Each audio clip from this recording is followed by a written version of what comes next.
so sprung on you. Everything comes right back to you. I'm so lost without your touch. All I want is all your love. Talking to the sky, tell me why she's the only one I see in my eyes. I can't even lie, she's just my type. I think she might be the one. Talking to the sky, please just tell me why. I think she might be the one.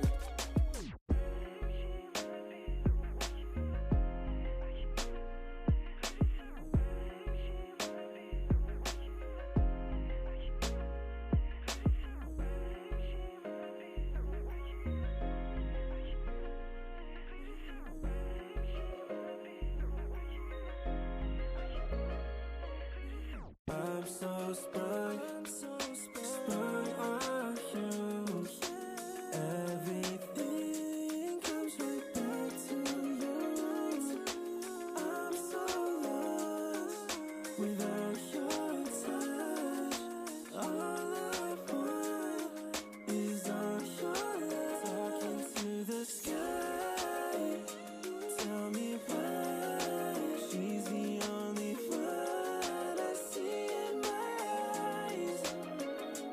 I can't even lie, she's just my type. I think she might be the one. Talking to the sky, please just tell me why. I think she might be the one. Talking to the sky, tell me why she's the only one I see in my eyes. I can't even lie, she's just my type. I think she might be the one. Talking to the sky, please just tell me why. I think she might be the one.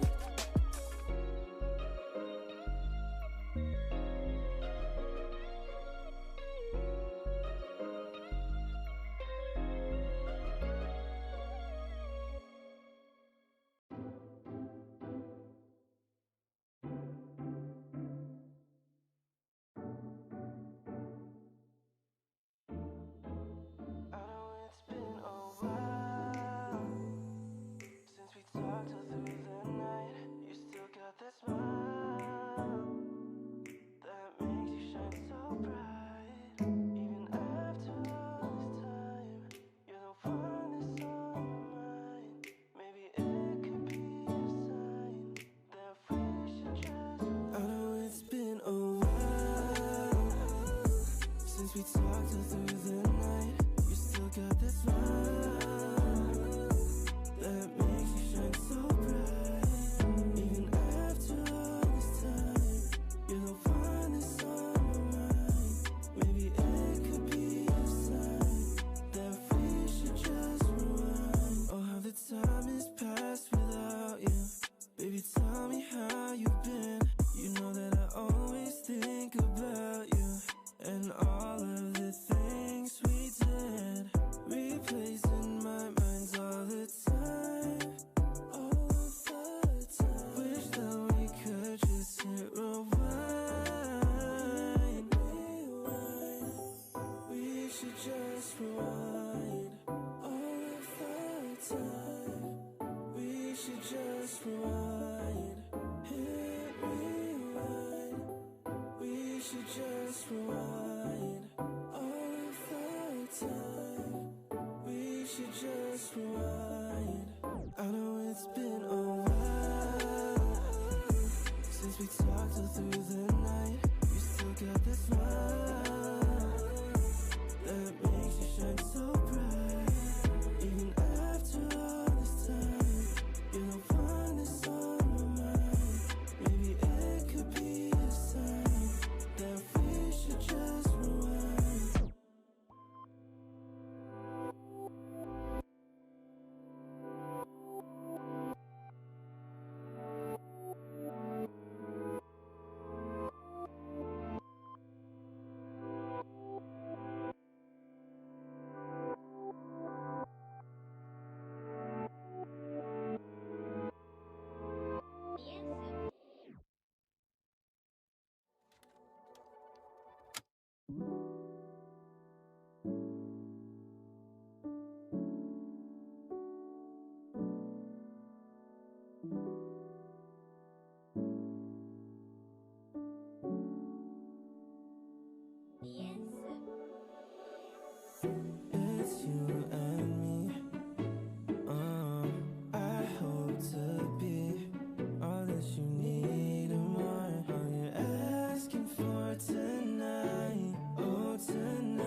Hello, everybody. Welcome back. Here we are once again for a lot of more banger Valor matches, man. We're up here at the Creator Cup Series once again. We got a whole bunch of games going on for you guys today. And man, dude, I'm pumped up and I'm ready. Soren, bro, how you feeling, man?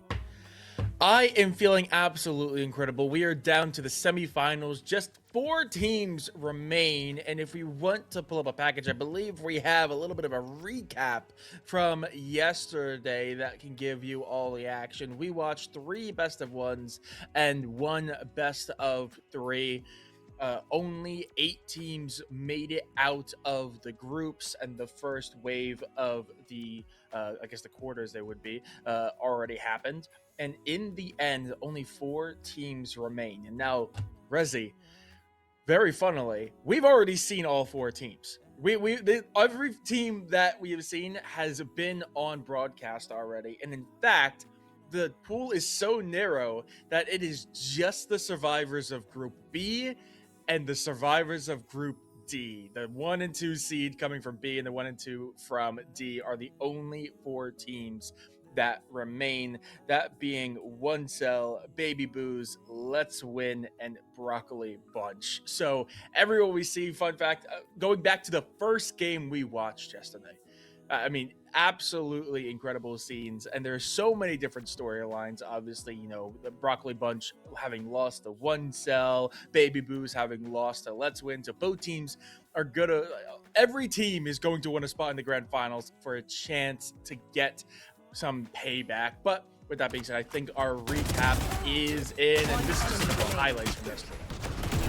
Yeah, for sure. I mean, definitely the first game that we saw Broccoli Bunch go with One Cell was a certified banger. And, you know, one of the things that we've noticed going through all of these games was the fact that the scoreboard was almost even the entire time. Definitely a lot of front to backs, a lot of left and right, up and downs going on through. But yeah, looking at the replays, what we see here from Broccoli Bunch going against One Cell, they've just been going absolutely insane. On Temet, of course, from what I've heard, definitely having the highest score right now in the entire tourney for First Bloods. And I mean, we've seen these gameplays come from these players absolutely bizarre. And I mean, also the comebacks coming around as well, you know, because like I was saying, you know, despite it being left and right, a lot of times that we saw, majority of the time as well, there was a lot of comebacks coming in when it came to the half swap, you know, like a lot of dominance coming in from first area where I think One Cell were down a decent chunk, but then we're able to go ahead and get a steady a steady comeback is what I meant to say. But then of course we go on to the next game and we see almost the same thing happen. And it's just like, definitely very interesting to see. So definitely very excited to see if maybe we're going to see a little bit of a repeat, you know, history repeating itself once again as we jump over to these next games. And definitely, you know, 1%, I feel like a lot of revenge definitely got to be fueling up around here for sure. And I mean, I'm excited to see it, man. I'm so pumped. Yeah, absolutely. And you're right. Comebacks were aplenty yesterday. We almost saw an 11-1 comeback. We did see a 9-3 curse come and take another victim. So even when it looks dire, do not count any of these teams out, especially as some of these teams are the ones who perpetrated those comebacks. So keep an eye out for them. But our first game on the docket, the semifinal matchup we are going to be watching is going to be One Cell versus the Baby Booze.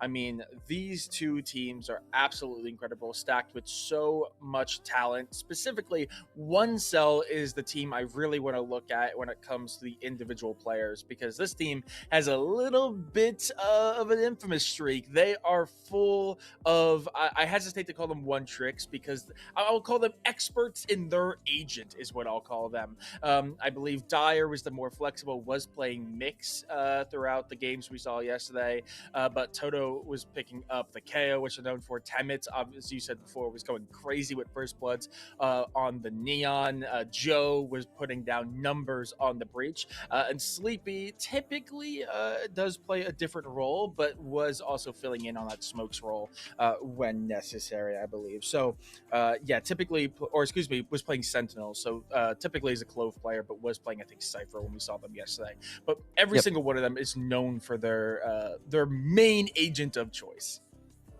Yeah, no, for sure. And I mean, we saw Joe Bozo come up here to the desk, of course. And I mean, being such a hard breach player, I mean, obviously getting all the plays done over there, you know, it's just a lot of talent all across the board coming in here when it comes down over to all around Valorant. But as we move on over to the Baby Booze, of course, once again, you know, the team that we saw before, right? We saw Carp, We've seen, I think it's Zuro, I think is the way you pronounce it. Milk Tea Boards, ZZ, the ZZ Effect, and Happy Coup.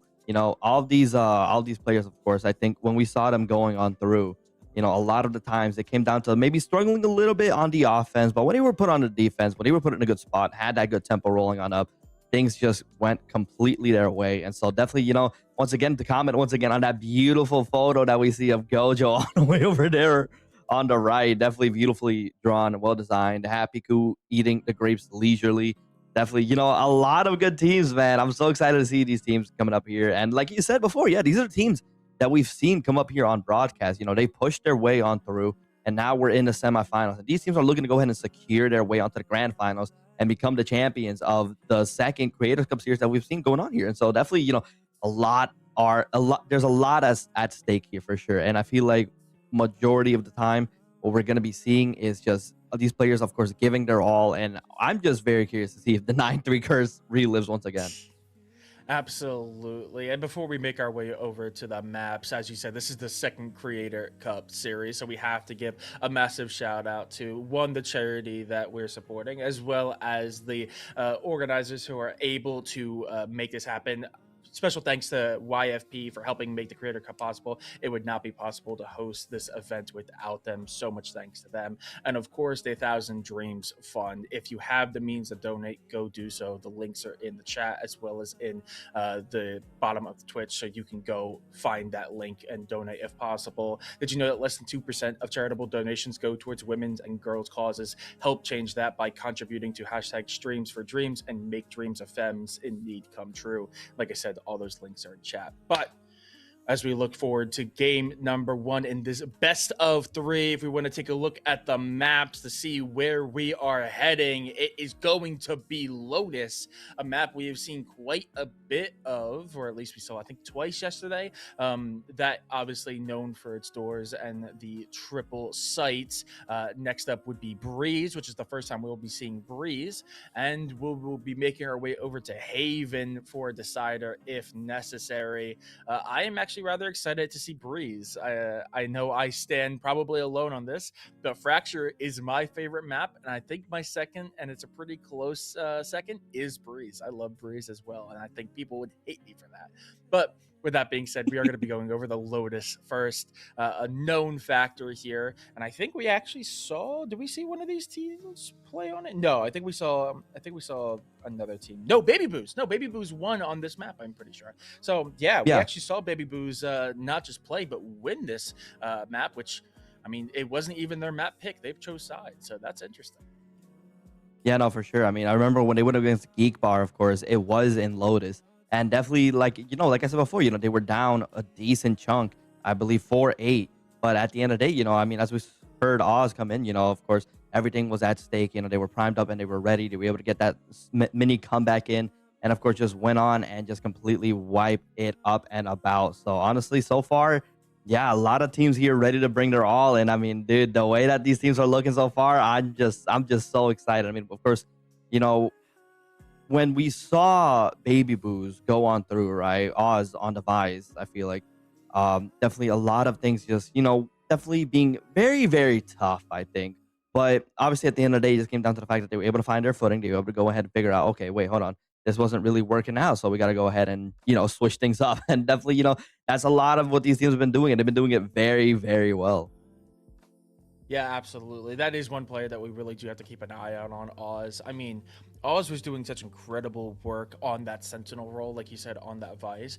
I remember round after round where they were just single-handedly holding C, or at least delaying pushes long enough to allow for their teammates to get those quick rotates over so they can retake. It was a little rough at the beginning. I remember a few times where they were sitting pretty deep back on the C and they were just kind of isolated and, taken out before they could really have too much of an impact, but they at least stalled out. But as the games progressed, they adapted to Geek Bar's strategies and they were playing deeper and deeper and a little bit closer back towards their own spawn. And once they started doing that, C became almost impenetrable. Even when they would give it up, the retakes would just be absolutely clinical. So Oz is definitely a player you have to keep an eye on. But For the rest of Baby Boos, I mean, Zoru and Carp, those two players on the duelist role, I think we saw them on, I think it was Waylay and Raze, if I remember correctly. I might be incorrect on that, but I remember one of them was Waylay, and man, either way, they just absolutely decimated. They were the top of the leaderboard,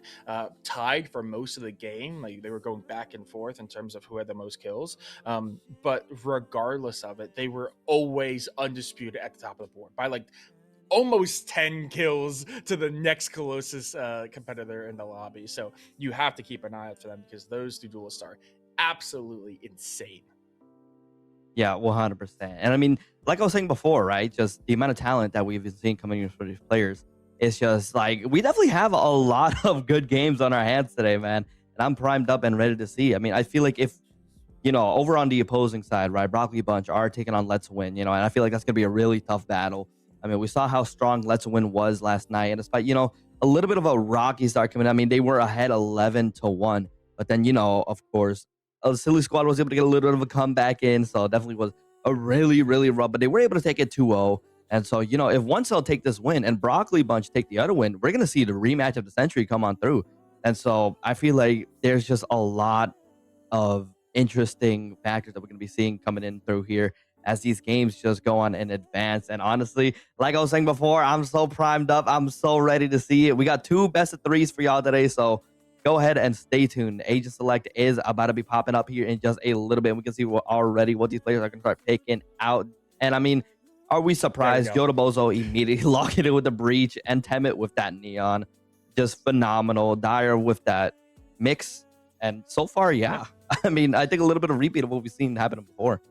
Yeah, I mean, this is actually almost an exact copy. The only difference is, as I believe when we saw them on Fracture, we saw Sleepy Nimrod picking up the Cypher rather than the Vice, which this swap makes absolute sense. I think Vice is just pound for pound a better Sentinel on this map, especially because she does have the ability to pretty much just lock down a site in its entirety. And while Cypher does do that, I think Vice's sheer really is the big factor where it's able to cut off and slow down quick pushes where, on sites where there are 3 sites available, at some point holding the site is not as important as just trying to survive and delay the push as long as possible to allow rotates to come through. So I think Vice pound for pound's better. So besides that, everything else is the same. Temet's still gonna be on that neon. I'm assuming the operator is going to be a very quick pickup for them, especially because on this map there are a lot of long sight angles where you can get so much value out of that operator. So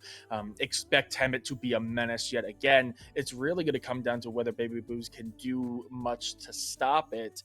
And it looks like we are going to get the Raze and Waylay combo. What I said they ran yesterday, that is what I remembered. Okay, Fade coming back out, the Vice coming back out, and I'm pretty sure it was the Omen as the controller, so it looks like they might be sticking to it.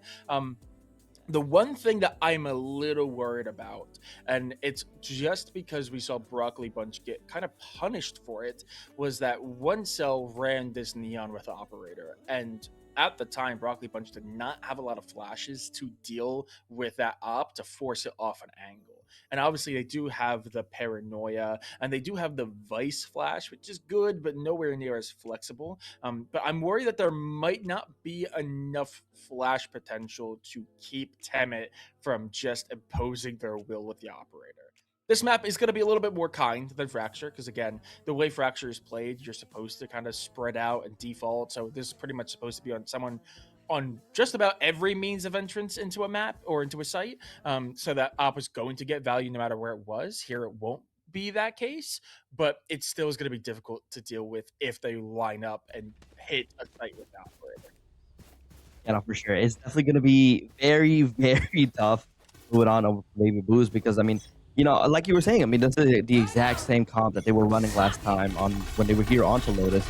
So, definitely recognizing like, okay, hey, this worked out. But I mean, already starting off, I mean, we see just One Cell going in already. He dishing a lot of util over here on this corner to maybe try and deny that. But Baby Boos are going to stick to what we saw them doing last time. They're just going to go in, hard push C, and we'll just devise Sleepy Nimrod right here to try and defend it. It's going to be really tough. Dire is going to be the first one to get picked off. First blood going over to Oz.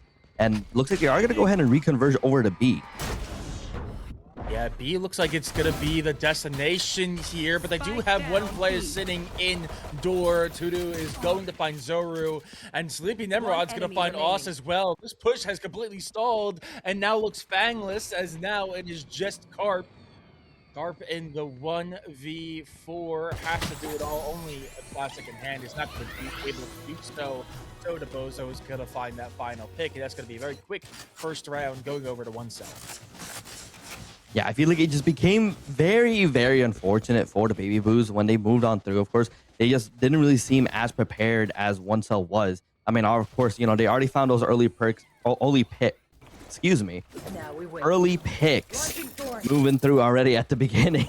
So, you know, so far, yeah, 1cell already having a really, really strong start so far. It does look like, you know, still going to be sticking around with the, okay, yeah, Temet going to be rocking up with the Vandal and Light Shield, already trying to snowball early on and already dishing a lot of util over to A, but realizing that, okay, hey, wait, Baby Boos, they're going to be going over to C again. Yeah, not seeing anything over on Rubble makes them immediately question where they're going, and especially with that piece of util, C looks like where they want to go, but the sheer wall, like I said, is going to be great at stalling out and allow time for this to rotate over. Yeah, for sure. And now as both teams start converging a little bit, Dire is going to get first blood, getting revenge for last point, and moving on through, Joda Bozo is going to take Carp down, so now 2 members down over on Baby Boo's side. They have to try and figure out, okay, wait, what do we do now? We're down 2 members, and we see Temet already moving in with a little bit of distraction. Joda Bozo going to be able to follow up and get a double KO and finishing out with a triple as well. As I mean, definitely very well executed, very well played. I mean, Temet going in for the distraction as Joda Bozo was there, able to follow it up immediately. Definitely, you know, left Baby Boos feeling a little bit tough. Yeah, I mean, they were absolutely down in terms of firepower, so that was an expected loss for them. I did actually like the play of using Temet as a bit of a human bait and allowing Joe to kind of swing out behind the sprinting Neon, and because of that, they were able to pick up those final picks. But with all that being said, we do see a little bit more investment from 1cell as they do pick up Vandals. And notably, Baby Blue's taking this pretty quiet, taking this pretty slow. They do spot each other in that smoke. But only see one apiece, and now Oz making their presence known. The flanker going up through B.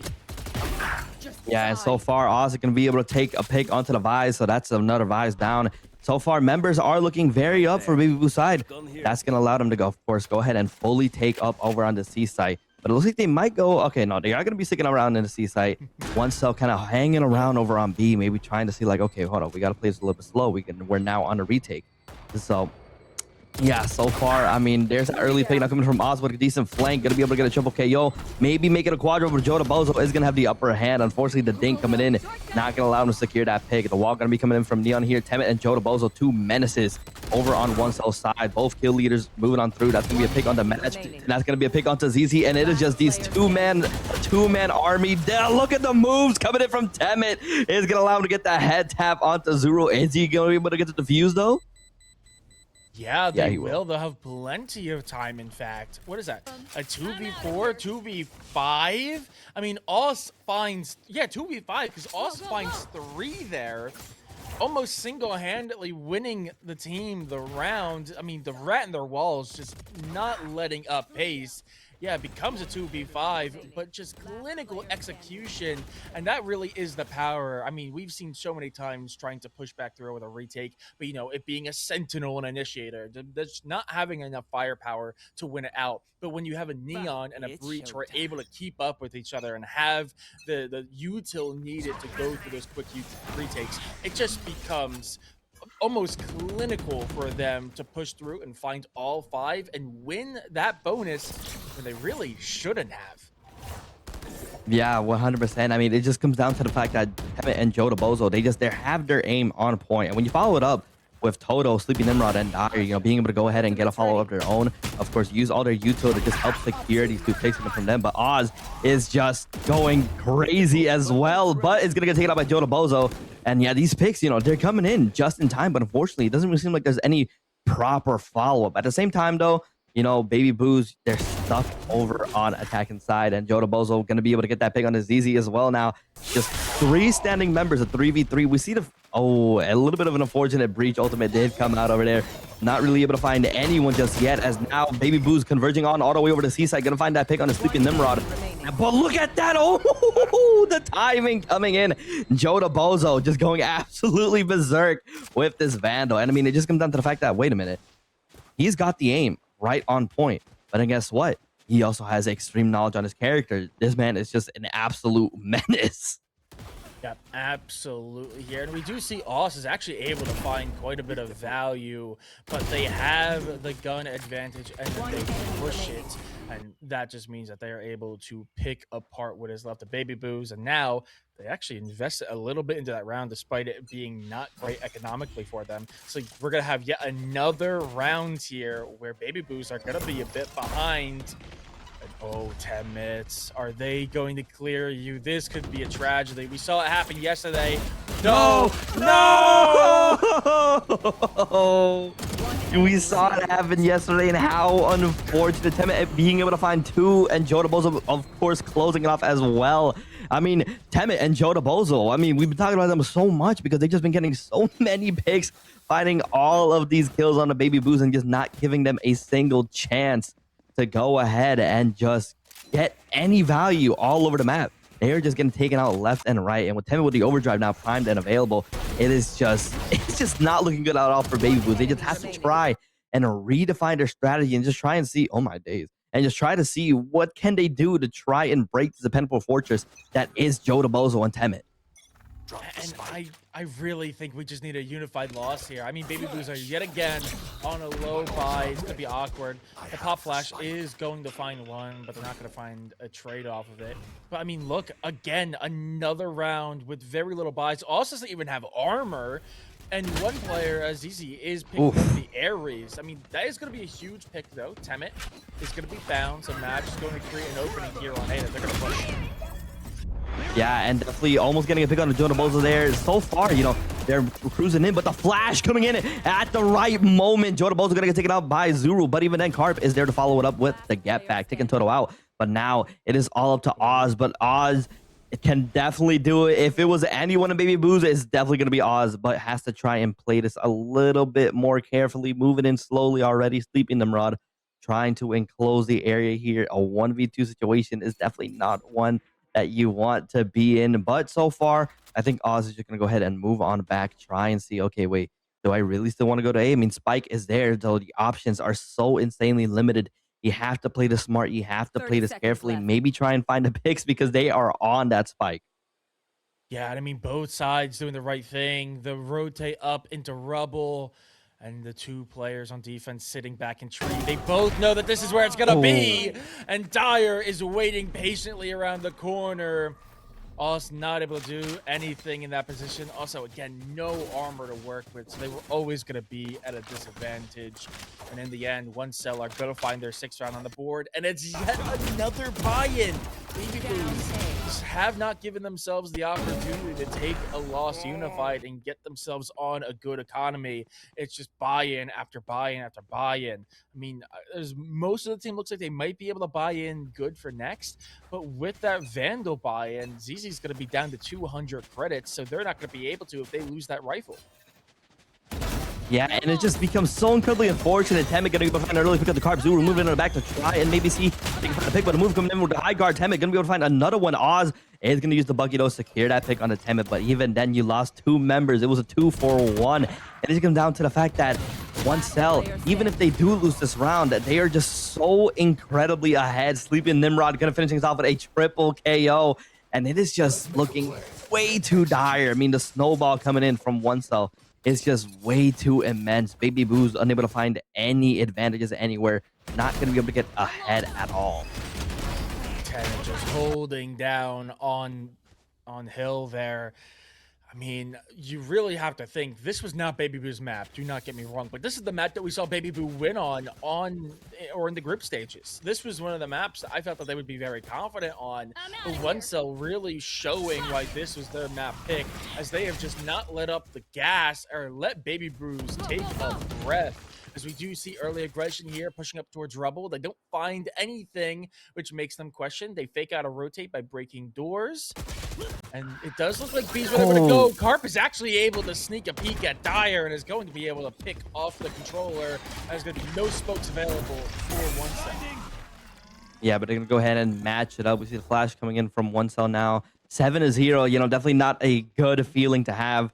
But still, as they move on through over here to try and go over to B, dude, we're going to get taken out by Temit, but Slimpy Rimrod going to be able to get another pick as well. Oz moving on through onto the back, but unfortunately, a little bit of Valorant timing there as Joe DeBozo was primed and ready, waiting in the corner, and was able to take Oz out. And I mean, 8-0. I feel like Baby Boos, you know, they just got to go in with hopes and dreams and pray for a miracle because it is just not looking good at all. I mean, taking a look at the credit differential, it is just so insane and so immense. Like, they can't find the angles that they need.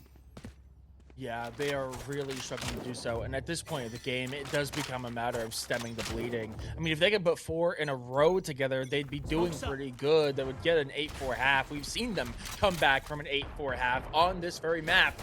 But it would take a lot when they've been this far back with momentum. It does look like they want to make their way over to A, but notably the spike is back in the lobby. And they're going to find 2 picks over on B, but the spike is in possession of 1cell, and they're completely unaware of it. Yeah, it is just, it's going to be a very tough one, but we do see the Omen ulti being popped up, of course. It's going to be able to secure that spike. So they are going to plan over to B, and definitely, you know, a very well executed play, of course. You know, you baited out, you know, we already saw both Temit and Toto. They were there on the spike, and they were waiting.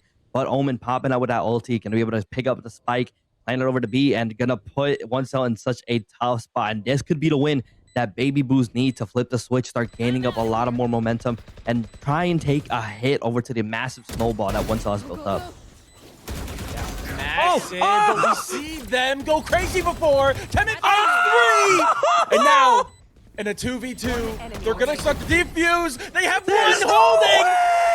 Tudu picking up 2 as Temit gets the defuse. Absolute clinic coming out from these pairing as well. Another 2v5 clutch coming out from 1cell. 2v5 with hopes and dreams, and Temit and Toto came in swinging all over the place. Temit moving in with the movement. That's just something that we've been seeing all game. Movement definitely being on point. Finding that first pick onto Oz and then immediately jumping in, catching Mage off guard. And then sneaking up, finding Zuru, and then Toto was just there. They heard the defuse, and he was primed and ready with the guard. And wow, I mean, I don't think you could get more well executed than that. That's the score still being 9-0. And despite being put in a bad spot, 1cell were just able to go ahead and move on through and just get such an immensely clean play. Okay, Zulu pushing up aggressively is going to find 2 immediately. Then the recall back to safety. And now A is just Baby Boos. Though Tudu does find Oz, the flanker, now dead. 3v4. This is a very winnable position for a team that's won so many 2v5s. But Carp is the rat in the walls and finds Tudu. Makes this awkward. Yeah, they just have to move on through. Zero definitely, you know, looking for maybe a little bit of a quadra kill angle here. The first one that they need. Dyer, you know, hasn't really been one of the main players who have, you know, been securing up all these picks. And we see it here, of course, not going to be able to win the 1v1 as Dyer is going to fall. But even then, you know, still getting a lot of value out of all of his util. But when you get those early picks on the heavy hitters like Joe DeBozo and Temit, you know, that's where I feel like 1cell really starts to kind of crumble and quake, because of course you lose your duelist, you lose your breach, and then, you know, like I said before, you know, these 2 players have been the one that have been getting the most consistent amount of kills. So definitely, you know, it's going to be a really huge hit. But at the end of the day, you know, Baby Boos now finally securing a win in their pocket. They got it going down. And honestly, this is what we like to see. This is what we need. So hopefully they can be able to go ahead and shift the momentum and push on through up here. Yeah, I mean, we do see a heavy aggression out towards A, and that is going to be the Rolling Thunder invested. Do they find the player sitting in back? Yes, they do. Temit popping the overdrive. It's now going to go run them down 3-2 after the chaos subsides. Every defensive player sitting towards B, but the Baby Boos don't know that. All they know is the spike is down by Rubble. They need to play this carefully as Dyer slowly starts to walk their way towards A. Yeah, and I mean, so far, you know, like I was saying before, you got the heavy hitters out, you got Joe DeBozo, and you got Temit. So far, you know, Baby Boos sitting in a pretty decent spot despite being down 3 players still. Oz and Carb, these 2 players, we've seen them getting so much value as well coming in the last game. Over here, moving up to the corner and sleeping. They're not going to be able to find the pick on the Carb, and now it is just Oz. A 1v2 does have the spike, pops down the shooters, and so far, this could be an opportunity for them to go ahead and start snowballing themselves. I mean, 9-1. You got just 1 player still left, and moving on through, of course, there's that knife coming in, the suppression. Not going to be as dire, I feel like, as if it were on anyone else, but still, it's going to be tough. It's going to be rough, but Oz can do it. Yeah, 1v2. Can they find it? Yes, Sauce finds Dyer, but now their location is known. There's nowhere to get around. Pop Flash does not land. To-do! And luckily, Oz runs out of bullets. To-do able to close it out to take themselves the double digits. To-do getting very lucky there because that was a very scrappy back and forth. But OneCell do the job, get themselves the double digits in the first half, and leave the economy for Baby Boo's struggling yet again. It looks like an Ares pickup as we see the replay. I mean, it got very dicey. The boss almost getting themselves over the line. And now they've one last round to try to prevent them from getting 11.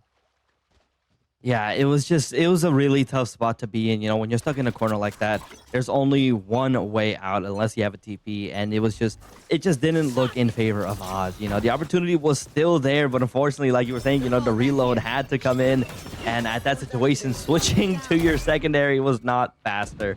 But right now, Baby Boos are going in hot already, getting a really good area secured over on A site. OneCell playing this a little bit slow, waiting for the right moment to strike. We could see an early pick coming in through here onto Joe DeBozo, and Zero is going to be able to find it. Marge coming in as well to follow up, and that's going to be 3 members down. But Temet and Toto, they've done the 2v5 before, and they're going to be able to do it again. And now a 1v1 against ZZ and Toto. It's going to be a very, very close one. Very, very carefully. ZZ in a really good spot to go ahead and cover the areas, but Toto just scouting around. Ulti popped up. And he's just kind of sitting maybe to see, knows that ZZ might be by tree. Throwing that flash is spotted out though, but it's still going to be able to secure that pick as ZZ was unable to find and secure that pick. I mean, that is just the ghost of low buy after low buy after low buy coming back to bite them in the butt. I mean, an Ares, if they have a Vandal, if they have a Phantom there, I think ZZ does just win that fight. I think they don't get a chance to pop that flash, and because of it, they end up losing that round. It's an 11-1 round or half for the side of OneCell, who are going to be feeling incredible about that. Even rounds when it looks sketchy, they were able to close it out in the end. I mean, what, 2 different 2v5 wins, and then that very final one was a 2v4, I think, technically. Just absolute scenes coming up from this team. And notably, this is a defensive sided map. But the problem is that even though Baby Boos are now on the defensive side with only 1 round, I mean, we've seen crazy. We saw this almost exact scenario play out, and it almost came up for a win. But even in that scenario, they only had to get 2, and sooner or later, Let's Win was able to close it out. OneCell, though, they're going to hope to move that momentum and take the pistol, but Carp is going to shut them down. Shutting them down with a double kill, getting on both to Temet and also Toto. 2 very strong players gone as well. So now, they're going to be running in a little bit of a good tempo here. Moving on to maybe trying another one, but Sleepy Nimrod is going to take Carp down. Zurdo matching it up with Sleepy Nimrod. And of course, this is the opportunities where they can go ahead and start matching it up. Well, 1v4, Dyer left to go ahead and try and do it himself. But look at that pick on the Zuro. Now 1v3. But with the fade going in through, they spot him. They know where he is. It's going to be a slow one. It's going to be a careful one. And as they just all converge immediately on him, he's able to take one, but unfortunately not going to be able to take the others. Baby Boo's getting another win. And this is the opportunity that they need to start skyrocketing, to start snowballing themselves so that they can hold the line. They can take it all the way. Because remember what Watson said yesterday. You could be down 12-0, but a comeback is still possible. Yeah, it absolutely is, and picking up the pistol is the start to do it. It would have been a really bad situation for them if they lost that, but because of it, we do see them buy in pretty heavily here. But notably, OneCell is going to try to force the issue, a little bit of the NRG strat, as every single member has a stinger in hand. Oh, okay, Oss in a very awkward position. I think was caught with their hands off the keyboard is going to be spotted and is not going to be in a good spot here. It's got a ult. Yeah, definitely. Now there's that early pick coming in to Temet. Oh, excuse me. Toto gonna be able to find a pick onto Oz now. And so far, I feel like everyone converging with a C, an absolute massacre, shooting through the smoke, being able to find that pick, a 4v3, making it a 3v1 now. As Toto is able to find Mage, and now this is exactly what Baby Boo's didn't want to happen. They're putting themselves in such a bad spot and reach match point now. And OneCell are going to be the ones that are going to be in a huge advantage here. And notably, they're able to pick up the Guardian and the Spectre that was brought in by their opponent. So OneCell catching their opponents off guard, the full Stinger strategy where you just catch them off guard and sprint at them comes up OneCell. And now just one round away from securing map number 1. Their own map pick, it certainly would be a statement here. Baby Boos need to be perfect, and they do not have a perfect by a single sheriff and a couple of low budget options. Yeah, but Temet already gonna starting off with the van. They're gonna be able to get a pick on the Zero now. That's already a member down. Baby Boos, they have to try and hold it. Temet, I think, is gonna maybe try and see if he can get an ace to close this out. Being the star player and everything, definitely you want to go out with an absolute bang. But so far, gonna be able to find Oz going a little bit overzealously there as ZZ and Carp are able to secure them down, and they just wipe all members of OneCell. Hey, a little bit of overzealousness there from OneCell as they just kind of sprint at Baby Boos. They did have the gut advantage, but they did not have the positional advantage as they just kind of give it up for free. And because of that, Baby Boos are going to take advantage. I mean, yesterday we saw them, and when we had the interview, they said that they didn't even really understand how they won the second half. The other team just kind of gave it away to them. Baby Boos are more than willing to take advantage of a team misplaying, and OneCell are a little bit too greedy, and they get punished for it hard here. Now, it's still a very difficult mountain to climb. Again, it's still round 12 secured for OneCell, so just one round win will do it for the map. But at least Baby Boos knows that OneCell are not perfect. They can absolutely hand over a round if they get overzealous. For sure, Temet, definitely a bit of an odd choice coming in there. Gonna get picked off very early out. Total as well now, and Oz is gonna look for another one. Takes Dyer down. And now it is just 2 members, the 2 last men standing over on OneCell side. There's a little bit of a breach concuss coming in just in time, but all members are immediately going to go and converge. Mage is going to get the pick on the Joda Bozo, and there's all up to Sleepy Nimrod to try and finish off with an ace, but with a classic in hand, there's not much you're going to be able to do there. And Baby Boos, they are running in with the momentum. They're running in with the tempo, and they're looking to not let them get this clean swipe.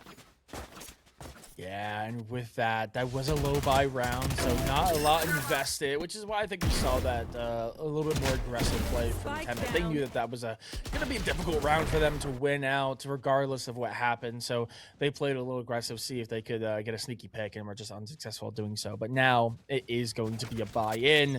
Only one player, Dyer, is without shields, but they're also, every single member is 2 or 3 points away from having their ultimates abound. So that's gonna be rough as Madge is spotted and is in a very bad spot. Temet picking them off as they have to reposition or die to the aftershock. Yeah, definitely is Bazuro and Carb coming in through the rotating wall, as now they're able to secure those last couple of picks. And Baby Boos, they're feeling really good about themselves now. Their credits is definitely going to be all the way up. The investments coming in just in time, and they're rocking with it. Operator already being bought for Oz, going in hard, moving through, definitely going to force out an eco round coming from OneCell. Credits not really where they would like it to be, but so far, it was like I was saying earlier, we've seen the comebacks happen, and the possibility of happening here is definitely all the way up. Yeah, we do have one hero rifle. Dyer is going to be bringing in the Bulldog, but I mean, the big boomstick is on the field, and Oz is going to be the one holding it over on A. I mean, luckily for OneCell, they're not electing to choose that site, but they're going to be unaware of it in the first place. Can't use that. Yeah, and as they move on through C now, of course, I feel like OneCell, I don't know, maybe we try to switch something up, maybe go a little bit of a different site, because everything kept moving on through here slowly but surely. Dyer gonna be able to get the pick onto ZZ, and now we see, of course, another little, just in case someone might have been staking out around there. But now in a 4v4 situation, one cell, they have to just move on slowly because they are in a little bit of an eco round. Dyer really the only one, as along with Temet, of course, with a proper gun. Dyer gonna get taken out though, gonna try and match it up. I think we see Jodabos, of course, pick up that gun. So, definitely a little bit of a good investment, I suppose. You put it on one of your strong players, you get to move on through. But I feel like it just comes down to, Temet maybe moving a little bit too quick. I mean, of course, it's Neon, it's very on brand. Carp gonna get taken out, and now it is a 3v3. Yeah, sitting on the operator, and it's going to go wide, but that is going to give a lot of information over. B is now no longer a choice, as C is going to be the final destination. The ultimate from KO is popped. It's going to make it a 2v2 here, as Match finds one before falling. Tanu finds one with the Stinger. Operator is all that's left, but the door opening is going to give away their location. It's a Vandal and Stinger versus an Op, but Op catches them off guard. Concuss comes through. Can they find it? Yes, they can. Jodabozo finding the final kill is able to send one cell to victory on map number 1. Yeah, and to end things off with a thrifty and on a eco round 2, definitely is such a huge feat. But I mean, one cell, they've just been going in absolutely crazy, absolutely berserk, going in from start to finish. And of course, tanking a little bit of hits as they moved on over to the half switch. But I mean, that's a lot that we see, of course, because, they skyrocketed, they snowballed, but then boom, that half switch happens. Now things are even. The game is practically starting over again. And so, that gave Baby Boos the opportunity to go in, find all these picks, find these round wins. But at the end of the day, they weren't able to really hold on to it tight. As and around that ending, I think it just came down to, of course, Temet, he heard my calls. He moved a bit slow, and definitely, that really risky rotate play that came in from Baby Boos. It was just really tough.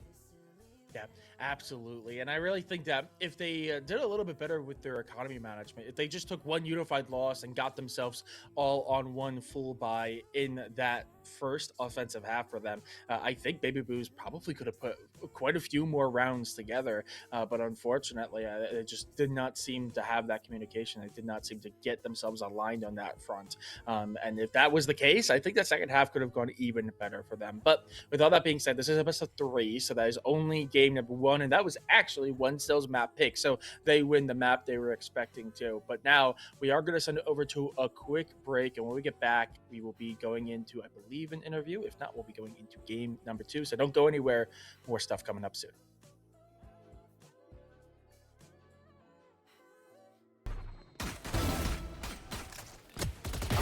Just die.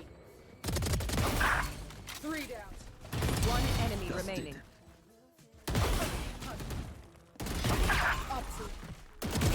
Pitiful. 1 enemy remaining. 1 enemy remaining. Down A.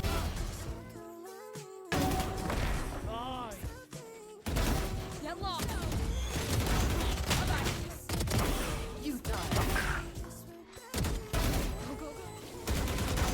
Down. 1 enemy remaining.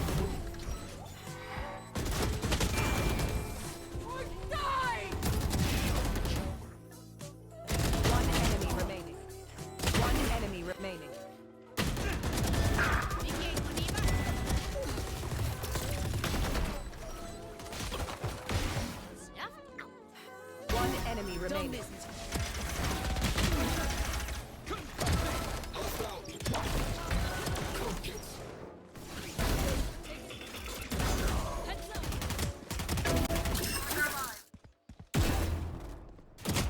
Spike down. 1 enemy remaining. 1 enemy remaining.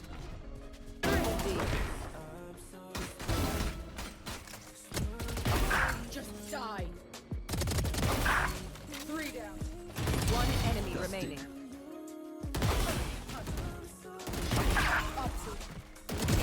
Pitiful. 1 enemy remaining. 1 enemy remaining. Down A.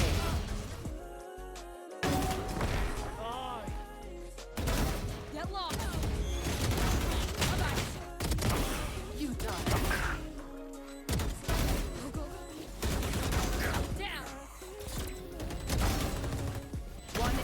remaining.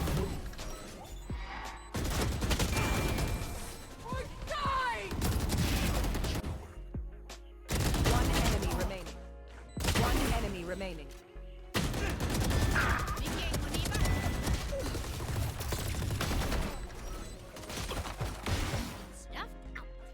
One enemy remaining.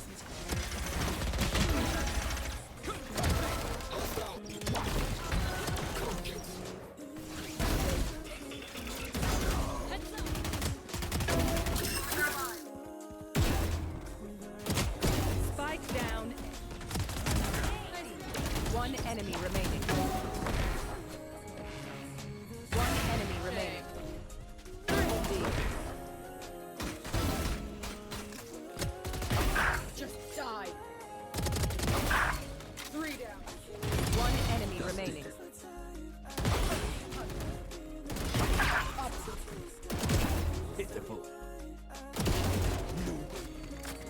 One enemy remaining. One enemy remaining. Down A.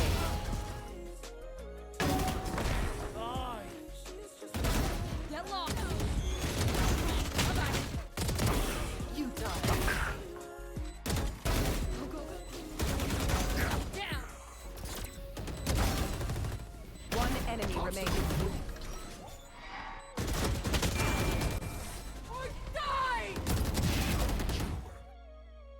One enemy remaining. One enemy remaining.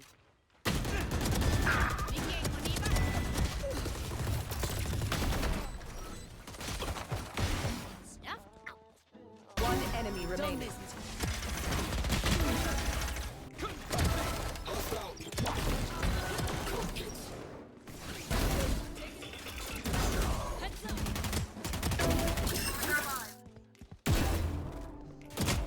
Spike down. One enemy remaining. One enemy remaining. Triple D. Just die. Three down. One enemy remaining.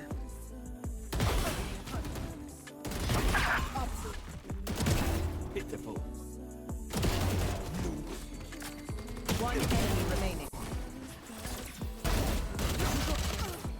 One enemy remaining. Down A.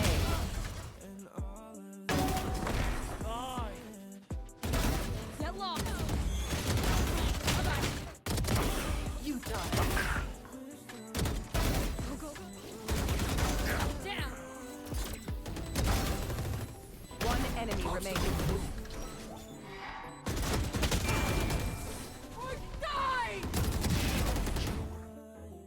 One enemy remaining. One enemy remaining.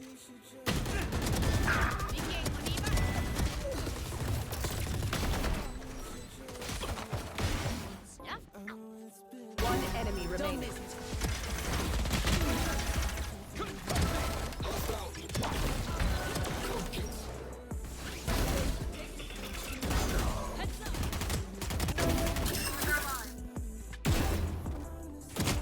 Spike down. One enemy remaining. One enemy remaining. Triple D. Just die. Three down. One enemy remaining.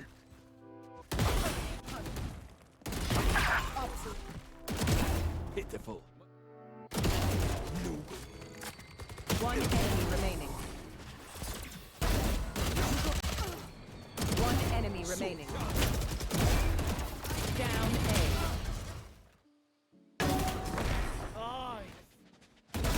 Get lost. You die. Go. Down.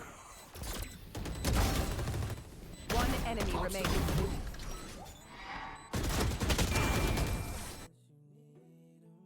Welcome back, everybody. We got game number 2 loading up just shortly for you all, and we just saw an absolute banger come on through round number 1. And I mean, wow, dude, I mean, just such a Yeah. dominant performance coming in from one cell once again. And I mean, dude, I'm excited. I hope they keep rolling with that tempo. I mean, definitely, Baby Boo's gonna be taking maybe a little bit of a hit towards the mental, but hey, either ways, it's a new game, it's a new map. We got this. Let's lock in, and we're primed up and we're ready. How we feeling after the first game?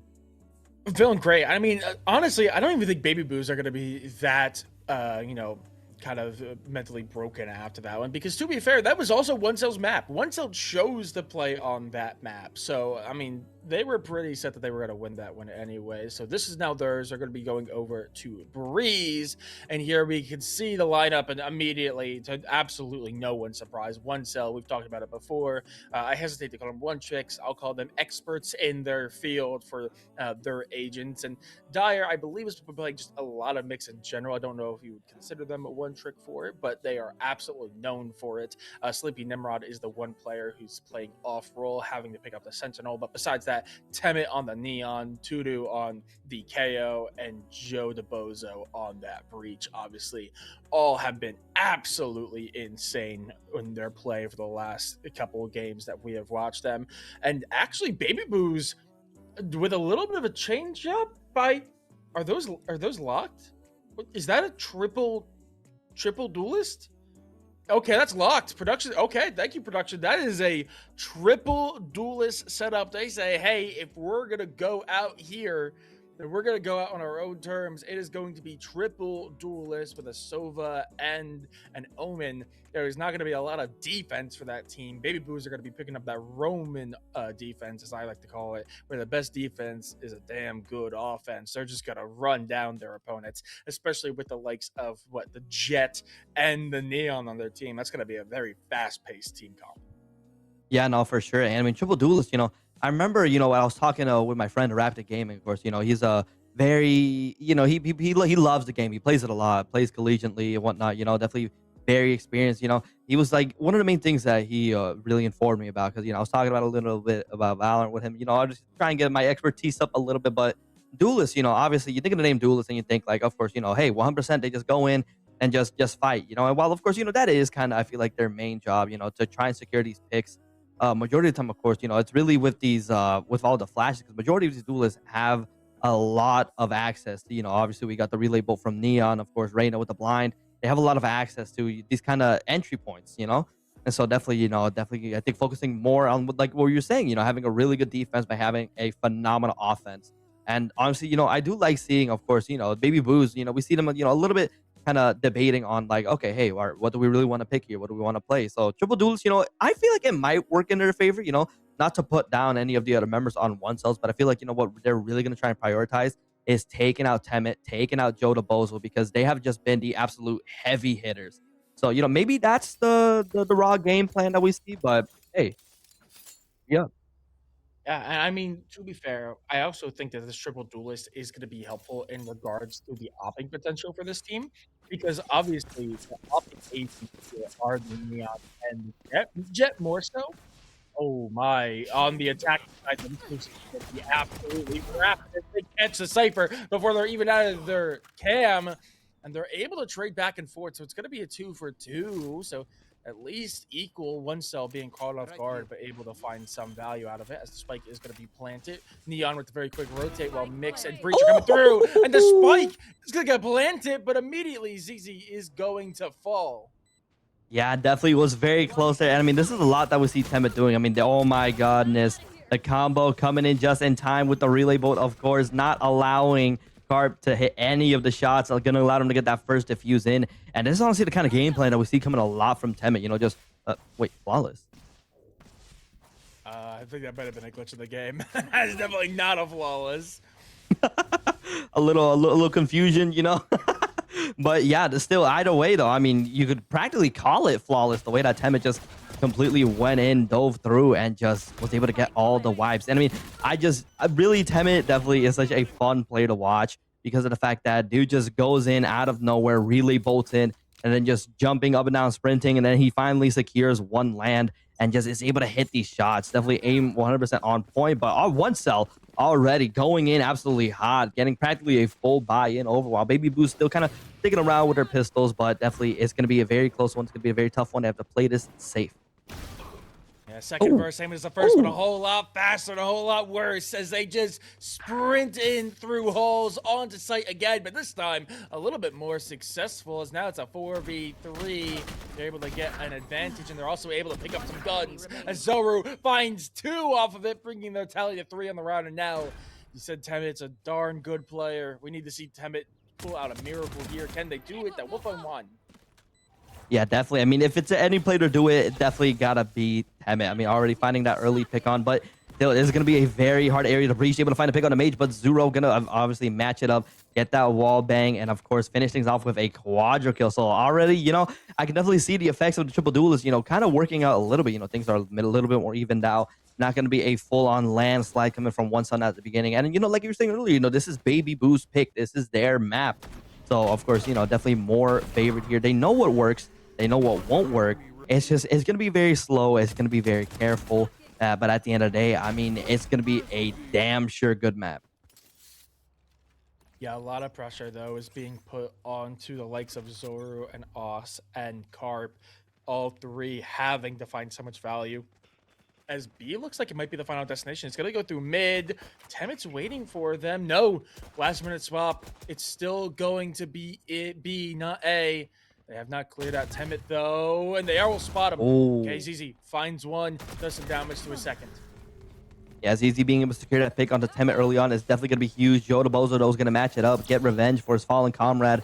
And already, Oz kind of moving in with a little bit of movement of his own to go on through. We see the judge, of course, gonna help secure that pick onto Toto, and now it is all up to Joe Bozo with just a classic to try and maybe finish things off, but it's gonna be a very, very tough one. Major is gonna be able to plant the spike.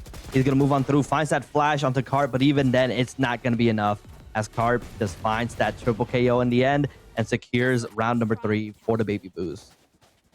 And typically, this is where we start seeing the rounds break down. Typically, when you win the pistol, you end up winning the anti-eco, you lose the bonus. But when the first 2 rounds get split, it becomes very chaotic, as you kind of have to wait till round 4 here for another full buy. But it's nowhere near as one-sided as the bonus. So now both teams are essentially going to be buying in fully. I mean, there is still a judge in the hand of Os on the Neon, so say what you want about it, and a couple of light shields. But it's mostly full buys. Yeah, Temet once again gonna move in high with the movement, gonna be able to get an early pick onto Cart, making it a 5v4 now. And yeah, I mean, it's just these early picks, I think, is what really matters, because slowly, the more members you lose, the more you'll crumble. The less numbers you have, the more things can go bad for you. But still, they're gonna go a little bit long here. Oz being able to get that pick onto Dyer and immediately switch it out for the Phantom. And so far, yeah, they have to try and get his breach going in, but they have it completely set up. Toto right here on the defense, of course, can throw up a flash. Might be able to find it, but Oz, unfortunately, going to move into a really tough spot. Toto going to be able to secure this pick on the Mage as well. And it's just all up to ZZ to try and close things out. Finding that pick onto Toto. Might be able to find a 1 onto the Neon and Cypher, but unfortunately, Simply Nimrod is going to secure that last one for them, making it even 2-2. I mean, just such good positioning from one cell. Obviously, they have the 2 push out from A. They let the players on B just hold it. The moment there's an aggression from A, they're expecting that quick rotate from the side of Baby Boost, which eventually comes through. And that means you have players like Tadu who are just sitting in the back, and they're able to find those picks after some incredible flashes. I mean, look, just tries to push out and immediately flash. Cannot see a thing, getting shot from 3 different angles. Just a clinical hold, and now we are split 2-2. Both teams having a pretty darn good buy as we are in the meat potato rounds now. Yeah, definitely. Oz is going to be able to get the first pick onto Sleeping Nimrod with the judge, but Toto going to be able to match it with the Guardian, taking out Carp as well. Now double KO, moving on through, but still, unfortunately, all members just immediately converged onto him. Velociraptor pack, 1 from the left and 1 from the right. Unfortunately, going to be able to take him out. Now with a 3v3 situation, Mage going to be able to get the plant, win some good cover. They just have to make sure they can try and hold it out. Temet and Joe Bozo being the last standing members, with these 2 players, like I've been saying, have been so incredibly strong, so incredibly dominant. Paranoia going to be able to go and dish out, but they're going to match it with a wild relay bolt to go ahead and try the movement coming in. Going to be able to secure the pick onto ZZ now, and maybe onto Mage as well, as Joe Bozo is going to be able to find that last pick. It is all up to Zoru to try and hold it there, but the flash is going to come in just in time onto both Temet and also Zero, but Joe Bozo going to be able to secure that last pick. I mean, again, another just absolute clinic of a retake from these two. This is the real value when you have the initiator and the duelist as well. Not even just having the pair of them, but also having them with so much expertise on their agents that they're just able to just make it almost look like a SEAL Team 6 movement. Just so clinical from front to back, using the movement to diff out the player sitting in the back and then able to get the flash through the pillar in the middle, but angle it at just the right way that it hits the opponent, but not the very aggressive neon that's on your team. It's just so clean for them. And it looks like we might have a headlong fight here over in B. Oh, yeah, I mean, already going in taut once again. Temet being able to get the pick on the Oz and Toto getting taken out by Zuru, though. But yeah, I mean, already just wasting absolutely no time. Getting a really early brawl coming in over here over by B site. Now, Joe Bozo is going to take it out, making a 3v4, and Tempest going to back up just a little bit, of course, to try and get a little bit more area, a little bit more cover to just hide on through. And it looks like Baby Boo's, they are going to be getting a little bit of a rotate now. The heal's going to come in over to Tempest, of course. And, you know, one of the things that I was thinking about, you know, of course, you know, we've been talking a lot about Joe Bozo. We talking a lot about Temet because these players have just been getting all these picks left and right. But, you know, you also just have to give such credit to Dyer, Toto, and Sleeping Nimrod, because despite them not being able to secure the picks, they are still bringing in a lot of value, a lot of intel, a lot of resources over towards the team. And, you know, that's definitely something that we like to see. But already spike being planted over on over on A site. So we're going to find that pick on the Sleeping Nimrod. Yeah, and with that, I mean, there's just not a lot of room to breathe. Dyer in the 1v3, just a judge in hand. There is the Omen who's up close. Could be found, but they're just spraying through. They have an idea. They just need to figure out exactly where they're standing, and Dyer eventually is going to be found out. Can't hide there for too long, as it's 4 players left standing as Baby Boos take that round win. Going to get a nice boost to the economy and tie it 3-3. Yeah, definitely. And I mean, you know, this is such a different kind of vibe than what we saw happen over on map number 1, of course, because we saw one cell just go ahead and take map, then take round after round after round. But now the rounds are evened out. You know, it's 3-3. No one being able to get any really advantages here, but still so far, you know, Baby Boo's having a really good setup over on B. I mean, the Cypher is just going to be able to provide a lot of intel, a lot of coverage as well, especially with the cameras. But the relay bolt is going to hit him directly. But Toto is standing right at the right moment, getting that pick on Oz, throwing both flashbangs onto them. Zoro going to get the pick onto Toto, but still, I mean, they know where they are, so they have to try and play this a little bit carefully. But I mean, they are down decent chunk of weapons. Oh, yeah. Unfortunate. That is going to be site secured. Spike is down. They tried to get the sneaky pick, but unable to do so. Dyer's picked off by double, and now it is just Temet with only a pistol in hand. Sheriff has to do all the work, and we've seen Temet do some crazy stuff, but I don't think they had the firepower. No, they won't, as Carp finds their 3rd for the round, picks up that, and puts 2 in a row together, as we see a little bit of a pattern forming here. 2-2-2, as both teams trading out the pairs. Notably, this is going to be another full buy round here for the side of one cell, so they'll have a chance to get themselves caught back up here. But notably, ultimates are also going to be a factor here soon. I mean, 3 ultimates for either side, 1 away from the mix ult into the hands of Dyer. So I think technically a little bit of a lead for one cell, but it's very back and forth. It's going to come down to who cycles the best. Yeah, no, for sure. I don't know if you spotted it out, but Tempest is going to go very crazy, going with a huge risk reward with the operator now. Able to find that early pick onto Oz, and now finding the pick onto ZZ as well. So now they know, okay, there's an operator on the map. We have to try and get something, but a flank coming in from Zero is going to just distract Jodobozo and Temet just enough for them to get picked out. Operator is now on the floor. High risk, high reward, and the risk was just not really worth it in that situation. Carp getting another head tap, single tap over onto the one self members and just takes it all with a quadra kill. Operator still laying on the floor. Doesn't really look like anyone's going to pick it up, but that's going to be a huge tank. Yeah, I mean, attack side op is just not as good here on Breeze, so they're just gonna let that go, let that money go to waste for the defensive side as Baby Brews break the pattern and pick up 3 in a row now. They're gonna be in a pretty good position. Both teams electing not to use any ultimates in that previous round, so now both teams sitting on 4. Both teams, the last members are 3 or less points away, so we might get a bit of a showdown here. Will they check Temet? They have to clear Temet. No, no, not again, not again. Oh, Temet is just able to wait for the right moment to strike like a hawk. But then right now, you know, Overdrive popped up over from Oz, gonna try and find a pick onto Temet, and they do find it. Zoru getting that final hit. But even then, they do get the plan total with the flash. Sleeping Limrod gonna be able to secure the pick on a Zoro now, a 2v2.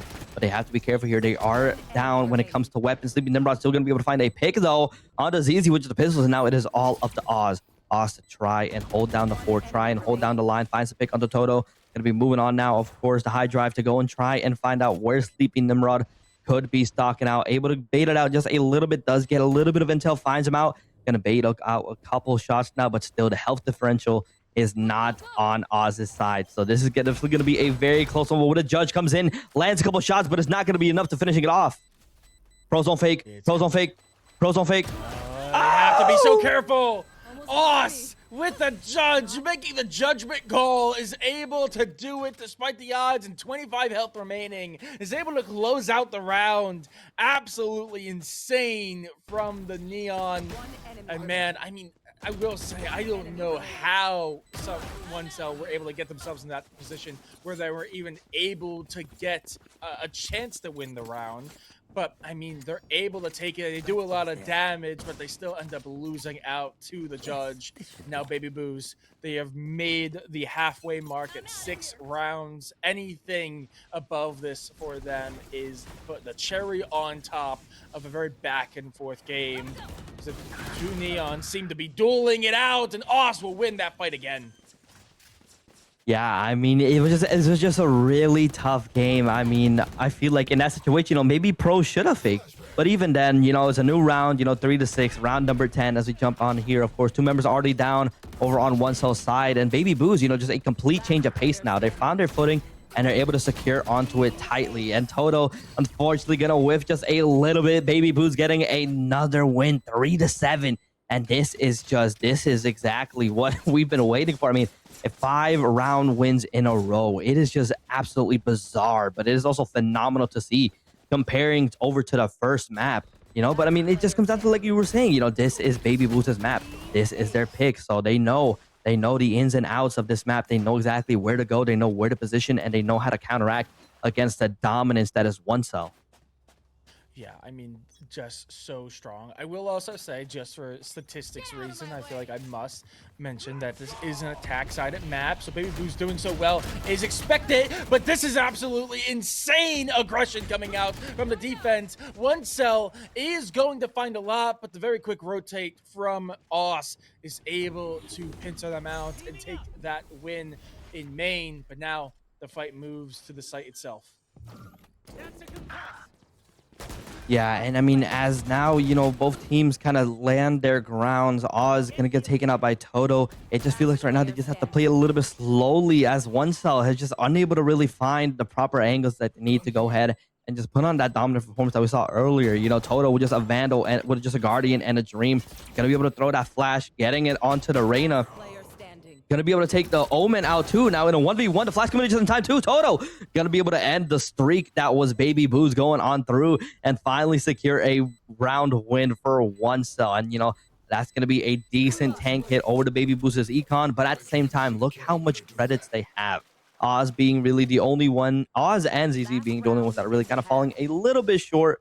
But even then, still, you know, it's gonna be a tough battle once again. They just went in completely hard and were able to close it out, but still lost a decent chunk of credits too. Yeah, I think just a little bit over flash there means that they weren't able to see the player off to the right, which meant they got stuck between two members of Baby Boo. That could have been even more deadly if that flash had not come through. But with all that being said, some incredible work from To Do. Those flashes, again, just proving to be so influential as we see an aggressive push out towards A, this time going through mid. And actually, Temet is going to be coming up behind on a flank. Can they find an angle here? Yeah, maybe, and they just might, but Carp sitting in such a perfect position might be able to get an early pick onto Temi here as Oz is moving in with the overdrive, gonna spot out where Toto is, find that pick, of course, and that's that ulti. Now he has to get res, but even then, the opportunity is just not gonna be there, and a real flawless comes out from Baby Boo's 4 to 8, but this is the position that we've seen One Cell be in before. 4 to 8 when they were up against Broccoli Bunch. This was the exact same spot that we saw. And so I feel like 100% we're going to see One Cell try and do it once again. Yeah, I mean, we've seen this play out. One Cell now moving over to the better side. And notably, again, Baby Boo is now on the defense in which they have no Sentinel. They are going to have to rely on that over-aggression that the triple duelist composition lends itself to. If they don't find the value with it, this could just be a massive boon for One Cell, but it will have to wait and see. It looks like it is going to be a full 5-man over towards B on the side. And it's going to be over aggression, just running at them. Will the smoke do it? The Shorty will find one. Yeah, already going in hot. And I mean, yeah, it was just like you're saying, One Cell definitely had the upper hand when it came onto the defense. But Baby Boos, I feel like this is where we're going to start seeing them crumble just a little bit. But at the end of the day, they're still able to find these picks. They're still able to secure it. And now it is just all up to Toto to try and take it back, to try and get the comeback. But even then, I mean, in a 1v3, it's just tough. I mean, we see a little bit of a dance coming in from Oz there. A human bait, of course, as we called it before. And yeah, Baby Boos are going to be able to take it 4 to 9. I'm intrigued to see here. Do we get a buyout from One Cell? Are they going to go in low? And it looks like we are going to see mostly pistols. Not a lot of buy-in here. They're not going to try to do the sneaky play as we saw them do last time around with the stingers and some aggression. Now, Baby Boos are in a position, they're actually buying it very heavy, in fact, with double Vandals and a Judge. So a lot of investment. They're going to hope to try to win this one flawlessly, or at least a lot of members still outstanding, so they can have a chance to possibly turn the bonus as well. Yeah, Temet going in immediately hot with that Bucky. Going to be able to go ahead and secure an early pick, making it a 5v4. They are all conversion over to A side. And once again, the movement coming in, going to be able to find ZZ as well. Currently running on a double kill timer. Temet is just, once again, doing it once again. I mean, he's just cruising and through with the vibes. But Carp is going to kind of try and shoot through the box. Maybe find a Bajota Bozo. Going to sneak out immediately with the Ares. Secure that pick, making it a 4v2. Now making it a 3v1 as Zoro is making it a 2v1, making it a 1v1. And now it is just Toto going against Zoro. They have to play this carefully, and Zoro is going to be able to find that pick and to defuse a Quadra to finish things out here, making the scoreboard now 4 to 10. Baby Boos are just going all over the place. A 1v3 win. 1v3 clutch coming out of Zoro. And I mean, it was absolutely insane. The firepower of the Vandal just being a little bit too much to overcome, as well as just a little bit, I think maybe some miscalming there, as clearly the Cypher was looking in the complete wrong direction, looking closer towards doors rather where they actually were standing. Zoro to get 4 on the round, almost single-handedly winning that round out for them. But that being said, One Cell did make that costly. Now it's going to be their round to buy in. A little bit of investment means it's not going to be a full buy, but it's still going to be a lot better than what Baby Boo have, which is just that one hero right now. Yeah, for sure. Oz, unfortunately, going to miss the Bucky shot, but still, Temet was not aware of it. So that's going to be the Neon trade coming in over there. Oz going to be able to get another shot onto Toto, but even then, falls at that same moment still. Was able to take 2 members down with him, but even then, now a 1v1 once again. Dyer up against Mage, and Mage is going to be the victor. 4 to 11 now. And as Baby Boos reaches match point, One Cell has to start thinking, okay, what do we have to do? What are we struggling with the most? Where can we go and just start getting a couple rounds, a couple of points onto the board? Because so far, this isn't working. I think the question really has to become, what do we do to shut down Zoru? I mean, what, 25 kills in this game so far. Just the death incarnate walking around the map, finding kills everywhere and anywhere as we see them. Just one round away from map point. It is going to be a buy-in, and Temet's actually going to be able to find that first pick. Does have the Vandal in hand. I think the only... No, excuse me. Dyer also has a Phantom, so 2 rifles to make magic happen. They're going to find the man advantage early. That'll be nice, except Carp sneaks in and finds Sleepy as well. Yeah, it's just definitely putting him to sleep there. And I mean, it's just a 4v4 situation. 1 minute and 10 seconds still left onto the clock here. For one to maybe try and get a push in. They just, like I said, you know, now they're taking things a little bit more slowly. They're trying to take a different approach to it. But with Zoru moving on here over a little bit in the flank angle, I think this is where things are going to be devastating. Dyer was watching that flank, but unfortunately was unable to win that little duel. So now making a 3v4, you know, they're pushing on over a 2v4 now and a 1v4. All up to Temet to try and get things done. Spots out Zoru, takes him out. Spots out ZZ as well. Not going to be able to secure that pick. Jet going to be able to dash away just in time before the headshot came in. Relay bolt, hyperdrive going to move on through to try and maybe see what do I do here. There's one on my left. There's 2 on my left. And there's one going to be coming up right very shortly. The paranoia came in. Not going to be able to hit it, but still, right here in this moment, finding that pick onto ZZ. This is the ace that he needs to secure the dub. Mold never fall. They peek it up. Overdrive going to be popped up, but there's one right behind you, Temet. He's not going to be able to secure that as we reach match point. And with that heavy investment, that may have just been the death knell for this team. Baby Boos only letting 1cell get 4 rounds so far, and they close the gap to just 1 more round to win to try to take it to game number 3. I mean, it was close, but in that 1v2, Temet just could not do enough. They already had gotten 3. There's little more they could do. And now, with a scattered buy to do with a rifle, never mind, not even going for a Vandal, is instead going to get some regen shields. But with the scattered buy, they need to find everything. That Knight is going to find so many of them, limiting the util usage here. Yeah, Toto gonna start with the massacre now, being able to find Mage, but Dyer is spotted out by Oz, getting taken on the map as well. 4v4. They just, you know, they found a good spot. Temet taking Zoru down, so this could be the little bit of event that they need, being able to find ZZ as well. And yeah, now kind of starting to lock in. The gears have to start moving in 3v2. But Oz and Carp, you know, these two have definitely been getting a lot of work done themselves as well. So it's not going to be an easy battle. Wallbang, of course, going to hit a little bit over onto Oz's side. Relay Bolt going to come in and going to try and push up. A Sleeping Nimrod is there to secure it. Carp getting that pick on the total, but Temet just spots him out from behind and secures the round win for them. And finally, after about a 5-game win streak, they are able to take it down. And now they just have to try and take it all the way because it is match point for the Baby Boos. The Baby Boos want to take us down to a map number 3. But 1cell, they want to end this. They want to secure their spot to the grand finals. So this is where things got to start picking up. This is where the adrenaline starts pumping. Yeah, I mean, this is where they have to be perfect. They're saying never say die, but they're going to be facing some incredible odds. I mean, Boss with the operator, really the only big buy-in for this round, but it could be absolutely devastating if they can't deal with it. Also already finding 1. The operator catching Temet off guard. Going to close that area by just a little bit, but Oz is going to take it out by Joe to Bozo. Picking up the operator for himself now. Toto going to be able to get that plant in. Blade Storm being popped up over here from Carp. Smokes, of course, to try and secure a little bit of area. Does spot out Joe to Bozo, but Joe to Bozo is able to get that pick.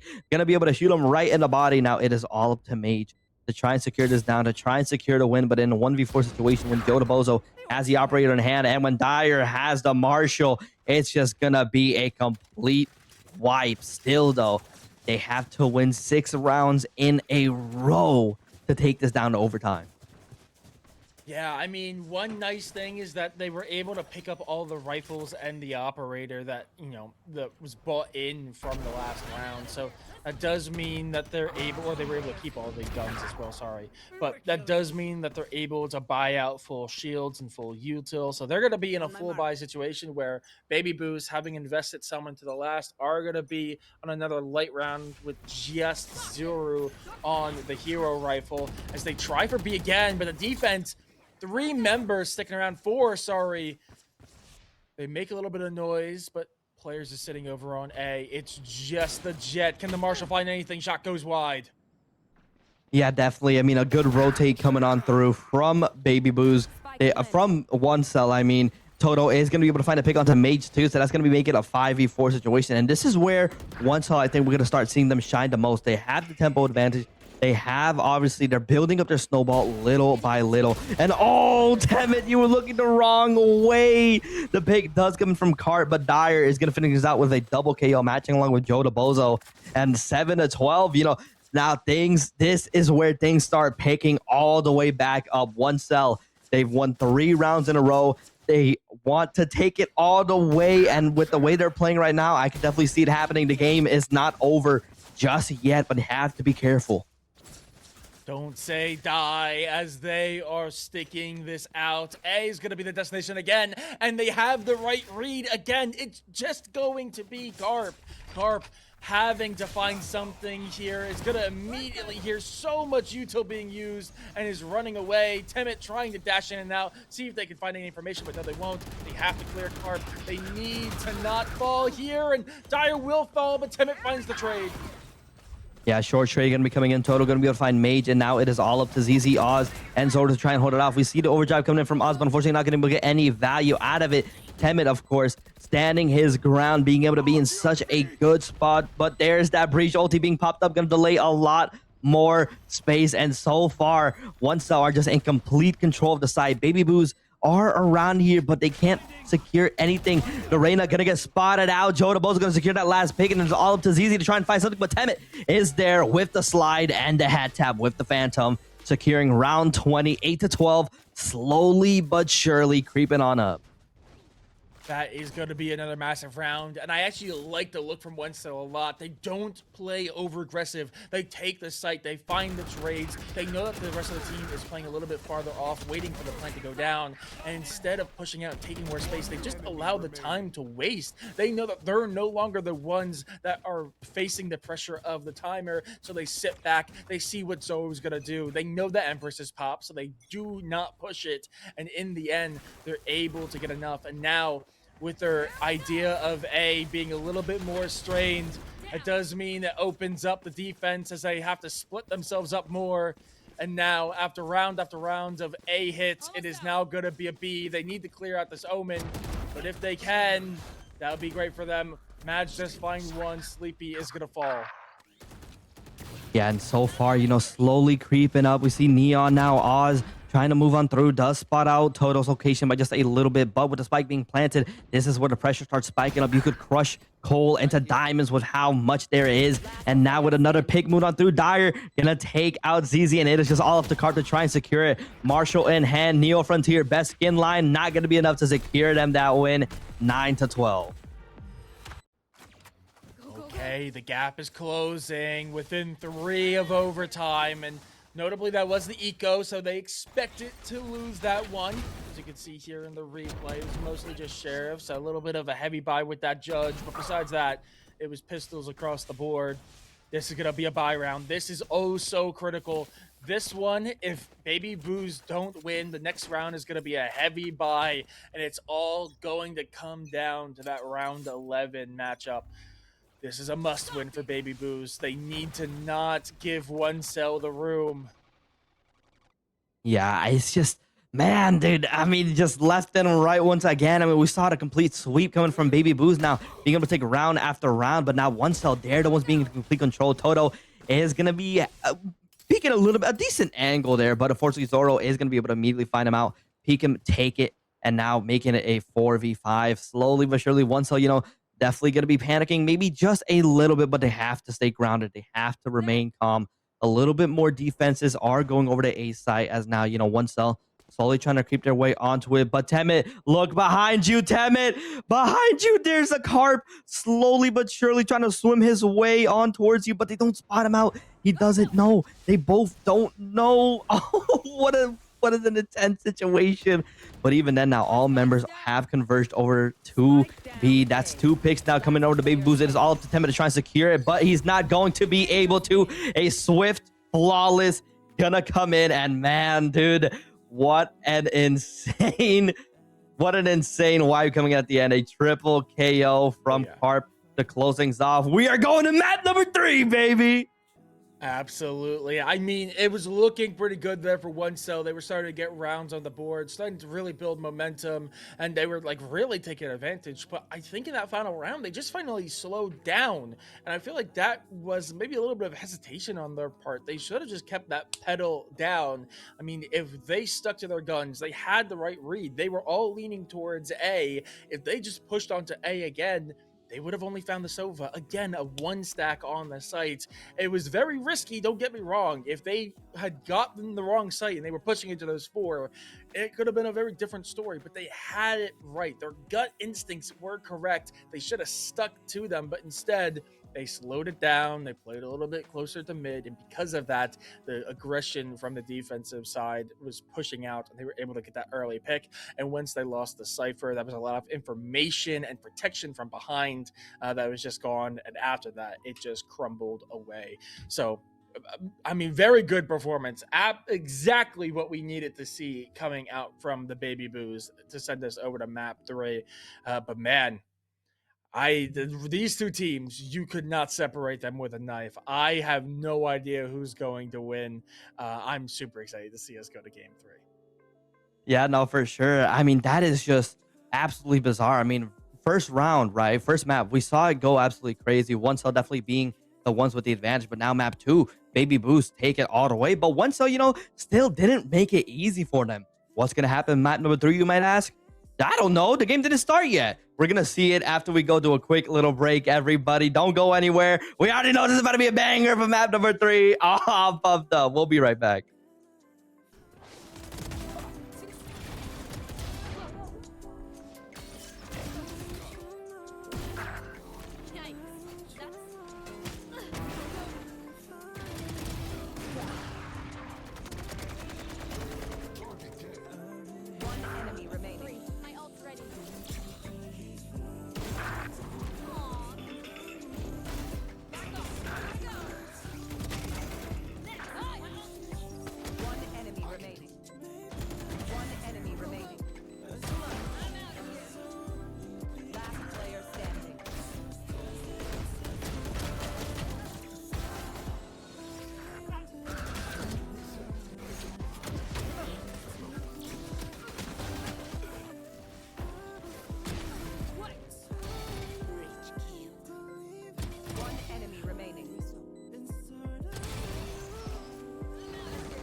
remaining. My ult's ready.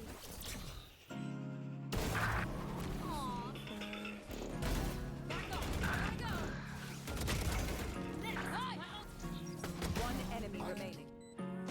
One enemy remaining. Last player standing.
Mm, mm, mm, mm, mm, mm.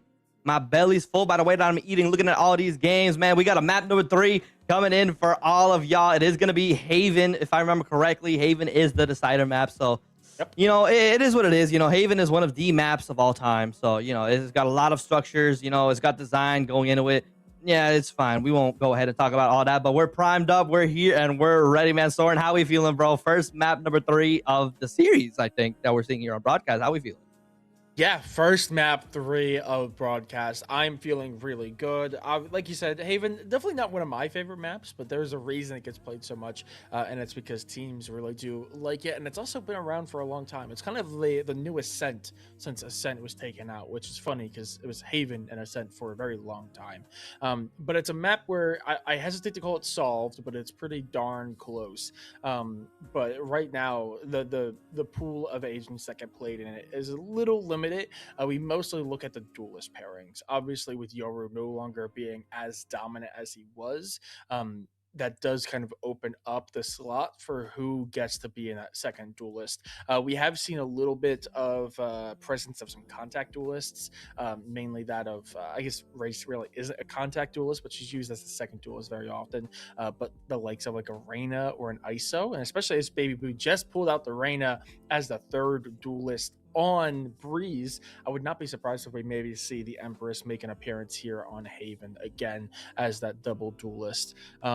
So I definitely think the duelists are going to be what we're looking towards. Also, double controller is still pretty strong. I could see maybe a double controller setup here rather than having a Sentinel, but I also know that Chamber and Cypher are both valuable on this map. So I'm interested to see what competitions come through. I think they're going to be pretty darn close to each other. I doubt we're going to get another like triple duelist. That's just a wild pick that we weren't expecting. Yeah, no, for sure. But hey, I mean, we can't go ahead and say that it didn't work out for them. I mean, I feel like Yeah. they were able to find all of the proper angles, So, hey, maybe new meta breaching. Let's go ahead and make it 4. Nah, make it 5 duelists. I remember one time I ran 5 duelists in a comp. We didn't win, but it was pretty fun. But let's go ahead and see what agents we're going to be rocking with today. And of course, obviously, one cell already locking in all of their favorite picks, of course. And Baby Boos, of course, they're going to take it a little bit slow now over here in the draft pick because, a lot of these times, I feel like when it comes to Valorant, the pick phase isn't really as big as a lot of the other games that we do. There's not really any bans or whatnot, but still a lot of thought does have to go in over because what operators we're gonna pick, what agents do we want to select. We do see the Cypher, the Neon, and the Sova now. Yeah, and actually, we're seeing a little bit of a change up. Typically, or at least in the past, we've seen Carp on that main duelist with Oss as the Sentinel. Oh. But today, we're seeing them swap. Carp is going to be the one operating the Cypher, Oss picking up the Neon. And while we're seeing them hovered, it looks like Madge is going to be running that Omen, which is not surprising at all. Omen, I think, is pound for pound the best controller on this map. But Zoru is hovering the Empress Reyna. I would, again, not be surprised. She is, I think, the best contact agent in the game, which is not a very popular role right now. It's a lot of like pairing Neon and like Waylay or Neon and Jet. But specifically with how well Zoru just did, absolutely dominant in game number 2 on Breeze on the Reyna.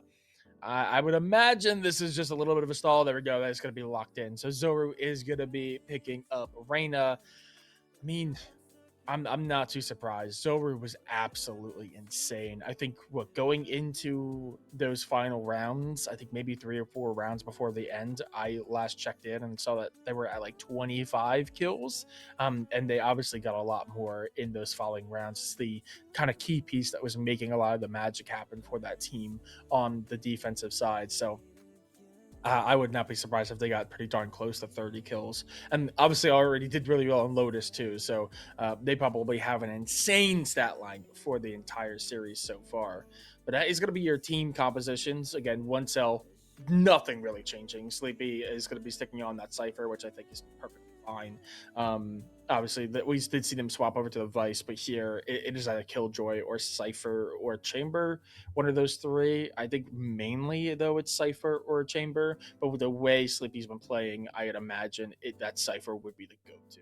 A little bit more versatility in their ability to maneuver and rotate without losing access to their traps, and also just being a little bit more information heavy rather than the aggressiveness from the chamber. So nothing too surprising for one cell. I actually really like the composition for Baby Booze, though. I think that lends itself to exactly how they've been playing today, incredibly well. Yeah, no, for sure. And I mean, it's definitely gonna be a very like I'd say definitely it's gonna be like a very interesting game to see, right? Because decent switches. I mean, I it completely slipped my mind, but I do believe we did see Oz with the Neon last round, and of course was getting a lot of Yeah. work done. But Carp moving on over to the Cypher now definitely is gonna be something very interesting to see. I mean, of course, I think they just opted into like okay, hey, well this worked out well, but I mean when we jump over to Haven. I don't know if we're gonna have this same luck with a triple duelist. So one of them really had to bite the bullet to play the Cipher, and of course it was Carp. So maybe we could see what kind of movement is probably gonna be happening here. Of course, I mean so far from what we've been seeing, just a lot of amazing performances coming in from both players. And yeah, I mean moving on over to Haven, of course, I mean it's definitely gonna be just very, very interesting. Gonna be probably a slower paced game, but at the same time, there's a lot of room for actions. I mean, we've seen one cell playing very, very aggressively, but at the same time, Baby Booze as well. So I don't know. It's gonna be a very complicated one. Definitely pressure all the way up high because both of these teams want to go ahead and make it to the grand finals. They want to go. They want to be the winners. They want to be the champs. And yeah, I mean, with a map number 3, definitely this is where it's all decided. This is where it ends. Yeah. Yeah, I mean, as we look forward to Haven, I do have to always comment because Haven is one of, I think maybe if not, no, technically Abyss is the most one-sided map in the game. But Haven is a close second with 53.13% win rate on the attacking side.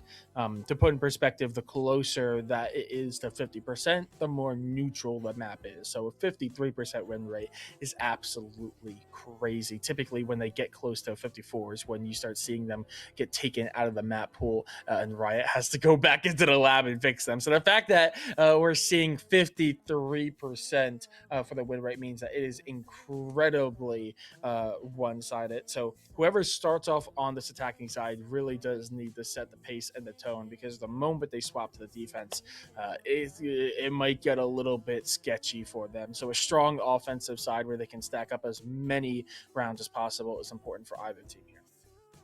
Yeah, no, 100%. And as we get map loaded up just a little bit shortly, y'all don't go anywhere. Once again, just want to say, we're up here for the vibes. We're up here to get things done, man. Things have so far really started picking back up. And I'm just gonna say once again, this is the run for the grand finals. This is it right here. This is what we need to try and obviously get the job done, because hey, a lot of these players put in a lot of their time, a lot of effort, and both sides have just been playing phenomenally. So of course, you got to give a huge round of applause, a huge amount of credit to these players, for being able to be here and of course get the job done. And the grand finals, I believe it's still up against the Broccoli Bunch versus Let's Win. I don't think there's been a winner just yet, but we're gonna have to confirm that at a later date. No spoilers, but still, man, so far has been absolutely an amazing semifinals, and I can't wait to see more. Yeah, I mean, I will say there's been no spoilers yet, and that's because nothing has been reported, which means, in my humble opinion, that game is also going to a game 3 as well. So we're probably not gonna know what the grand finals matchup is gonna be until the very end of this map. Man, I mean, there's so many storylines coming into today as well. Obviously, like I said before, the only two groups that still exist in the tournament are Group B and Group D. Both teams that come out of both of those groups made it to the semis. So everyone has a bit of a matchup, and there's actually 2 separate games that could be rematches for teams. One of those teams is Baby Booze, who would be looking for a rematch against Let's Win. As we see early aggression here, Oz gets found, but does find one. Yeah, 4 players already falling down, 2 on each side. Carp gonna get that extra pick onto Toto now. and it's just all up to Temet and Joe Bozo. But I mean, once again, you know, dynamic duo. But Joe Bozo is instantly gonna fall down to Shorty in the hands of Temet, gonna try and run away, but not enough energy is left. Able to pick up the ghost, find the pick onto Cart, but the reload is gonna secure the first round win over to the Baby Boos with 2 members still standing. Yep, and that's going to be a huge win. The pistol round underway as Baby Boos look to take the momentum from game number 2 and bring it into game number 3 here. And we see immediately they're going to try to outfit Zoru with as much as possible, as that is going to be a Vandal invested here in round number 2. It is going to be light shields, so no heavy shields for them, but that is going to be a lot of firepower brought in. And Carp on the Sentinels also going to be bringing in a rifle. So 2 rifles to try to convert this round 2. If they can keep everyone alive, they might be able to bring them into round 3. Yeah, for sure. But I mean, as things kind of start off a little bit slowly, of course, we do see one cell. They're going to try and move their way over by, it looks like B.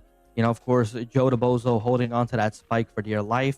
Going to be able to move in just slowly. You know, I think they're just trying to pinpoint, okay, where do they have all their forces in? Where can we start breaching in? Because, of course, C-Site completely set up by the Cypher. B is just completely converged with all members. And so I think they are going to go ahead and try and just run on in and try and find it. But Oz, of course, is going to slide his way on through. But Joe Bozo going to be able to finish it off. Toto getting another pick. Util being dished out. But the Bucky shot coming from Tema. They're going to be able to find both Zoro and Mage. And as now it's a 2v3. Dire gonna be able to get taken out. Actually, Dire gonna be the last standing member, but Carp is gonna take him out with Baby Boos sitting with a 2-0 on the rounds, moving in swiftly but surely already. The snowball slowly building itself up. Okay, that is going to be the anti-eco 1, and with 2 members left standing, that is going to be both rifles kept, and immediately Oz is actually going to be picking up heavy shields and the Odin. I'm sure certain members of the community are going to have certain words about that, as it looks like they're going to bring out a little bit of Brock and try to get a sneaky kill over towards Garage, the wall bangle area, but it's not quite gonna land, as every member of this attack side now with rifles, or Bucky in the case of Temet with the Neon, they're all making their way very quickly onto A site. Yeah, for sure. And I mean, definitely the Odin, you know, 100% I can say, yeah, definitely going to be a lot of interesting thoughts about that. But I mean, you know, very, very good. You know, it's a very decent gun to move on through. Pretty expensive, but still, I mean, obviously already the Odin spam going to be coming in. Not going to be able to find much at all, but still, so far, the spike has been planted. The blind coming in from the Reina, not going to be able to get much value, though, as Temet is going to get traded out. Going to be able to find one. Harp is going to get that pick as they try to destroy the Reina blind. It is all up to Toto to try and secure, but they know where he is. They take him out, and that's going to be round number 3 secured, as they're going to be able to get the defuse, and that is just... oh, man. It's just not really looking too good for one cell. No, especially as, again, this is an attack-sided map. This is the side that they are supposed to be doing well on.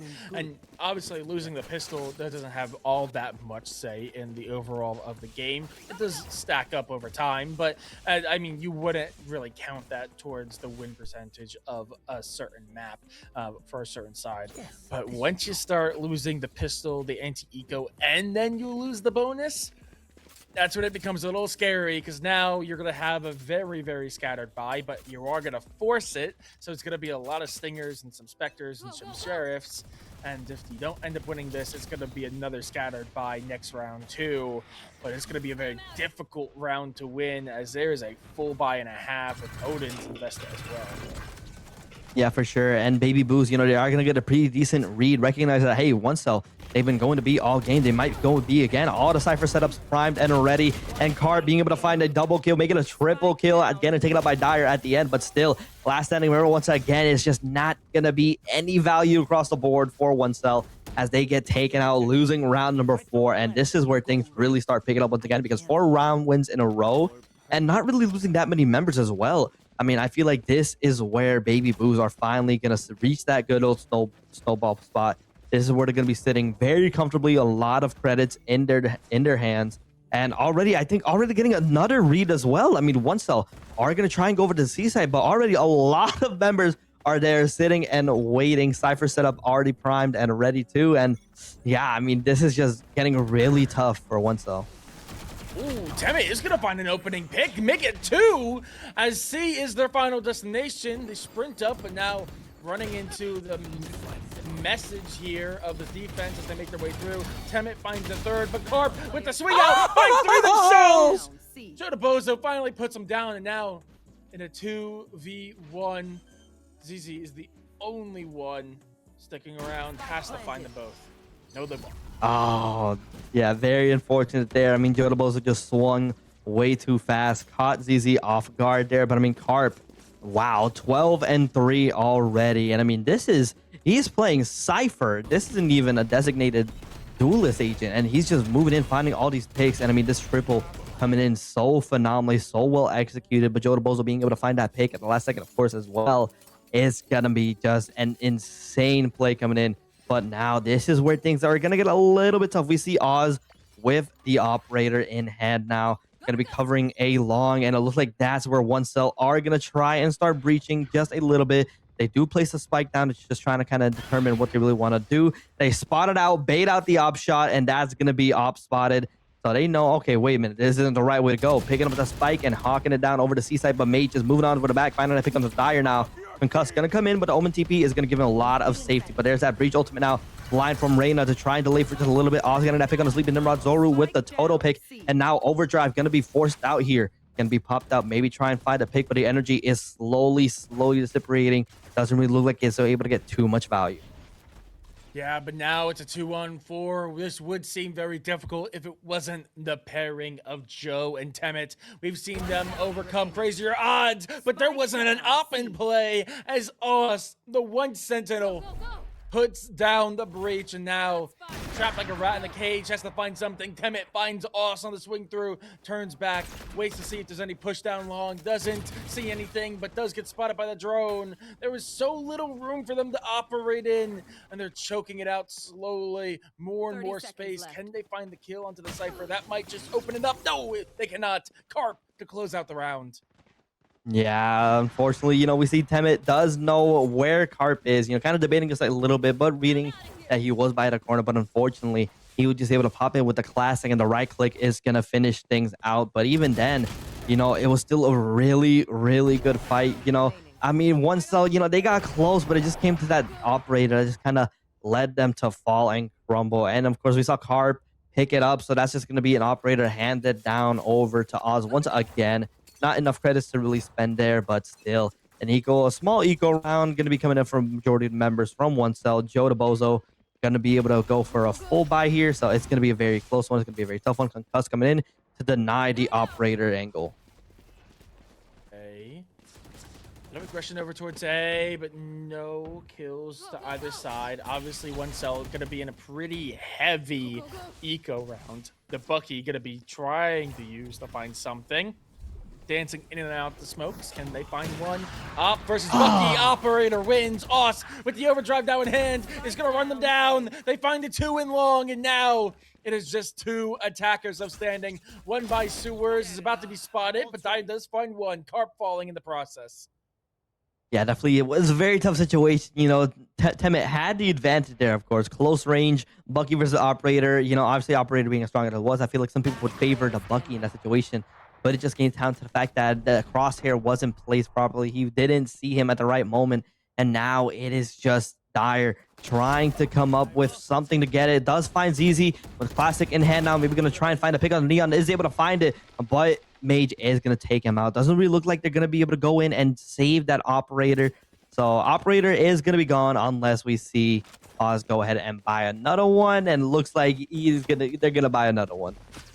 Yeah, and with that being said, I do believe you're going to get a listen in for this next round. So let's take a listen to what these teams are talking about going into it.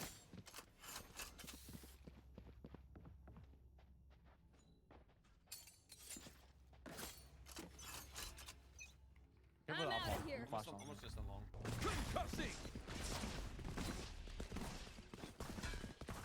There they are.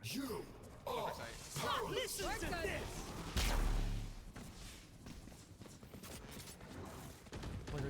Hold flank. Someone stay flank. Stay flank. I got it. Just hold it passively.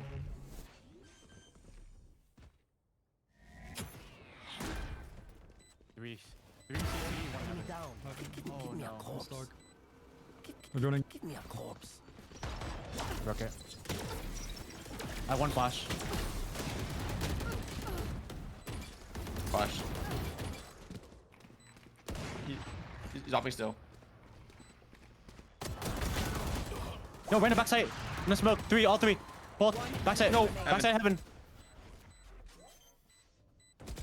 Off. Oh, nice try.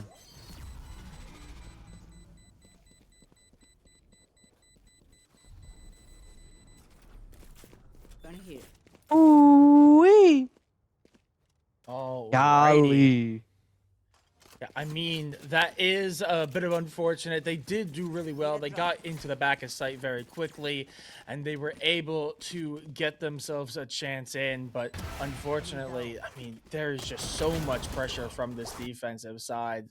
Moving as one big unit, you can see that three-man push out, and I mean, you could hear it in the comms. One are still together. They're still calming. They're still giving everything that they need to succeed. There doesn't seem to be any wilt or like give in their voices, but it is a very difficult task, and they have to be super concentrated in order to close this gap.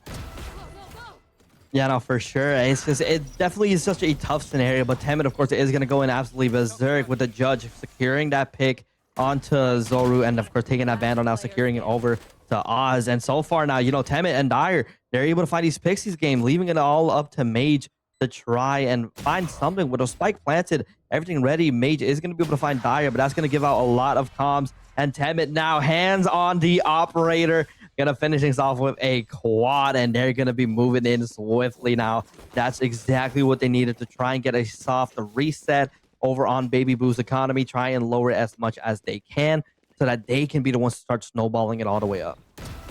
Absolutely. I mean, we even saw a little bit of what we just saw almost work in the previous round, that over aggression to get deep into the site, and they just punished them and choked out as much room for a retake as possible. I'm expecting to see something similar here, but it looks like it's more of a default as two are playing towards lobby, but it's very slow as a couple are setting towards C now and a rotate over to B. This Reyna is pushed out, will take a few shots, but doesn't quite land, doesn't find the kill. Oh, yeah. An unfortunate spot for Oz to be there. You know, of course, try to get maybe a little bit of a flank angle, but was unprepared for Toto to just be standing right there, ready to find him. But Toto is getting taken out by Zoro, though. A little bit of damage and hits are going to be coming in. So they are going to be moving on slowly over towards C site, try and figure things out. I mean, B site is completely set up. Majority of Cypher traps is just all over the place there. But they are going to be running out Tempest now. Going in, Tempet going in with the operator in hand. Relay bolt coming on in. Omen is going to force out a quick TP, but a Sova ulti is going to go ahead and try and spot these members. Able to get a couple, but the overdrive now coming from Temet definitely is going to be proving kind of dire. No member is going to be spotted out just yet, and the energy is going to go practically all the way down now. The Empress herself going to get popped out here over from Zoro now to try and, of course, give a lot more advantages over to him. Give them a little bit of extra healing if he's able to find these last picks. And as he slowly comes in from behind, going to be moving in slowly, finds that pick onto Temet, finds the pick onto Dire. No, he doesn't, as Zoru is taken out by Dire. And the back and forth goes as Carp, dropping from the sky, is able to pick up the final kill that matters, getting to that 8 threshold. 8-2 now, the round count, as Baby Boo's, I hate to be the one to say it for one cell, but reminder, this is an offensive-sided map. Baby Boos are just so dominant here as they just choke out as much space as possible, and One Cell are seemingly struggling in this environment. Zoru being a big part. We can see them get that first kill, and then they find the next, a backstab that very clearly they were not expecting. One Cell all looking towards CT and Heaven, and that is just the death nail of it all. And now, with 2 rounds left to go in this half, One Cell desperately want to get a few more on the board. An 8-4 doesn't sound too bad. It's winnable in that situation. Even a 9-3 with the curse makes teams feel at least a little bit better. Yeah, definitely. And I mean, I wouldn't be surprised if we do see another 8-4 situation happen once again, but the chances of it are looking pretty low. And I mean, looking over at some of the members at One Cell, they don't really have that many weapons at their disposal, but even then, they're still able to find 2 picks onto Baby Boo's. And to move on through, of course, Mage gonna find a couple bit more, and the rest will fall and crumble as One Cell are gonna be able to secure round number 11 and take it up to 8-3.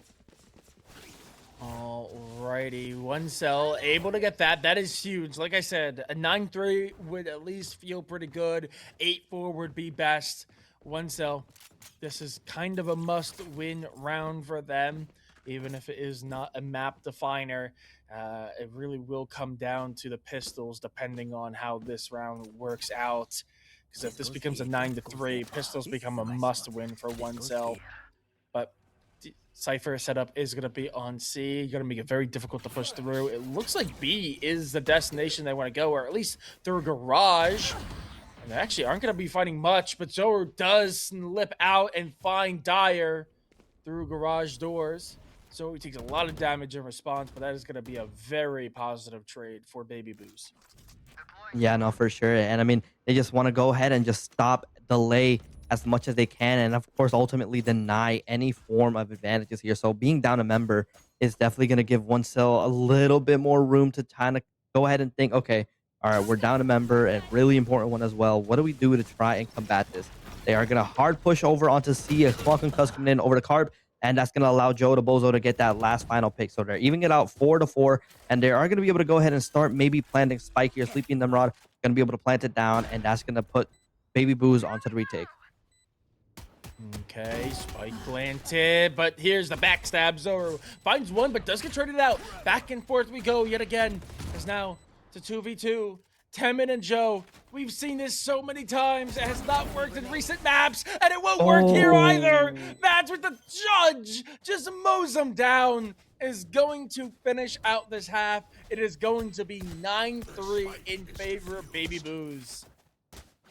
Yeah, it just came down to the unfortunate fact that they were just way too close together. I mean, we saw ZZ go in, of course, onto the right side and just cover up all that space. And that just allowed Madge to go in through Garage, spot them both out, and just judge them all away. Not really much was able to get done there from One Cell, as they were just put in a really, really tough spot. Yeah, and now turn of the half in a 9-3 situation. One Cell. This pistol becomes oh so critical. They need to win this out.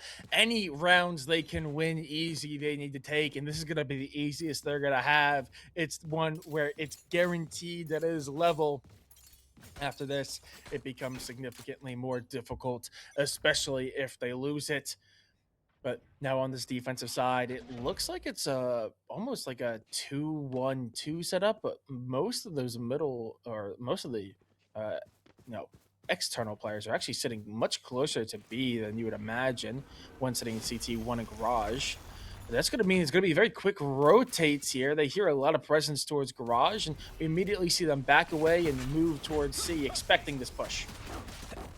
Yeah, for sure. And already, the Massacre is going to start out. Oz is going to be able to get traded out.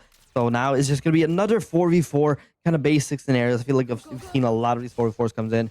But Baby Boo's, they want to take this out. It's going to be very, very tough. But, now that the rounds have swapped, everyone's resorted back to pistols. I feel like this is where we're going to see maybe One Cell start getting to come back in once again, because they're down, but they are not out just yet. It's going to be slow. It's going to be tough. They're trying to move it out, but Baby Boo's are spotted out. Still are going to be able to get the spike planted over onto A side, putting One Cell on the retake, but still they have the numbers advantage and they have the resource advantage. Alrighty, and with that, the shorty is perfectly lined up, but unable to see their opponent. And then that is gonna be One Cell picking up the round. This is exactly what we needed to see from them. That's gonna be the defuse. So that is a perfect start for this half for One Cell, picking up the pistol, the anti-eco. Now here's the question: do Baby Boo's elect to buy in here, pick up those stingers, pick up something to try to convert this very difficult round for them, or are they going to keep it low? And it actually looks like they are gonna invest a couple of sheriffs that will hurt if they do not win it. And actually, yeah, no, we're going to get buys. We are going to get buys across the board here. Bucky, Stingers, they're going to attempt to try to flip this. And it's actually a pretty good call. There's 2 Outlaws, but only 1 Vandal in play for 1 cell.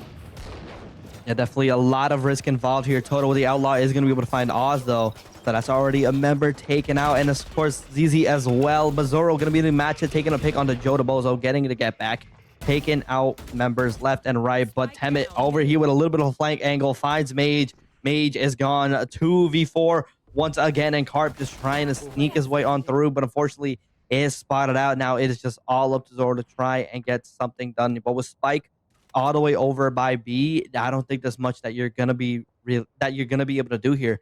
You have to try and maybe move it slow, try and figure something out, maybe find a pick or two, able to find a pick onto Sleepy Nimrod, but Temet is through the other door. What angle do we want to try and take here?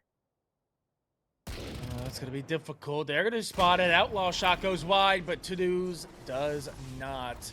That is going to be another round win for 1 cell. A round they were expecting to win, so losing 2 probably doesn't feel amazing, but they are able to keep the Vandal and both Outlaws, and actually they're going to invest a little bit more into this next round with a second Vandal. But I mean, Temet on that flank. Temet and Zoru have just been going back and forth on the flanks, constantly being present, stabbing their opponents in the back. But with that being said, I believe we are now going to get another listen in. Baby Boos this time around. Let's see how they fare on this bonus. It's close right, close right, close right, close right. Yeah, close, close, close. KO's there too. KO's super close. They're on us. Yeah, we... Blood. I'm out of here. Oh, I didn't. Oh, we have dip shit. I'm out of here. Keep reloading. Like right here. I think. Oh, wait, all 3 of you should just walk up short. I'll make noise long. Deal? Okay. Sure, bro. Long. Three, It's still facing it. It's still facing it. No. Close right. Close right. Close right. Close right. Close right. Dead. Nice. Planning. We just got CT. Nice. One left. Okay. One It's it's Silver's last. It's the Silver's. Just I'm chill. legit playing bot. They can't flank. They can't flank. Can't flank. You can go kill him. Look. Playing out. Me and I Carp have will win cam, the I have round. I don't even worry about I'm it. not even gonna sit on my cam until.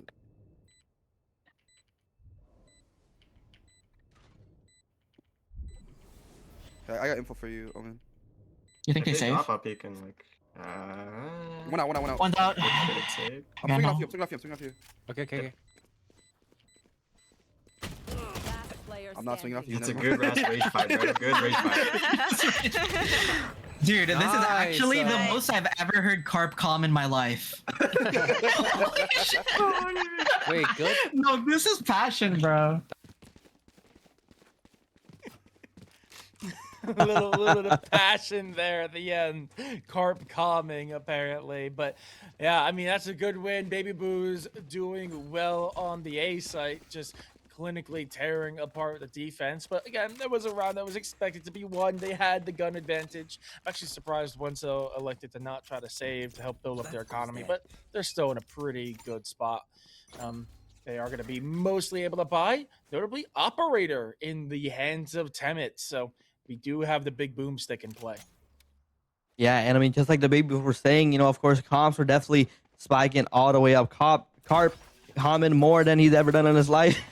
And I feel like it just comes down to, of course, you know, the passion. You know, we're up here and they're in it to try and win it for sure. And I mean, having a 5-round win, definitely feeling very, very good about that. But Tenet going to be able to get that pick onto Oz and as well onto Mage. The Operator just being so immensely strong. Joe DeBozo don't get it there, follow it up. Harp, though, gonna get the pick, but Sleepy Nimrod is gonna take it as well. Round 16 going over to 1 cell, 10-6. And so far, man, dude, it is just going left and right. Yeah, and this one I think is where we're going to start seeing it level out. I don't know. I'm starting to get a vibe here from the defense, especially with Temet now onto this Operator. We're immediately seeing them find so much more value. Joe also hitting stride. I mean, Temet's already, what, 22, 12, and 4, doing well for themselves. And Carp moving off of the Duelist, as we've said so many times before, now onto the Sentinel, has not missed a step. 23 kills for them. And now the Operator sitting in Garage, Shot goes wide, cannot find it, has to pop the overdrive to stay alive, finds the Bucky player, and they are going to live despite being chased down. Yeah, and popping that overdrive too to get the pick definitely was very worth it. Doesn't really look like Temet is going to be able to get any other value out of it due to the fact that, of course, energy is going to run very, very low. But they have to be very careful here. Peeking over the garage. Dyer going to be able to get the pick on Azizi, but does he know? Zoro is right there, right behind. Now, he does have Jodobozo watching his back. So, going to be able to move freely here, but still, it's going to be very tough. It's going to be very close. Jodobozo taking out the pick on Zoro. Try to move on to the back, and it's just all up to Mage to just try and maybe see, okay, what do I do here? I'm in such a tough spot. All members are still alive. What do I do? Do I just try and go for the spike here? Do I try and find the pick? I mean, yeah, it looks like Mage is going to go in and opt in for the spike, but even then was picked up by Dyer from behind. Tried to TP up onto the high ground, saw the vision, but unfortunately was unable to lead through with it. Dyer, I know that devious move. You saw that spike planter way too long. You were gonna go for the knife until you saw them try to TP away. But Temet just doing incredible work over in garage, almost losing their life, but being able to keep it, and then the quick rotate over to allow them to sweep through the rest of the team. Just massive. As Wenzel are slowly closing the gap. They've put 2 rounds together. They've put Baby Boo's now on an eco, so this should be a pretty winnable round for them, as it is just full stingers. That should, knock on wood, I don't cast a curse. I'm known for cast a cursing. But this should be an 8th round, and Baby Boo's only have a lead by 2, which is a very scary thing when you're facing up against a team like Wenzel. Yeah, no, for sure. It's just one cell, right? They're looking to do it once again, and Toto is going to start it off taking Zoro down, but they're going to match it up with a quick little trade coming in front and back. Oz taking Toto down, but Dyer taking the Oz as well. Jodobo's going to take Mage down, going to be able to take Carp down as well, and now it's down up to ZZ, and Tambit is going to get that pick with the shorty. 10-8, and one cell are slowly but surely making their ways back up, running in a 3-round win streak, and that's going to really help settle down onto their economy. I mean, look at the amount of credits that they have. Yeah, crawling through the mud to climb back out. This is what we needed to see from them as well. I mean, remember, it was a 9-3 half, and since then, they've put together 5 rounds in the last 6. And again, on the defensive side, this is technically the weaker side of the map, and you would not guess that with how well both these teams have done on the defense.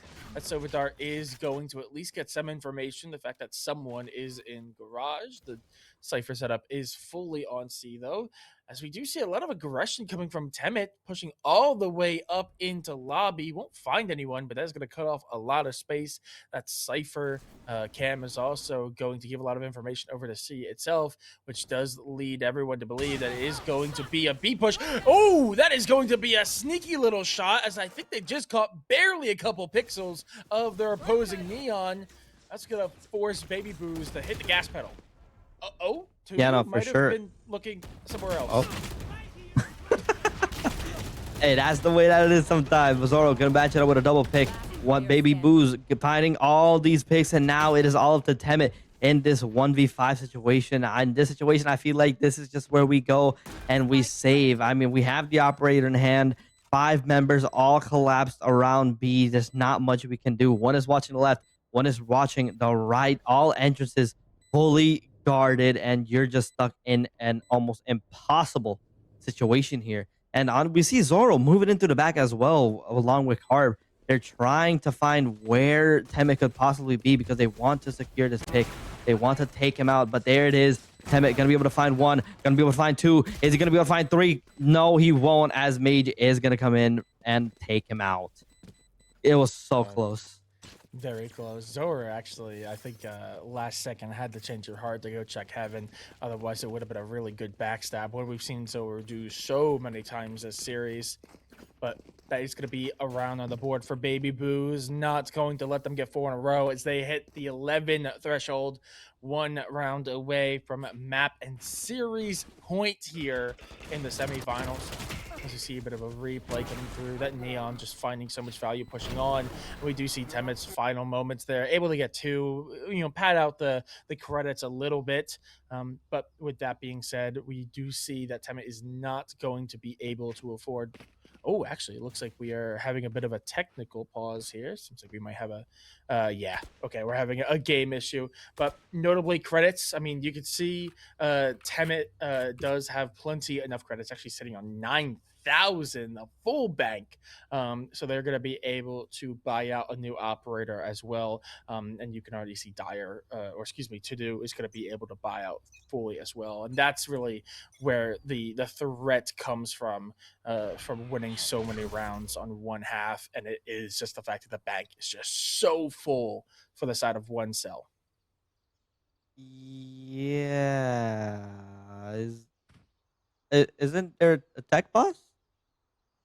Uh, Is Toto back? I'm not There. sure what is going on. We're waiting for production to give away. Oh, okay. All right. I think we're Hey. going. Okay, yeah, we're going with it. Okay. All right. Little confusion coming in over onto the Reester's brain, but yeah, so far, I mean, yeah, a lot of things definitely being a little bit grim over here for one cell, but even then, they're getting very close. I feel like this could be a room for potential to reach over onto the overtime, but Baby Boo's, one round off of getting match point, and it's right there. It's right there in their hands, and we heard it through. They want this win. Oz gonna start off with that first pick on the Joe to Bozo. And yeah, so far, I mean, it's getting very devastating. It's getting very close.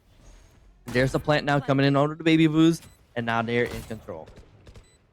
Okay, operator is in the hands of Temet, and the shot just goes wide. They're down a member. No ultimate in hand, but we do hear that overdrive coming through from Oz. They're going to try to take space. They're going to find 3 in the process.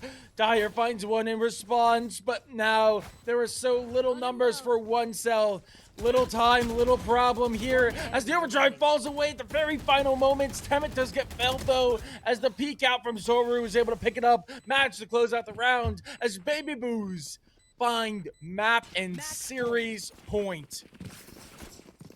This is definitely very, very close. One cell have to bring in their absolute might these next couple of rounds, because this is it right here.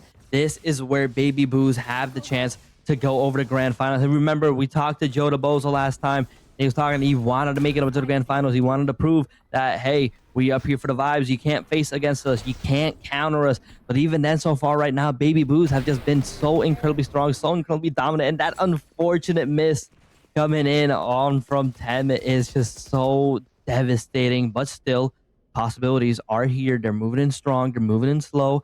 They just have to go in and try and find the proper angle and the right moment to try and secure this. Now, Toto is going to spot out Oz hiding around in garage, and they're going to be moving in through with a drone. But I think once again, Temet, can we see him do it again? Maybe just hide around in the corner while members push on through. But no, it doesn't look like they are going to go through with it. Go, go. Okay, Temet absolutely should be spotted. No, they don't. They're going to be able to sneak the kill onto the Sova. And with that, it's going to pull away, find the pick, get back to safety. They're going to play for the retake. They have the man advantage, and they know it. That Omen Smoke is going to go down. It's going to give away that C is going to be the destination of choice for this attacking side. And they're just going to allow the spike to go down without any issues. Yeah, any issues at all. But I think it just comes down to the fact that now there are 3 members down, and one cell are just moving in with the tempo. Everything going over in their favors. Temet, though, is going to get picked off, and it's just all up to Carp to try and hold the line here. A 1v3 with all util being dished out. Toto going to be able to get that last pick with the Vandal, and one cell are going to make this 12-9. Slowly going to try and creep their way up. Kind of contemplating, okay, who do we want to give this to? But they are going to give it over to KO. Yeah, I think that is a smart move as well. Tudo is by far the closest to their ultimate. I guess say by far, it will catch them up with Dyer. But that is going to help out. And Temet finding that first pick is just so crucial to this entire play. I actually like this a lot. I mean, we know that Temet is absolutely insane when it comes to first bloods on the first day. The first match that day, they got 12 in a singular game, which is absolutely nutty. So the fact that they're able to find that value, and if they can continue to do so, find these early picks and then punish it, could be very helpful. As we see there, the operator gunning down Oz. Yeah, and already such a strong early pick coming in. 10 with the op is just going so incredibly strong. It's just gonna take Carp to take him out of the fight. But still, a 3v4 situation now. They're gonna be moving in slowly, try and secure and bunker down because this is it. I mean, this is match point. This is series point. Winner goes over to the grand finals, and this is where both teams have to bring in their absolute might. We've talked about it before. We talked about it here. And Baby Boos, they're looking. There's right there in their hands. They can go and secure it right here and right now. Zoro gonna take Dyer down. Members falling, members crumbling. Sleepy Nimrod gonna be the next member out as Vine comes in. He's gonna back up just a little bit, but a swing coming in from all members is gonna take Carp out. 3v2. Now the health isn't really 100% over on one cell side, but Jotabo's gonna find a pick on Zoro, leaving it up to ZZ to try and hold the line here, but the flashes are coming in just a little bit too much, and Toto is gonna secure the last final hit to take them over to round 23. Hey, we're double digits across the board. Baby Boos just need to find one round. One cell need to find two, but notably, I believe that was a buyout. They should have enough money to invest in one more time. This buy is going to bring multiple members down to just 50 credits. This could get sketchy. And even that is going to come out with some light shields as well. So Baby Boos, this is going to be a must win for them. They kind of need this one because next round, there is no guarantee they're going to be able to afford to buy in. We see full buy, including the operator, still in the hands of Temet. It's a very slow default here. And actually, that knife is going to find so much information. Almost every member of Baby Boo is going to be spotted. Actually, yeah, every member of Baby Boo is going to be spotted with it. Absolutely insane. But still, I mean, yeah, I mean, the econ definitely coming in from Baby Boo's, of course, going to be a little bit short out, but still, they might be able to find a couple of these picks and try and take the weapons that one cell has, but even then, they're not giving them an opportunity to, as they just get completely wiped out. Absolute flawless of a round coming in, and now with just one more win needed to take them over to overtime, this is it right here. This is it, and it's just getting greater and greater, but unfortunately, Baby Boos are going to fall just a little bit short, not going to have that many resources at their disposal. So, but still, you know, it's going to be just, it's such a rough spot to be in, you know, because you obviously you got to get all of your abilities. And then, of course, you got to get a really solid gun. And then, of course, the shield. And I mean, the one cell, they're just sitting comfortably, perfectly even with all of these credits at their disposal. One round away from a chance at overtime. Baby Boos, like you said, having to scrape together nickels and dimes in order to afford what they can. Aries, Bucky, and Bulldog in hand. 2 full rifles, though, with full buys, mostly in the hands of Zoru. That is the biggest threat on the board here. Carp, also the biggest threat, but only has a Bulldog. Spike is going to be planted. Baby Boos being given the space. Yeah, for sure. And I mean, Oz trying to pull a little bit of a Tempest, trying to move on through. Overdrive going to be popped up over from Tempest, and that's going to be a little bit of a diffuse coming in. But now a 2v3. It's all up to Carp and ZZ to try and end it off here. But Jotabo's going to be able to find that pick, revive onto Toto, and ZZ going to get taken out. We are going to be going to an overtime. You couldn't script it if you tried. Overtime in game number 1, or excuse me, game number 3 here for the semifinals. One cell, like we said before, don't say die yet. And now we are in a position, both teams are going to have the same amount of credits. They're all going to have halfway to their ultimates. It is going to be a race to 14. Let's see who will get it. No operator buy for either team. Obviously, you can buy an operator with the credits given, but it will be without any shields. So that is going to be one of those situations where it's a glass cannon. Otherwise, you cost another teammate a rifle, which most teams do not intend to do. You will see. It looks like it is going to be a 5-man push. Very aggressive push from one cell as they try to take A site. Yeah, and it's definitely going to be a really rough one. And I feel like now that we're in overtime, this is where we're going to see the expertise from one cell's agent go absolutely berserk, because now with economy all evened out, you know, this is where it just relies on both aim and expertise on your character. And I feel like this is where we're going to see them shine the absolute most. Spike being planted now. They are on the defense. Baby Boo's gonna have to go ahead and try and take a retake here. We might see a little bit of a duel happen between Zoro and also Sleeping Nimrod, with Nimrod taking that win 5-3. They're slowly crumbling, slowly falling. We saw Temet, try and go for a little bit of an extra play there, but it looks like One Cell are going to be able to take it. They just need one more round to take it all the way. And the crazy thing is that was their attacking side. That was the side in which they lost 9-3, 8-4, one of the two. I think it was 9-3. So that was their weaker side, and they win it. And I don't want to say dominantly, but I think, 3 members still left standing? That was one of the best attacking sides we've seen from them, and they're bringing it out when it matters most in overtime. And now they're on the defensive side. They've done so well on the defense to get themselves here. And Temet just hits the gas pedal and doesn't let go. Finding Us immediately. The tip of the spear yanked away from Baby Boos as they have to completely reevaluate how they're going to take this attack. Slamming the pedal to the metal now. One Cell running in with good tempo. They have to try and secure this defense. Everyone converging on over to the A side. Still, opportunities are still shining over for Baby Boost to try and take it, to try and overextend it. Maybe go on over. This is it. This is the round for the grand finals. And One Cell, they're in it to win it, despite being planted now. Gonna put One Cell over here onto the retake. And they're gonna move on in slowly, but 100% surely now. One in hell, one in heaven. They got to try and converge onto here. And we see Tempest already with this movement, trying to secure that long. It is safe. And it indeed is, but you can't say the same over for Hell, as he's going to get spotted out right here. Dyer going to get taken out by Zaro, Toto as well. But now it is a 2v3 situation as Mage and ZZ are the last standing members. Mage is going to be able to find one. Temet, though, popping out with the overdrive. It is all up to ZZ to try and hold the line here, as One Cell are going to try and secure the win. And they do. Okay, being able to get that defuse off, they move on over to the grand finals. Defenders win.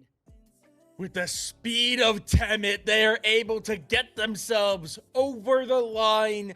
A comeback win in game number 3. Again, 9-3 half that they come back. Another victim claimed to secure a spot in the grand finals. You could not script that if you tried.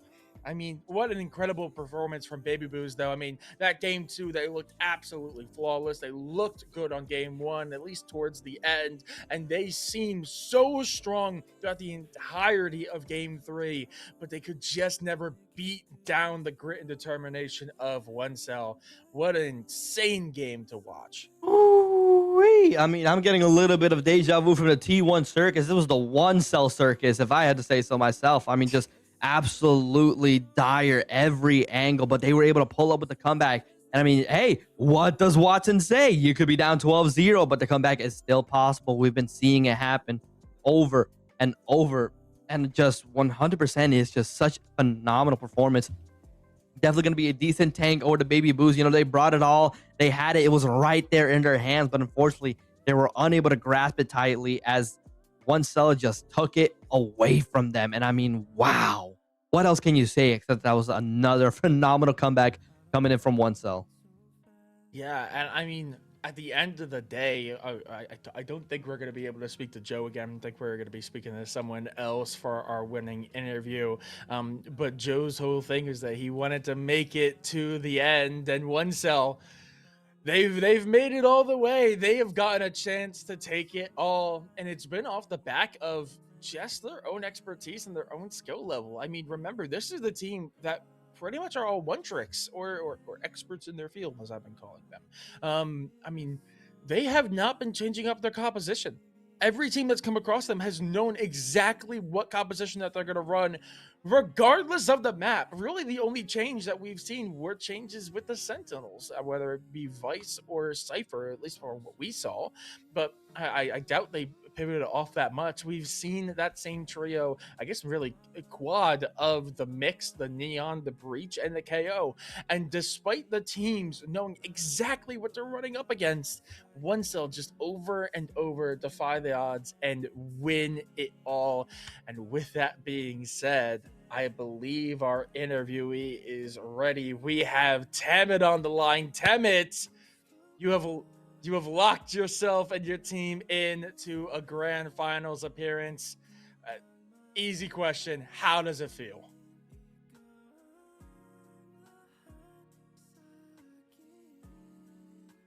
After that Breeze game, oh sorry, I can hear myself. I think it's good now. There we go. But yeah, like I was saying, after that Breeze game, I honestly like we were like down and out. I feel like we just didn't know what to do. And then we kind of going into game 3, we thought Haven was our map. You know, like it was like 3-site map. We run down with our team, and we were down and out again. We were down 4-8 at the half, I think, and then we were down 12-8. But yeah, I had honestly, I already said this, but yeah, I had no hope. Like honestly, I had no hope. But we did it. We brought it back. I know we had a huge round. I think it was the first round of overtime. I had Sleepy or Cypher hold the flank, and she got those 2 kills, and that was so huge for our team morale. And that I think that's what got us to the victory. Yeah, for sure, 100%, man. I have to ask you, dude. You have been going absolutely crazy with the Neon start to finish, and I really want to know what goes on through your head when you just dive on in and just zigzagging all over the place and you secure these kills. Like, what's going on? What is up in that noggin? Yeah, I'm not gonna lie. Most of the time, there's not much going on up there. I'm gonna be completely honest, because I usually just run it down, right? Like I don't really think about it. Like it's all muscle memory for the most part. I have like the rollouts. I have the certain things I do to enter the site, or like how I like to push on defense. So most of the time, it's basically just me on autopilot, right?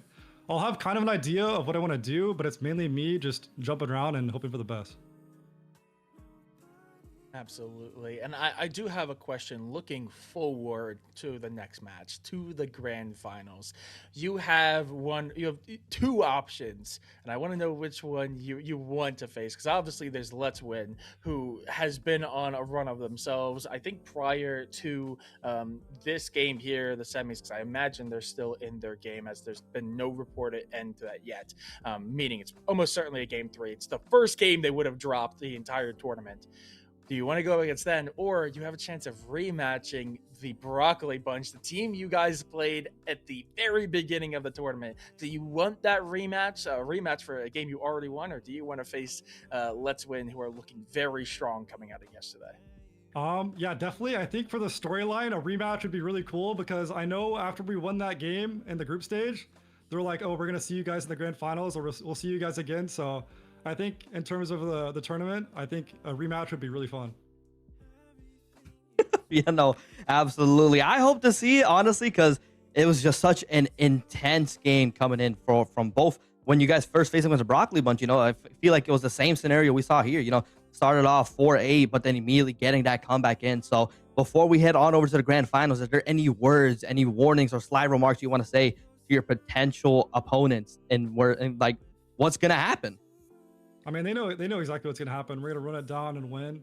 I mean, we played our first game against them. We were down 3-9, and we still came back and win. But this time, we're not gonna need to come back. We're just gonna win. Alrighty, confidence coming out of Timid and One Cell. Thank you so much. We will see you in just a couple of minutes for the grand final. But with all that being said, I believe we are going to send it over to a quick break. When we are back, it is going to be grand finals time. You will not want to miss it. And of course, before we go to break, we have to give a massive shout out again to YFP. With special thanks to them for helping make Creator Cup possible. It would not be possible to host this event without them. So special thanks to YFP. Go follow their socials, keep up with them. They were amazing people over there. And of course, the 8,000 Dreams Fund. They're teaming up with creators like you to fundraise in support of their Broadcast Her grant, created for women and femmes in content creation. Their Broadcast Her grant awards up to $1,500 to support those creators by funding things like hardware upgrades, equipment, or travel to conventions. Since their inception in March of 2018 with Twitch, they have funded over $500,000 to over $400 through their Broadcast Her initiative alone. And with less than 2% of charitable donations that go towards women and girls causes, be a part of the change and help contribute to that by contributing to hashtag streams for dreams and make dreams of femmes in need come true. The link is in the chat. The link is on the Twitch and all the social medias. If you can donate, go donate. Make a difference for someone in need. But with that being said, we're going to take it to break. We'll be back with grand finals. And we're also close to our goal. Go donate if you can. We're so close to our goal. Woo! Yes, sir! Let's get it, man. Hey, man, we here for the vibes.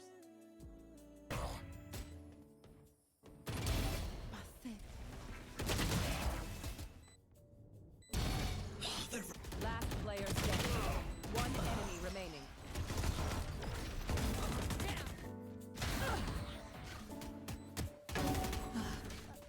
One enemy remaining.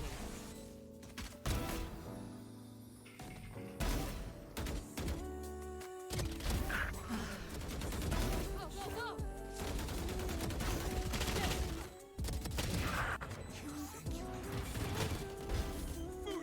One enemy remaining.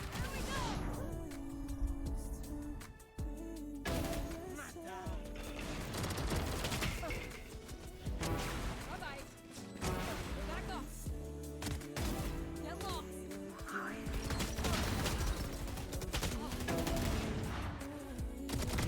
Enemy down.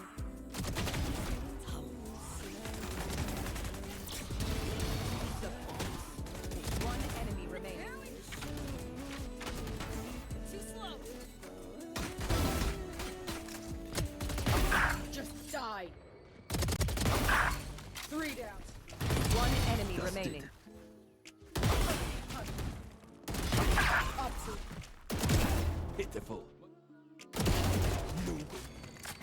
One enemy remaining. One enemy remaining.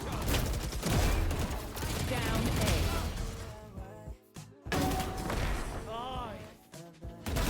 Get lost. Bye-bye. You die.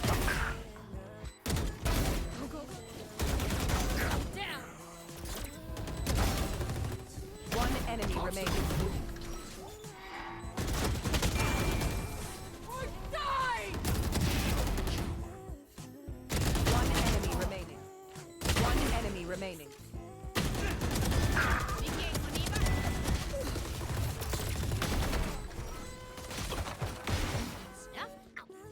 One enemy remaining.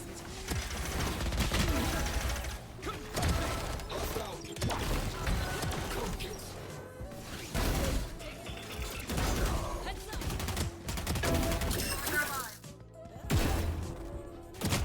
Spike down. One enemy remaining. One enemy remaining. Triple D. Spike planted. I'm out of here.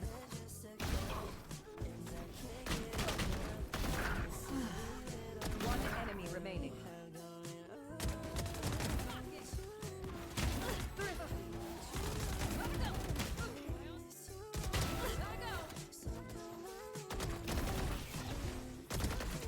One enemy remaining. Spike planted.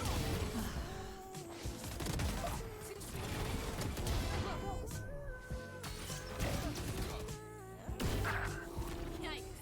That's.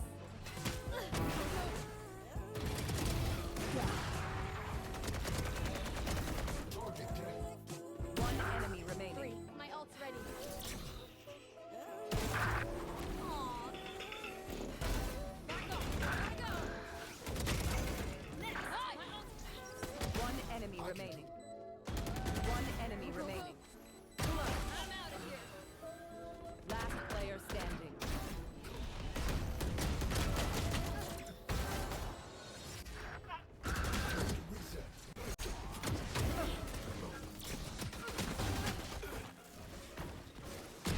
What? One enemy remaining. Kill.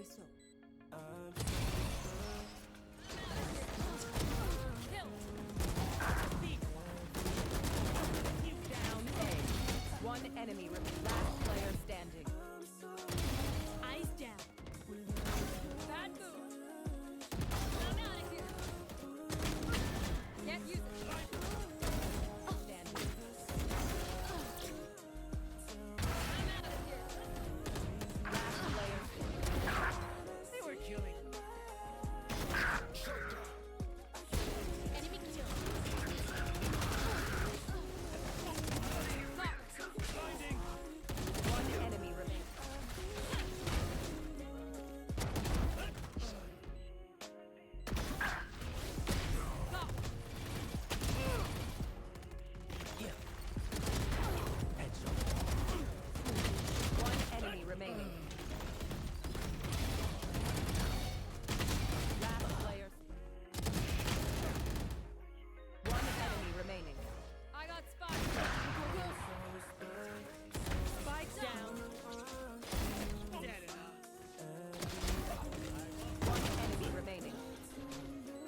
fight. 3 down. One enemy remaining.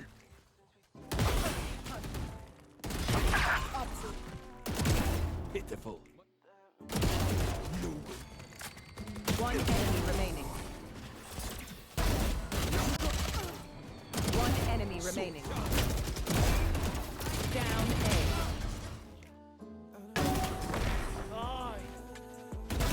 Get lost. You die. Go, go, go. Down.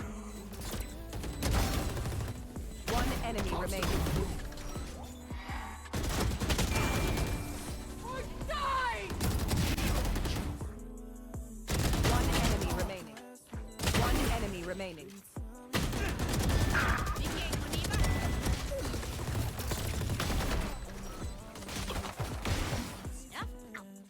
One enemy remaining.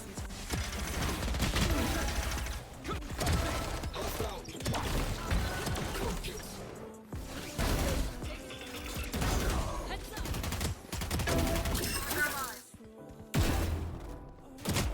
Spike down. Nice. One enemy remaining. One enemy remaining. D. Spike planted. I'm out of here.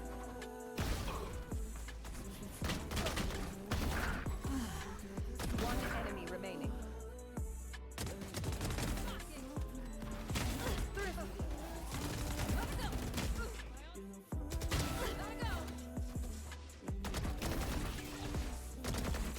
One enemy remaining. Spike planted.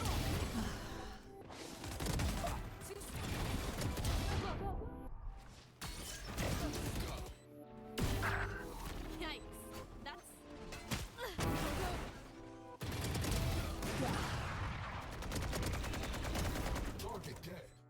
One enemy remaining. 3. My ult's ready. Aww. Back off. Back off. Next. My ult's. One enemy remaining. One enemy remaining. I'm out of here.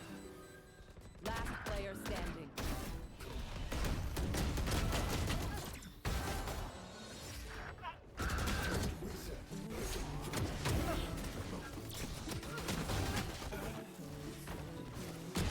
What? One enemy remaining.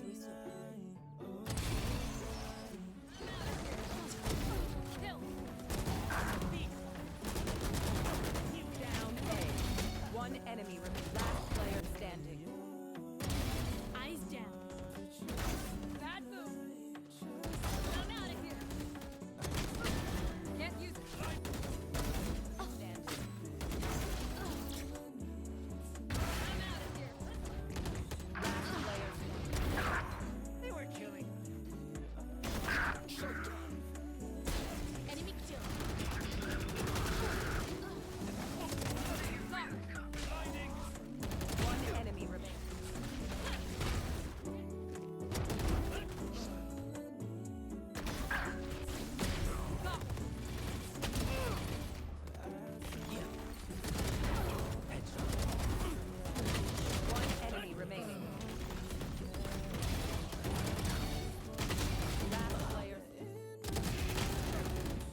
One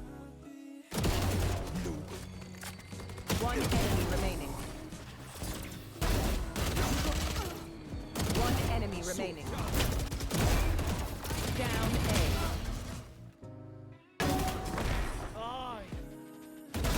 Get lost. You die. Go, go, go. Down. One enemy remaining. Or die. One enemy remaining. One enemy remaining.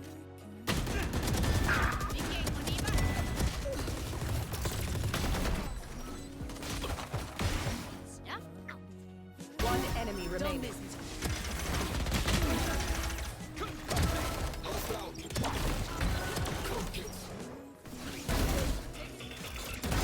Heads up.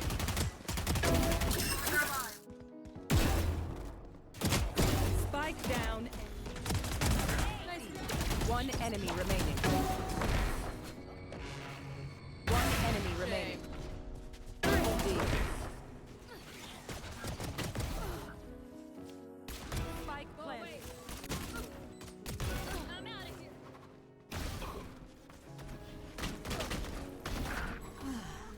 One enemy remaining.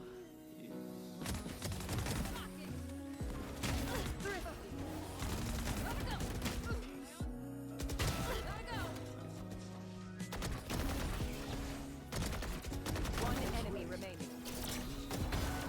Spike planted.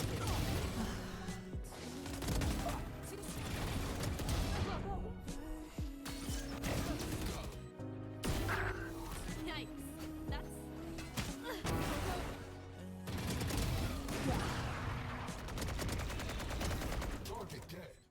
One enemy remaining. 3. My ult's ready. Aww. Hello, everybody. Welcome back. We got the grand finals going on today, man. Dude, we got the matchup of the century, the rematch of the world. One Cell take on Broccoli Bunch once again. And if y'all don't remember, we saw them happen first here on the broadcast, and it was an absolute banger. And now that we've reached here onto the grand finals, they are back. Broccoli Bunch ready to get the get back. They're ready in it to win it. And we heard Tempest say, they said like, hey, we're going to see y'all in the grand finals and we're going to take the dub. Both teams trying to go at it all about. We got Dingy Bingy, Evacuamore, Ermely, Cursed, and Breeze up here once again. Soren, man, are we ready or are we ready?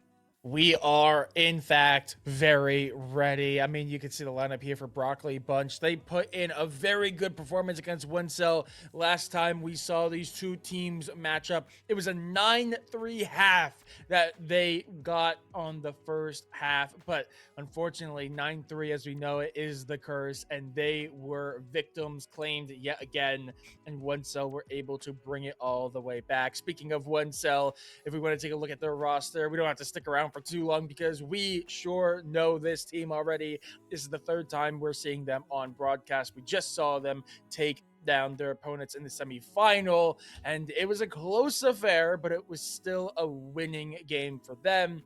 And obviously, they are known for their one tricks or expertise in their fields, aka running a combination of Mix, Neon, Breach, KO, and then a Sentinel of some choice. So nothing too crazy coming out from that composition, as I'm sure we're going to see mostly that through. As again, this is a best of three. It's grand finals time. There's no slowing up. And speaking of the best of three, I think we have our maps ready to go. If you want to take a look, there we go. We're going to be fighting our way onto Bind for the first time on broadcast this weekend. Next game will be Haven, and that is notably going to be Broccoli Bunch's map pick. And if it comes down to it, and man, I want it to, if we go to the decider, we end it where it all began, on Fracture as the decider. I mean, that is a storyline you could not script if you wanted to. It is just too perfect, but that will require both teams to drop a map in the first two. But I think I speak for just about everyone and every viewer at home. That is a map I would love to see play out. No, 120%, man. I mean, can you imagine? It goes over to map 3 and it goes to the map where it all began. That is just perfect. That is absolute cinema. And like you said, you could not script a matchup like this. It is just completely bizarre. And you know what? I hope it happens because, I mean, dude, that is just perfect. I mean, there's no other way I feel like this could go. But still, this is, like I was saying before, this is the rematch of the century. Now, Broccoli Bunch want to get the revenge. And already one cell, you know, we already see. I mean, we already know. So, you know, I think we're going to brush past and we already know exactly what they're going to pick. The exact same things again. But I'm moving over to Broccoli Punch, of course. We see Cursed with that Neon moving on through, of course. We remember over in game 1 was very phenomenal, going toe-to-toe up with Temet. And of course, so as we go on through, you know, I feel like Ermely is going to stick up with the Fade from what we saw. But there's so many things can happen, so many different kind of encounters. And like you said, Bind. We haven't seen Bind at all yet. So I'm very excited to see how things go this match. Yeah, this is a brand new state.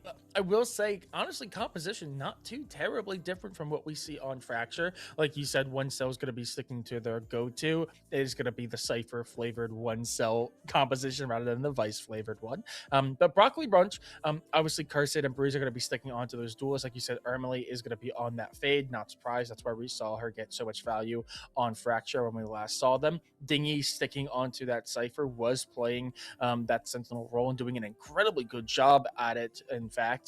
And then we do see Arasaka, who, again, was playing the Brimstone on the Fracture, because Brimstone is very valuable on that map as well. So I don't think we see anything too crazy coming out from either side compositionally. I think they are pretty much just sticking to their guns, which makes us very fun, because it's going to be a brand new map, but compositionally, not too different. So it is going to come down to how these teams feel on the day. Obviously, Broccoli Bunch, last time they lost, but now they're coming up against a team having just beat Let's Win, a team that went completely undefeated in all of their matches yesterday. So that is a massive coup for them. And obviously they had to win their first game in the quarterfinals last night. So Broccoli Bunch has been going on a crazy, I guess technically lower bracket run to make it all the way here.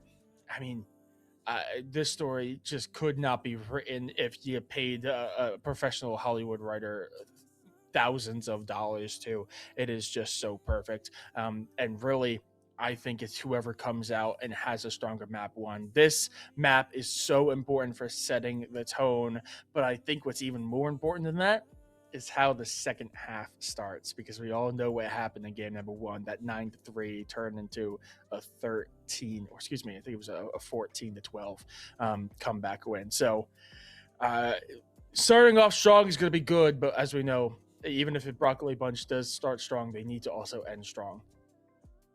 Yeah, no, for sure, 100%. By the way, that's me. I'm the Hollywood script writer. You know, I graduated in film. You know, I do think no, but yeah, dude, it is just so insane. And like, really, like, I'm thinking about it. You know, it really would have been nice to see Let's Win come back up here. We saw how well they played phenomenally, but it's just, I don't think it could get any better than this, man. I mean, having, like I was saying before, and I'll say it again, the rematch of the century up here right now, and they're ready to go again. You know, they're running in with that anger, with a vengeance to go ahead and take it once and prove that they are the grand final champions. And dude, I'm pumped up and I'm so ready. I'm really gonna start off with a little bit of a lineup to go ahead and maybe try a little get a little bit more of early intel, but Joe DeBozo primed up here, ready, gonna be moving in, and dude, let's see it, man. I'm pumped up. Already gonna start off with an early pick onto Dingy.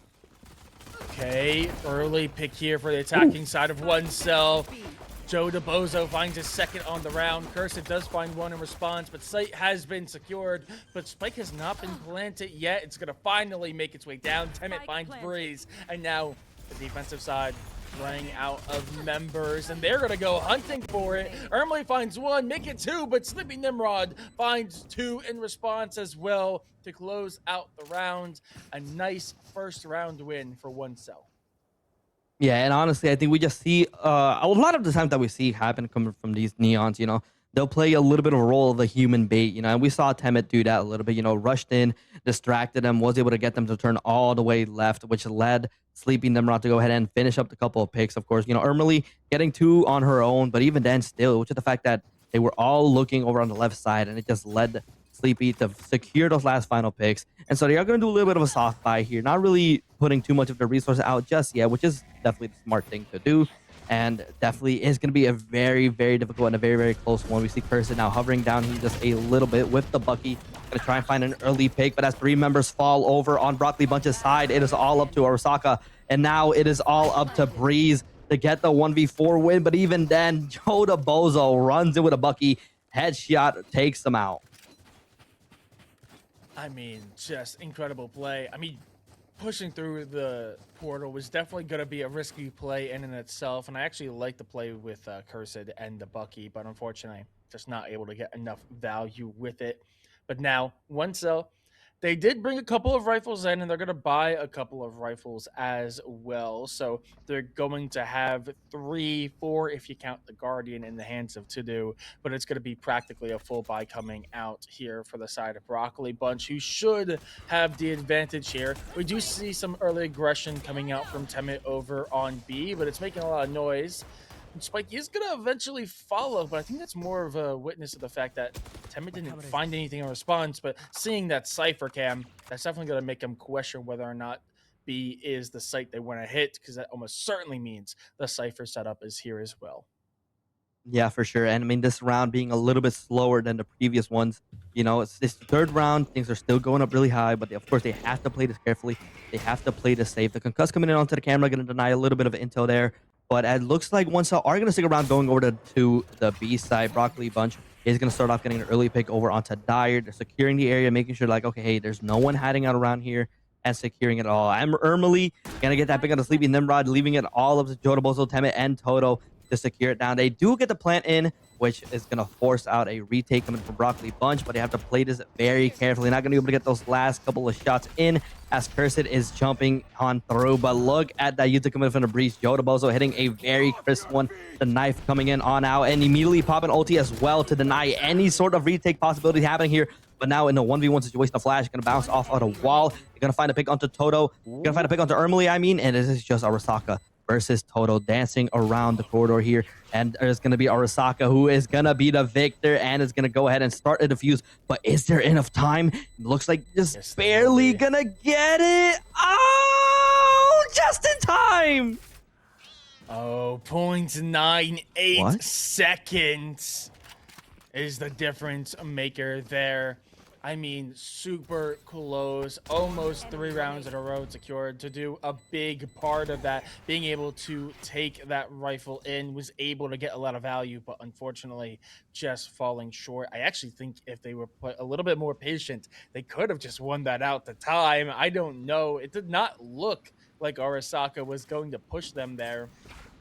Might be kicking themselves a little bit as we get into round 4 here. Notably, double buy-in coming out from the side of one cell. Jodobozo and Sleepy both picking up rifles and heavy shields, but no one else on the team.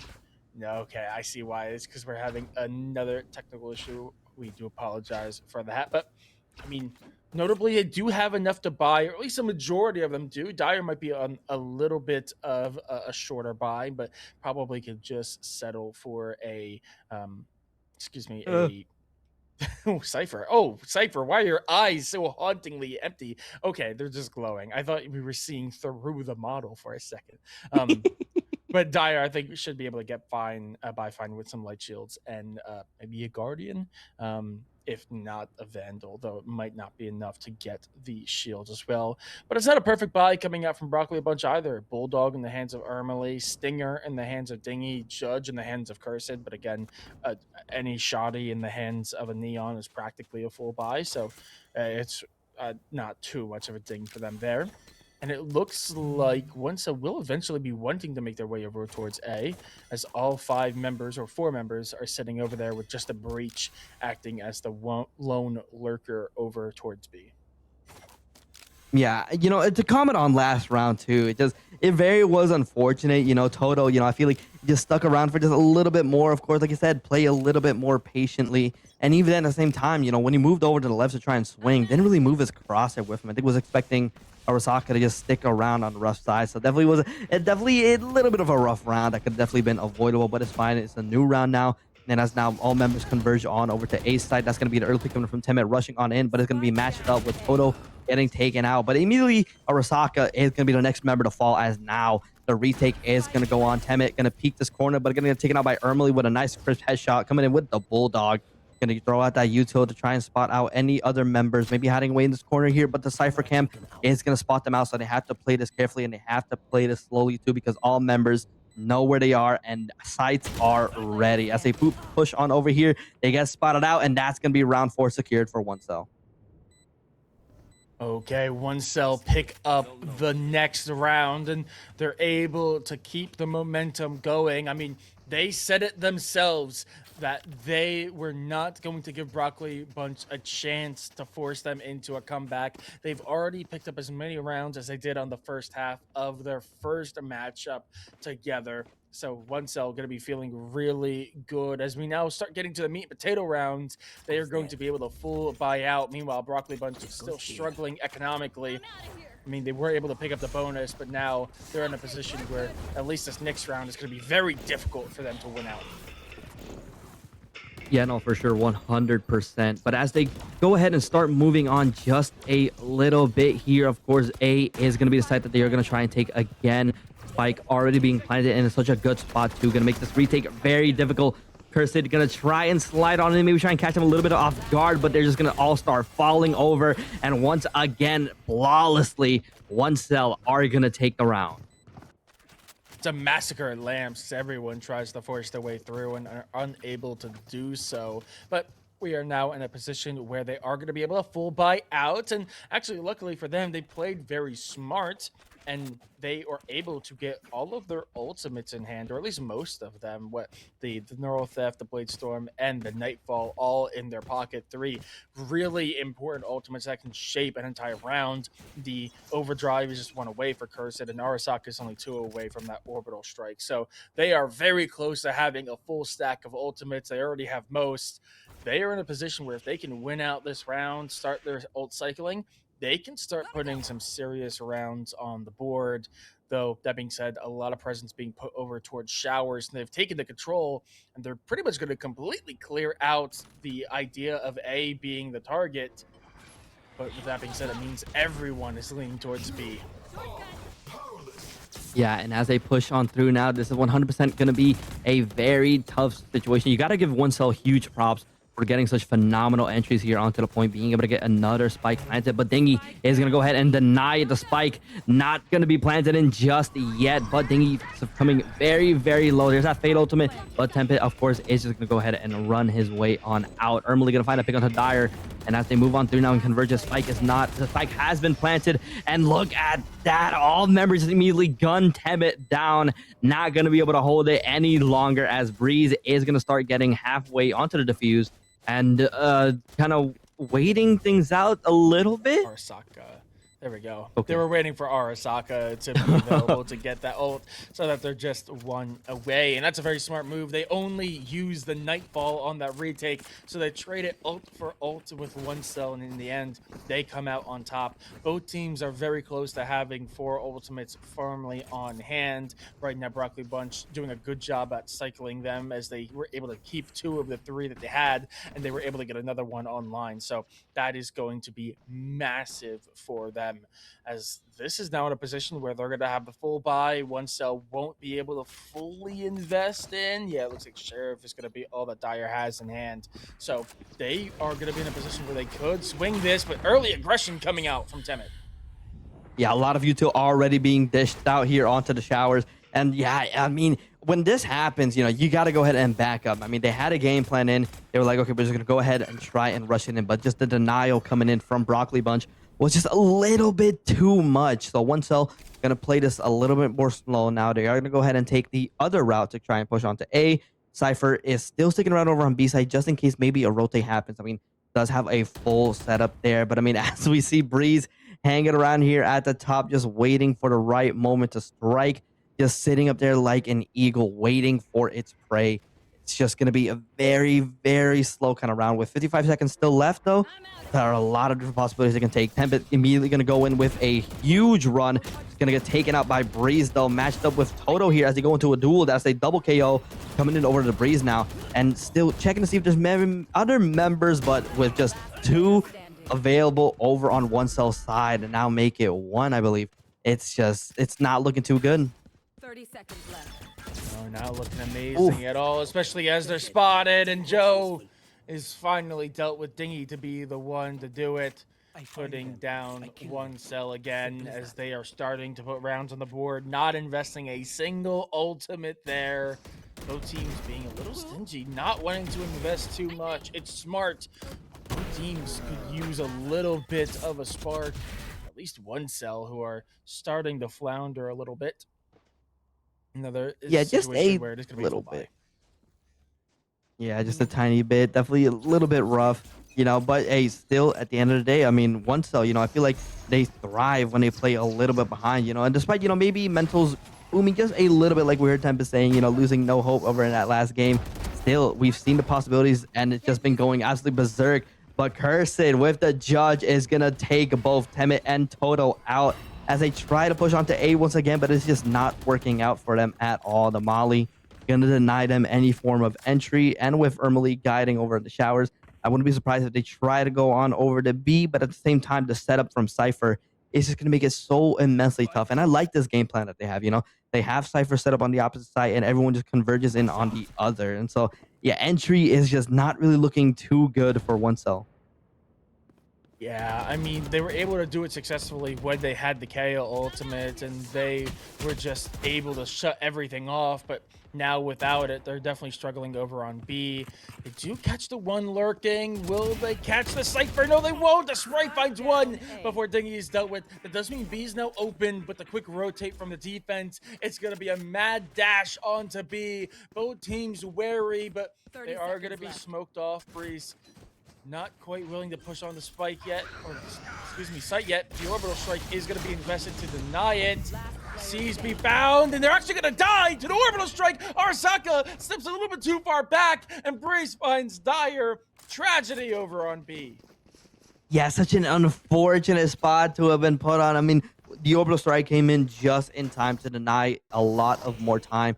But at that same time, unfortunately, Joe just walked right into it, unaware of his position. And that just was extremely unfortunate. So now Sheriffs all in the hand of OneCell and Classics. They are going to be doing a little bit of a buy, kind of investing over to the Judge for the Neon, of course. The Vandal, Toto going all out. It's going to be a very close one, but it's looking tough now. I mean, OneCell came in strong, but now they're just faltering off just a little bit. Operator in the hand of Breeze, though, as ultimates are being dished out over to secure on A side. There's the overdrive now coming in. Relay bolt as well to match up against the Blade Storm coming from Breeze. Not going to be able to get any value out of his ulti, but overdrive still pumped and available going into the back. Not going to be able to find anyone else, as Toto is going to be able to get that plant in. Alrighty, spike goes down. It's a 4-4 round count here. 5v4 in favor of OneCell. Font goes out, doesn't really find anything though. 3 players sitting in lamps. They have the gun disadvantage. It's just smart for them. But Judge is going to be a big factor here. Temet finds what to do. Picking up a rifle. He's able to find some more. Ermalie Cursed. They do what they can. But in the end, OneCell, despite their disadvantage in gunpowder, are able to clean it up.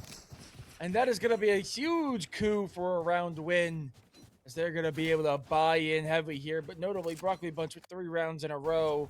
Their economy's still in a really good spot. You can see the overdrive invested early to turn this round into a winnable situation. And in the end, OneCell do what's needed most. But like I said, the economy is still really good. Breeze was hovering that operator, but are actually electing to not do so. Put it down and pick up the Vandal instead. Yeah, it was definitely such an unfortunate spot for Ermalie. I mean, we saw the opportunity was there. The tripwire is going to ultimately lead to Temet's demise, as now the Neural Theft is being popped in. So they know they're all pushing on over to A. The rotates are coming in. And they can also spot Toto doing a little bit of flanking as he's lurking around here over by spawn. But even then, that was just such an incredibly unfortunate position with the Bloom. And Toto is getting spotted out, but he was able to take Dingy out before he fell. And now in a 4v4 situation, they're going to move on through and start pushing towards B, slowly spike all the way down by mid. But yeah, they are going to be over by B side, but they have to be careful here as we see Kirsten hanging around Garden. He's going to try and move on through and maybe get an early pick here. They just have to make sure they clear it. And Joe, already aware, spots the concuss, but even then, is still taken out. Oh, for E now. 3v2. One swinging from Garden. It's going to be Kirsten who finds 3 in the end to do. Once again in the 1v1. Has done so. Has the right read. Can they find the right angle? Yes, they can to do. 4K on the round. And is actually going to be able to get the spike down as well. Never mind. Oh, just barely. Little tease No. there, but still able to get enough and is able to get the round on the board. It's going to be nice for one cell who can finally start putting some money in the bank. So it was still very costly with just him alive. So still not a perfect situation, but they're going to be feeling pretty good. Cursed almost doing enough there to take the round. Yeah, it was kind of unfortunate coming in from Joe DeBose. I mean, we saw he was able to get the concuss in, but even then, I mean, maybe if Dingy has swung with him, or maybe if just confident that he would have gotten the kill, you know, probably things would have gone a little bit more smoother. But as we head over to the half round in just a little bit here, a lot of util going to be dished out here as they just try to go ahead and get into it. The flash going to come in and they do spot Kirsten hanging on the top, matching it up with another kill. But there is the knock coming in over the Toto. Going to try and match it up. The res comes in, but Arasaka with a double. Going to be moving on through a 3v4 situation now. They try to go ahead and hunker it down, make it a 2v3 now, as now a 2v2, as it is just all up to Dyer and Joe DeBozo to try and hold the line, to try and push on through and get the dub. But Ermely and Arasaka do not want to let them do it. Not Dingy accidentally pulling out the nondescript iPhone in the middle of combat instead of the Bucky when they swing through. A little tragedy there, as now it is just a 1v2. It's gonna be Ermely and Arasaka. On your left. Down. Can they check it? Yes, they will. Joe DeBozo making a 1v1, but they have no information on Ermely, and they still don't have the spike. Can they get the read? They're expecting it to be somewhere in Gardens, but they could still be down alley. They're going to plant safe. Plant for a back of sight. Joe DeBozo very low, but that being said, their opponent only has a bulldog. Do they get the angle? Yes, they can. The timing in favor of Ermely to pull it out, deny the clutch, and get a 5th round on the board. Yeah, such an unfortunate spot to have been put in there, man. I mean, we saw the plant. It came out in perfect timing too, but it just unaware of where Ermely was. Didn't know that she was hiding around in Garden, and she waited for the right moment to go ahead and sneak on in and secure that last pick. That was just definitely such an unfortunate spot over for one cell. But even then still, I feel like, you know, they're relatively, you know, chilling so far, right? I mean, the scoreboard is still in their favor. And as we head over to the last round before the swap now, this is where, you know, it's really make or break. This is before, you know, you really got to want to go ahead on the half swipe with a decently good mindset, a decent good reset, because that's when things really start picking back up. A lot of pressure being put towards Showers. 3 members sitting inside. We see a little tap there of the Nightfall, but it's not invested quite yet. They're being a little hesitant. They catch Breeze off guard. Temet with the movement is able to dip them, but Cursed popping the overdrive is going to find 2, make it 3 before finally getting put down. The dog's going to come through, is going to hit Sleeping Nimrod, but that's not going to stop the Neural Theft from making its way out. It's going to give information over 2v2, but now one cell know exactly where Broccoli Buncher is stationed. Spike is still down. Can they get away? They are going to be spotted, but Sleeping Nimrod slips through the cracks. Yeah, and just barely too. Looks like they are going to be maybe trying to rotate over to the other angle, or maybe B. I mean, I feel like, you know, we just go right back A here. I mean, we already see Arasaka is moving all the way down to B, kind of hovering around over by defender spawn now, just waiting to see, okay, wait, maybe they're trying to fake me out. But as they move slowly here, unaware, I feel like I wonder if they still know that Arasaka is still going to be around the same area or whatnot. But yeah, both members just kind of guarding it. A 2v2 situation, Sleepy, Nimrod, and Toto. They're kind of contemplating, debating, okay, where is it that we want to go? Do we really want to try to go to A? Time is running short with just 12 seconds left. 10 seconds left. Okay, Spike's gonna go down. Spike. Barely enough time to do so, but they will get it. Trip's gonna come out. Now, very little information. There's one on the flank, and they're actually gonna call it. We're gonna see if they can get through. Not gonna be able to dip under. Oh, they can! But the read is still there. Will they clear it? No, they won't. Sleeping Nebron waiting patiently to do on the other side in lamps. One cell. Close it out. Switching Massive sides. win for them to take the half 7-5. Massive and phenomenal, of course. Definitely was getting it very close there. Oh, so unfortunate. Thingy was able to duck down the tripwire, but even then, Sleeping Nimrod was just waiting for the right moment to strike. And I mean, look at this movement coming in from Temet.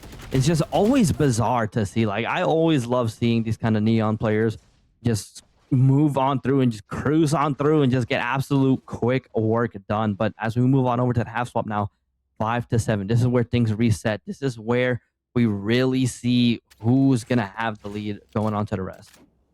Yeah, absolutely. I mean, one cell, Temet said that they were not going to give Broccoli Bunch a chance to force them into a comeback, and they have, in fact, taken the lead going into the second half, as there's immediate aggression coming out from Tenet. Just finds two before being felled. Cursive to find the response with the frenzy, and the own smoke coming out from Breeze is going to give some protection, but the player sitting through showers is going to do enough. The TP comes out for Breach.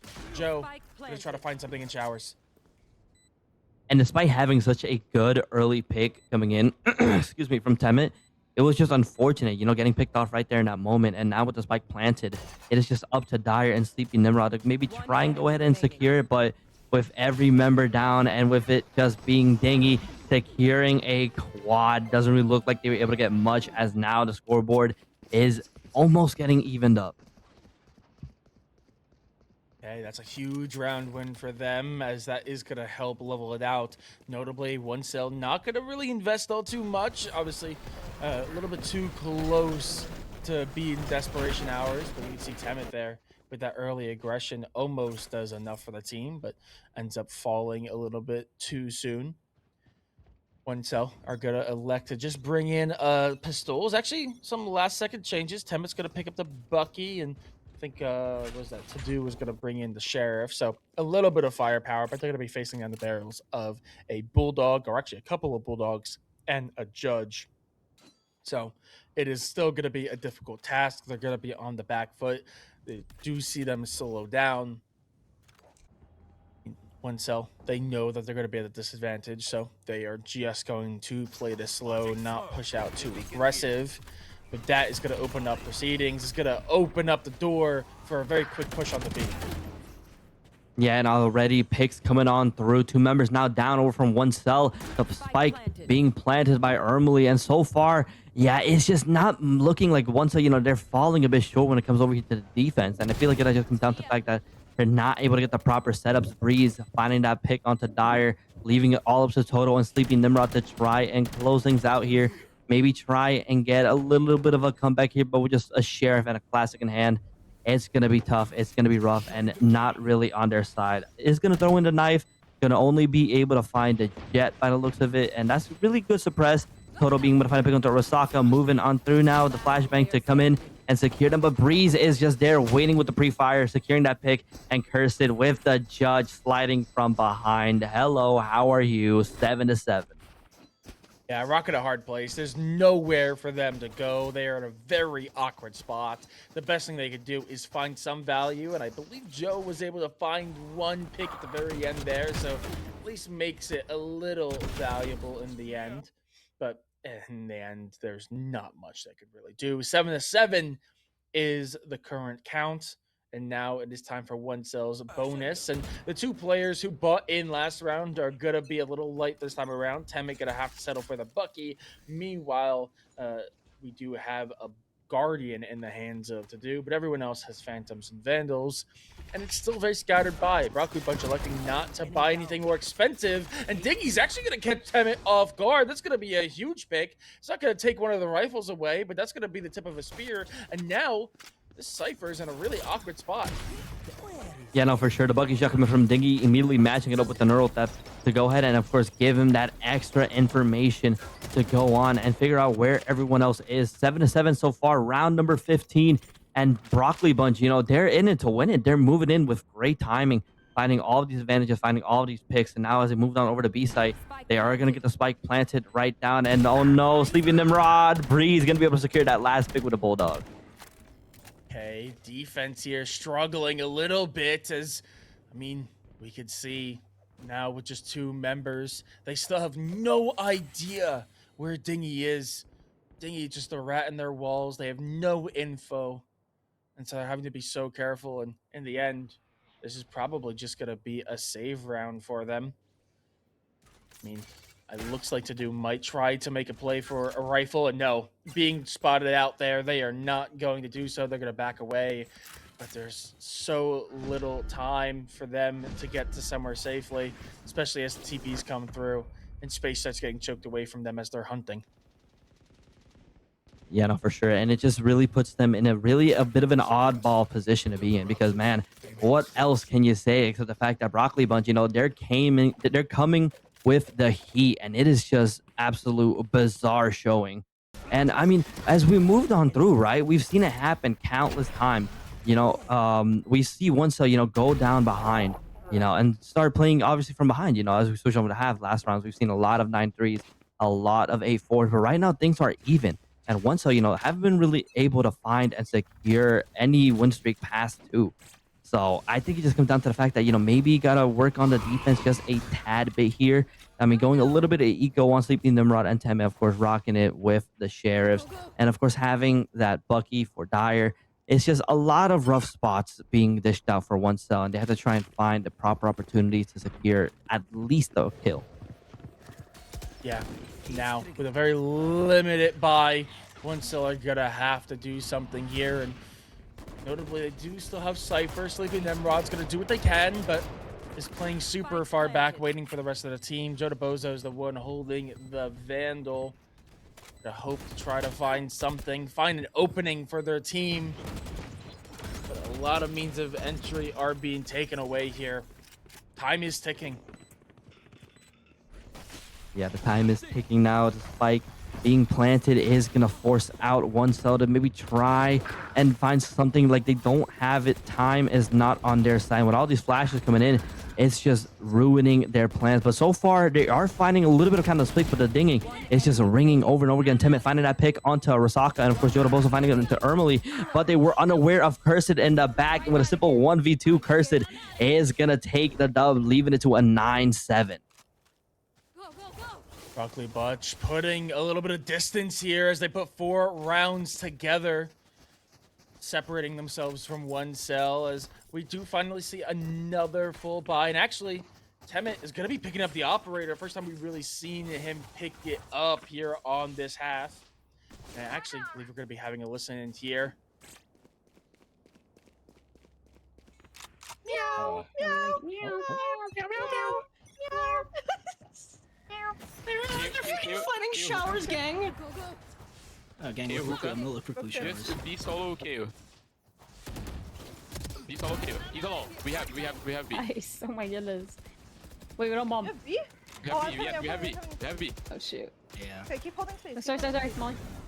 Can you get the bomb? They're all good. I'm on my way, I'm on my way. Meow. Meow. Small. Okay, Bye-bye. okay. Okay. You're smoking. Nice. Amazing! Let's go. Cover elbow. Yeah. I have dogs. Woof! One's gonna be fine. I'm just running away. No contact. Scared Karuka. Fucking Oh, Wait, you who flip already? Who could? Yeah, one's Yuka. One's gonna be. dying. I'm stunned. Just falling back. One enemy Nice. remaining. Let's go.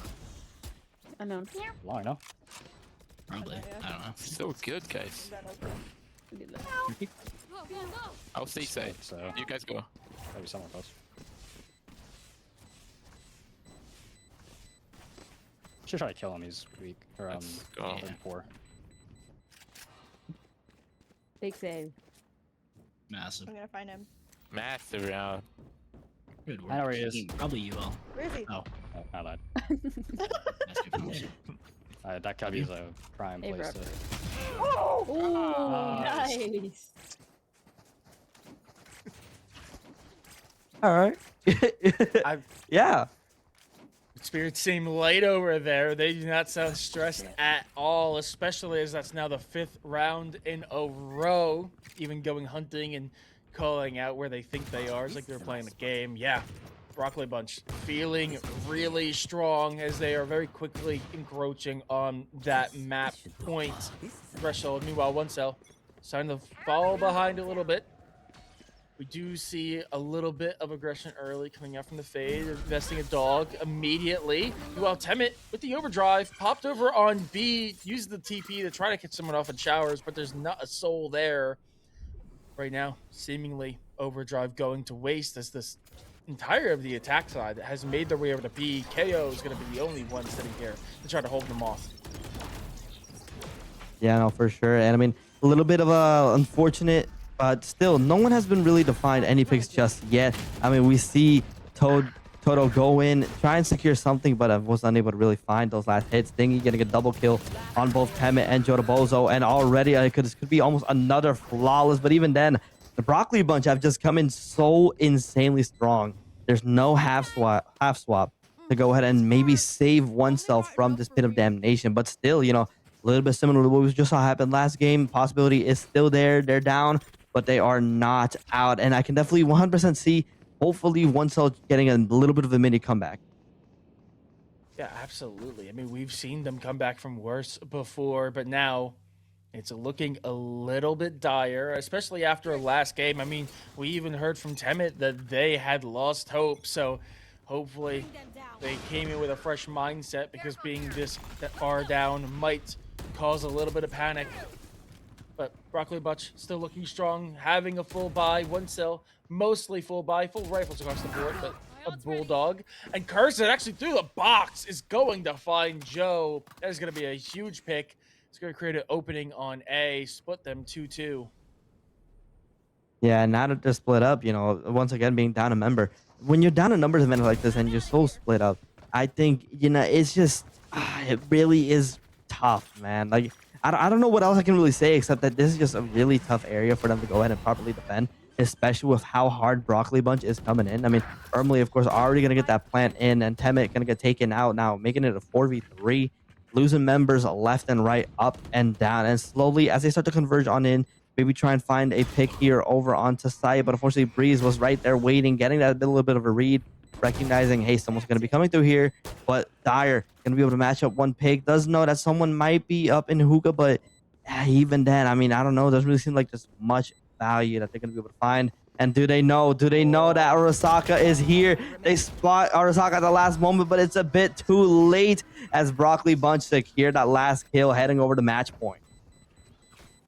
Match point here in game number 1. Definitely not the story that One Cell were wanting to see, and it's going to be even more dire. If you take a look, Broccoli Bunch have all 5 ultimates to invest. Now, notably, One Cell have 4 as well. It could be a fiesta here on Vine, but I mean, having all 5 is definitely scary. You can see Arasaka with the incredible trigger discipline in order to get that kill and opening up proceedings for their teammate to find the final one. It looks like this defense, One Cell going to try to push out aggressive, take as much space as they can. They're going to be going over towards A, but they won't find a soul as every single member of the attack, bar the lurking Cypher, is over towards B. Yeah, and as Dingy now falls, I mean, and when they move over to B, right, they have to find these picks and they have to just ult them as much as they can, because now this is a match point. If they lose this, their Broccoli Bunch are going to be taking map number 1. And so far, you know, 2 to 3, Breeze and Ermley, they can probably still be able to hold this, but as we see already, Dire moving on to the back. One Cell going to find that last pick on the Breeze, and that's going to be the round secured for them, 12 to 8.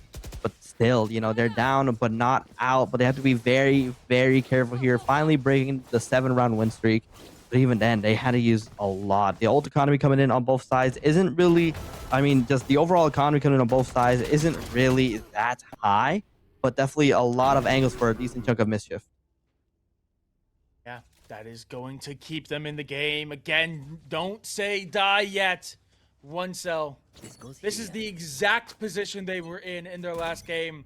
A 12-8, and they brought it back. They need to do it again. They need to pull yet another miracle out of the hat. They need to dig in deep, but now they have 2 players locked in showers. It is just completely insane. Now we see the Fade ultimate being utilized here, and when they move on through, of course, you know, still 3v4, one cell kind of finding their footing now, but Broccoli Bunch are still going to be able to get a push onto the site and slowly starts taking control. The spike going to be planted by Arasaka once again, but Dyer going to get that pick, and then we see already the Breach ultimate being dished out, but still one cell find that pick at the last second too, making it 12-9, and they're moving on with great timing. It is all spiking up. Absolutely, but the problem is Broccoli Bunch. Look at the economy. Ding is the really only, or actually, excuse me, I guess quite a few of them are in those triple digits rather than the quads, but notably Cursed and Ermley still sitting at 3,000 plus credits. So even if they don't win out this round, they're still going to be able to afford for next as well. One cell need to bring it all the way to overtime, and I don't know if Broccoli Bunch are ever going to be forced into a position for a light buy for that entire situation. So they're going to try to push. Broccoli Bunch pushing on to A. They're going to get caught up in the tripwire, but no one's there to shoot them.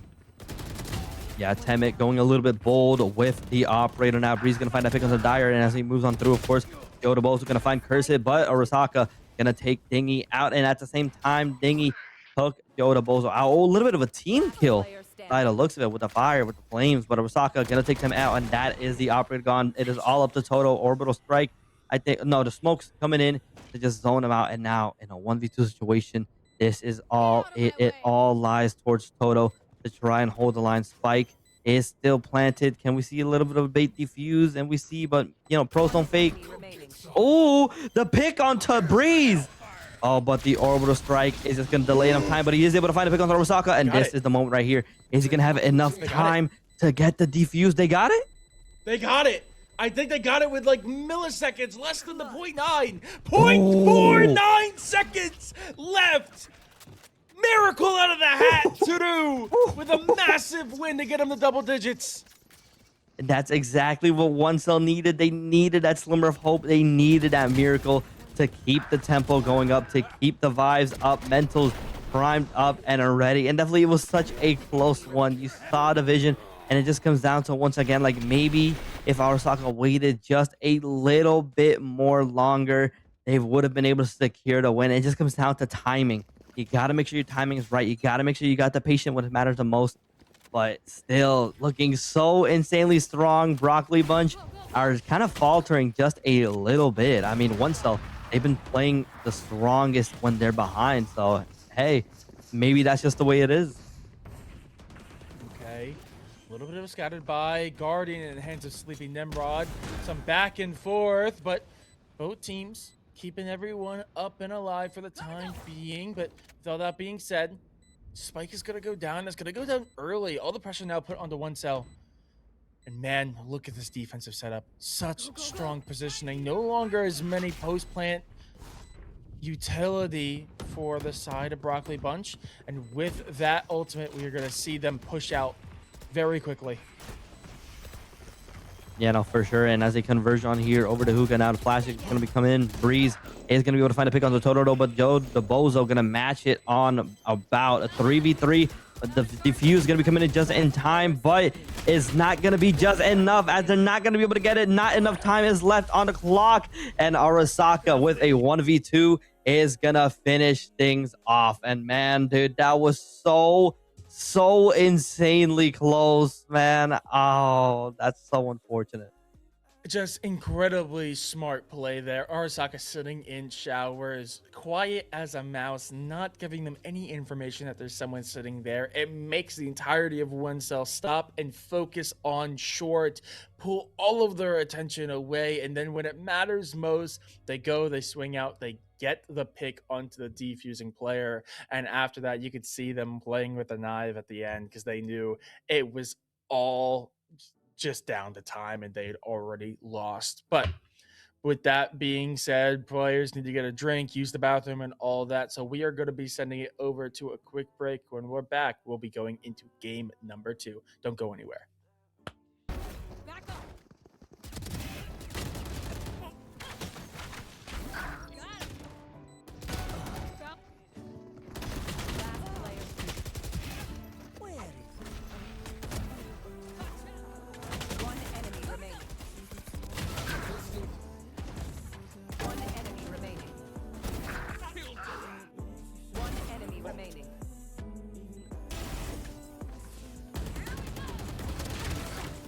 Careful here. Fight.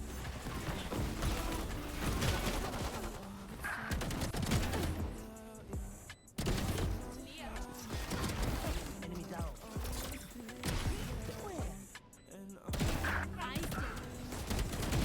One enemy. One enemy remaining.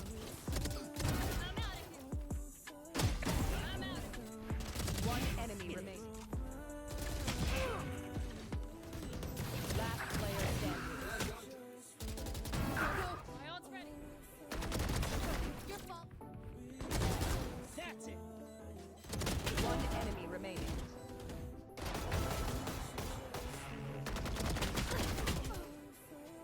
One enemy remaining.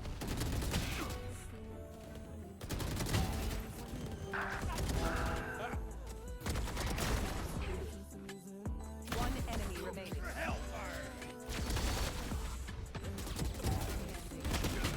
One enemy remaining. One enemy remaining. Spike planted. Last player standing. Who? Night night. Last. Back up. Got it. Drop. Last player standing. Where is it? One enemy remaining. One enemy remaining. One enemy remaining.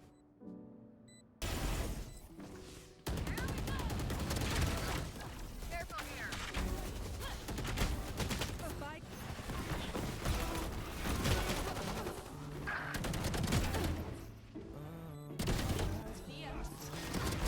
Enemy down.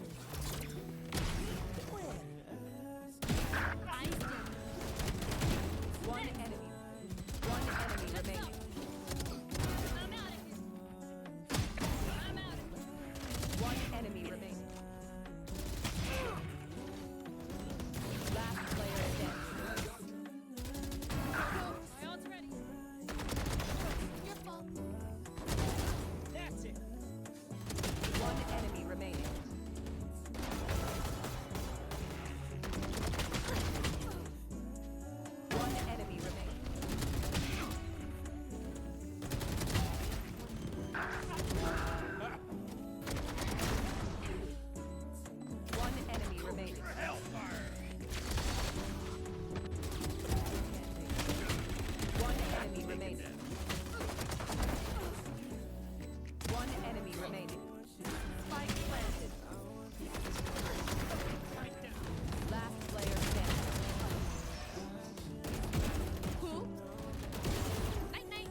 remaining.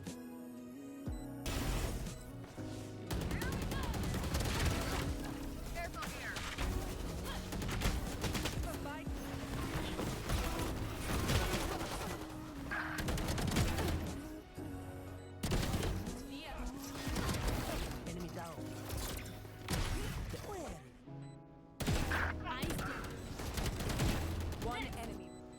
One enemy remaining.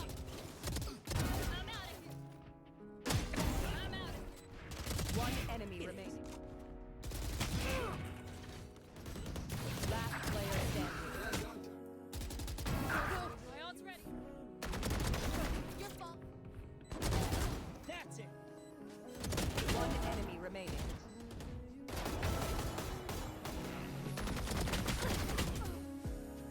One enemy remaining.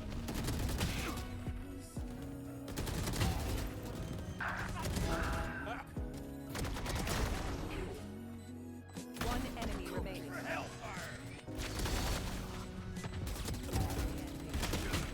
One enemy remaining. One enemy remaining. Spike planted. Last player standing. Who? Night night. Last. Back up. Welcome back, everybody, to map number 2 of the Creator Cup Series Grand Finals. Dude, we just saw a banger of a first map. Definitely a little bit of an upset. I think not many people really expecting it to really go this way. Broccoli Bunch taking the first map and with such a really good fashion as well. But OneCell really did put in a great fight too. So, hey, it's going to be a really big one. Soren, man, what are our thoughts, man? I mean, it was a very close affair. At the end, it came down to it being 12-8. At one point, I think it was 12-7. And they crawled all the way back to 12 or 13-10. So they did put in a really good shift. But at the end of the day, Broccoli Bunch are able, like you said, to pull off a little bit of an upset, get a sucker punch in against the team that gave them their first loss. We are going to be making our way over to Agent Select as these teams are ready to go. Haven is going to be the map, and obviously, you know, we're not expecting too much crazy from OneCell, and Broccoli Bunch looks like they're already pretty much locked in. Mix is going to be the hover. I have a sneaking suspicion that's going to be the case. Bree's going to be sticking on to the Jet. Sova is going to be run by Emily. Dingy on the Cypher as well. So nothing too crazy coming out for Broccoli Bunch. Obviously, nothing crazy going to be coming out for OneCell. So since we know what these teams are going to do, I'm going to give a second to, of course, thank YFP, as well as give a shout out to our charity. If you take a look, our goal is less than $200 away. If you can donate, go donate, please. They're teaming up with creators like you to fundraise in support of their Broadcast Heard grant, created for women and femme in content creation. Their Broadcast Heard grant awards up to $1,500 to support those creators by funding things like hardware upgrades, equipment, and travel to conventions. And since their inception in March of 2018 with Twitch, they have funded over $500,000 to $400 through their Broadcast Her initiative alone. So 1,000 Dreams Fund, go donate, go help us reach our goal so we can celebrate. With all that being said, it looks like comps are already locked in. Like I said, nothing too crazy on the board. We're going to be making our way over to Haven. I mean, Rezi, what are you expecting to see? We've seen Haven quite a lot here, both today and across this entire tournament.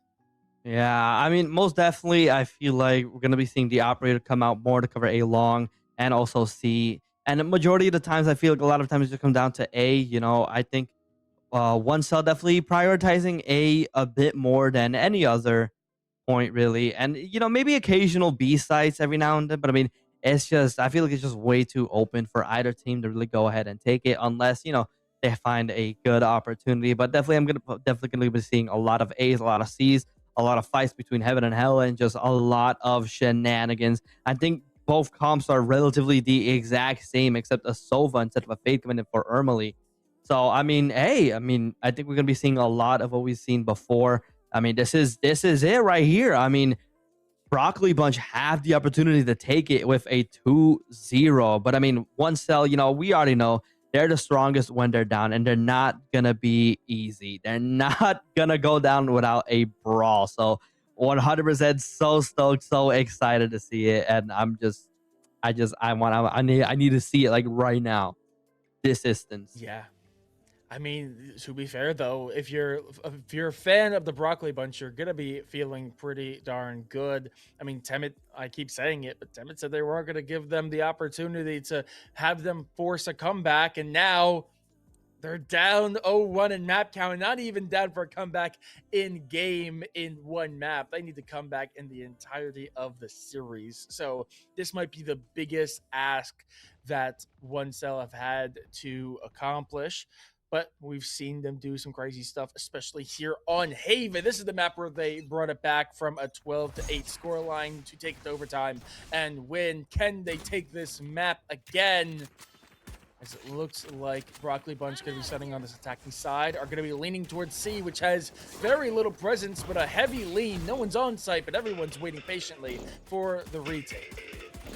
Yeah, no, for sure. And I mean, looking at the area too, I mean, Ermely are going to get a very early plant in, and they're going to be able to hold it just a little bit, start setting up a tiny bit, just to, of course, try and deny any of these entry points and just not let OneCell go ahead and close the gap.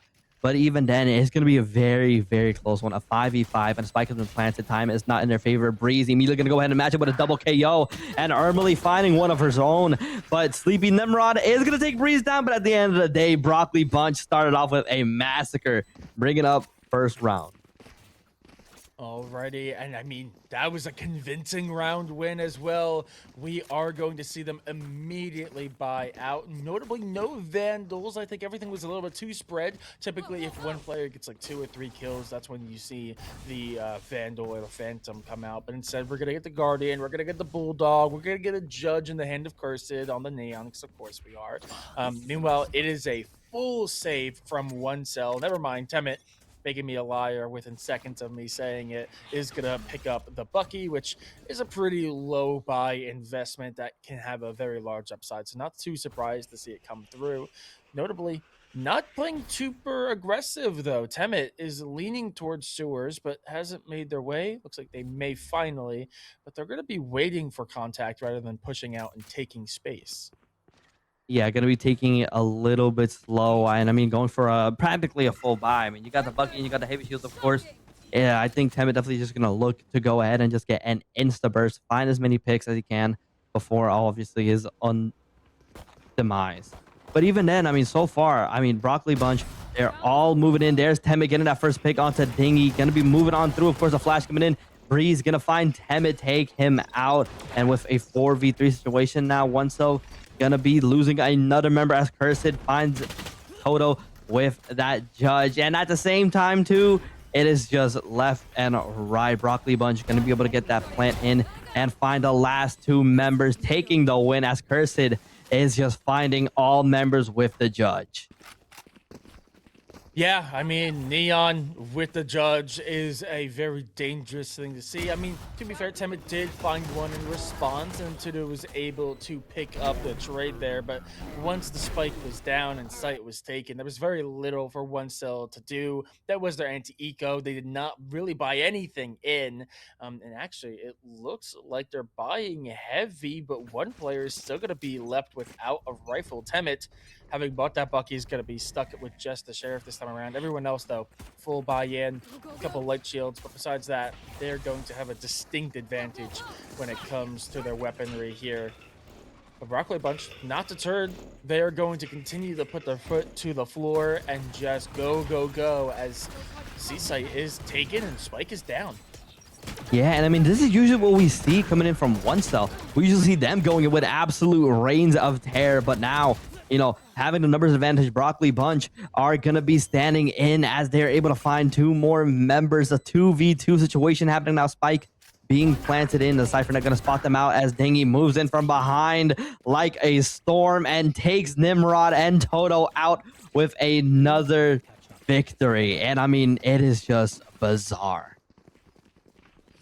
Yeah, absolutely. Very rough for one cell there, as Broccoli Bunch don't seem to be letting up off the gas. We can catch the replay. I mean, Joe DeBozo does the best they can, but the flanking Cypher, Dingy, just doing so much for the team to help close it out. But with that, we are going to be getting a bit of a listen in to one cell, see how they're responding to that round loss. Grass. Jet and mixed grass. Jet and mixed grass. Double joining mid too. That's 3 mid. Double's probably joining from window and then 2 were grass. Neon missing. Neon missing. Should probably just. Just play retake A, it's fine. Jet from B. Paying up orb C. What A for flank? He's still from B. Just Still from B.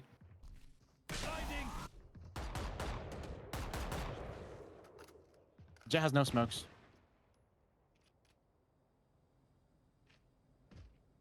We're definitely not gonna end B. Yeah. Then they go A. Wait, Jet garage. Jet garage. Hit 55. Nice. Good. See?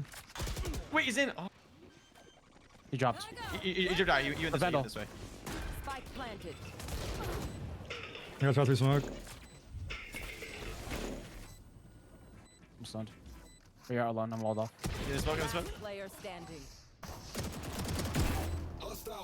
3. On next.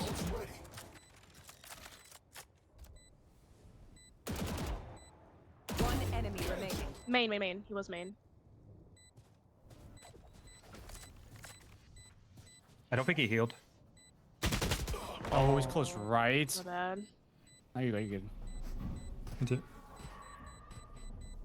Trust each other. That's all. Man, oh man, you can definitely hear the sorrow coming in around the end there. To the right, he was, as so far, one cell are just falling way behind. 4-0 currently on the board. But hey, what is it that's been said before? Even if it's 12-0, the possibility of a comeback is still there. And honestly, we've seen one cell do it before. So I'm still holding on to the hope that we're going to see it this time as well. Broccoli just, again, not letting up off the gas, just continuously putting pressure. I mean, we yet again see these neon trades back and forth. 10-minute cursed are going to trade kills there. We do now have a full buy coming out for one cell, as that was their economy round. So the fact that they were able to bring it to a 1v1 still pretty good, but again, 4-0 is definitely not amazing for them, but that is going to be huge. Sleepy Nimrod is going to find the lurking Cypher. Dingy going to be felled, and that's going to make this a 3v3. Very winnable here. Setup still over towards C, and we have one player sitting on B and one on A. And Dyer actually has an ode, and this could be brutal if they catch the right angle. Yeah, no, for sure. And find the right angle. He does, finding that first pick onto Cursed. And honestly, so far, 3-2, I think this is what OneCell needs to go and start getting a win onto the board. I mean, going to Odin, of course, definitely is very risky, but the reward potential coming in is definitely higher than if he were to go probably like an operate or something.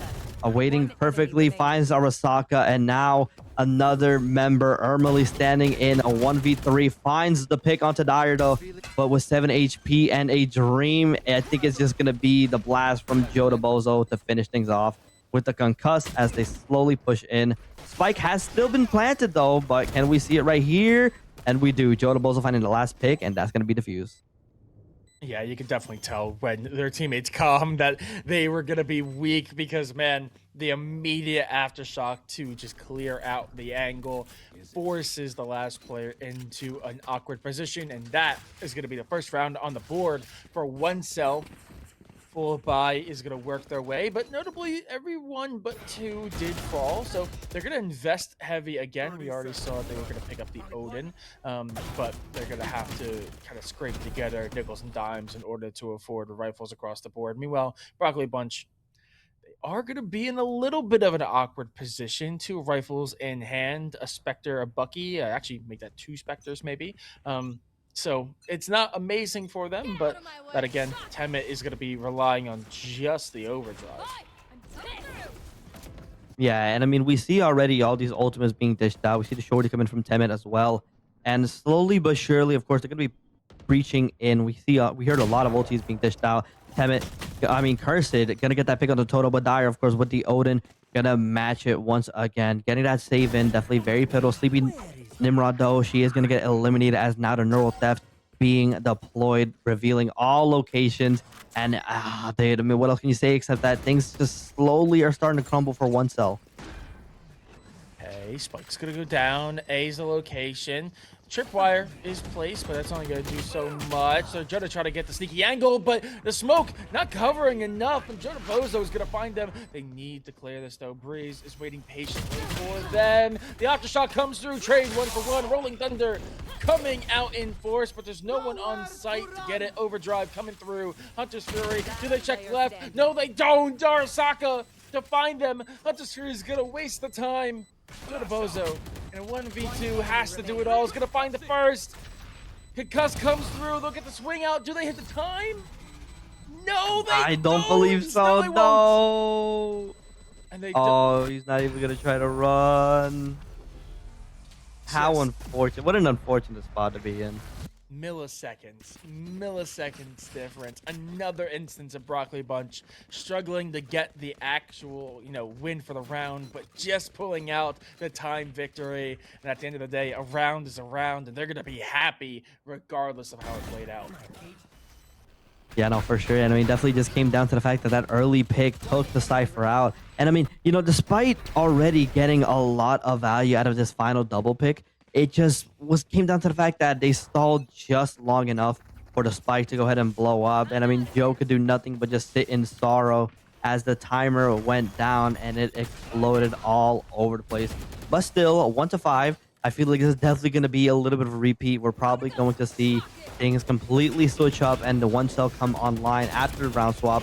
But still, a couple rounds left. Shot's gonna be invested. Breeze finds one before being taken out. Their sole member on site has been felled, and Spike is gonna get dropped as well at the mouth of the site. And now, just mix. Arasaka gonna have to do what they can, but almost unwinnable position ends up being the case, as that is the second round on the board for one cell, and 4 members left standing means that they are going to be able to build up their economy a little bit here, as everyone's going to be able to get a gun. Yeah, most definitely. And I mean, one cell now finally being able to add a couple of rounds into their pocket. They have to make sure they keep this tempo going up, and of course, like you were saying, credits definitely they're coming up and about. They're coming up about slowly but surely. Broccoli Bunch, of course, being a little bit on the down end. But I mean, one cell, this is the opportunity they need to start snowballing it by just a little bit. Tem gonna find that pick into Arasaka now, taking Arasaka out of the fight. And so far, so good. One cell are moving in swiftly. They are denying the space being taken. The smoke's gonna, of course, delay it. And this game, kind of leaning more a little bit towards time. Members falling, members crumbling. A 1v5 situation coming in over from Ermley to try and maybe get it. Finds one, finds Temet, but it doesn't really look like he's going to be able to find anyone else, as Toto just immediately walked in through. Bullets are blazing. Yep. So it's going to be another round win for one cell, who are starting to put some momentum together. That's going to be huge for them, as, like I said, they are able to keep so many alive in their bank. Building out here, Temet, we saw in the final seconds there, is going to be picking up the operator as we see the replay from last round. It is just aggression here from the defense, as they knew they would have the advantage. But with that round, always comes the full buy. Notably, Temet with that operator, and Dire now with the Odin might be helpful in balancing out the power, but Broccoli Bunch are going to keep up their strategy. Gas pedal, gas pedal, gas pedal.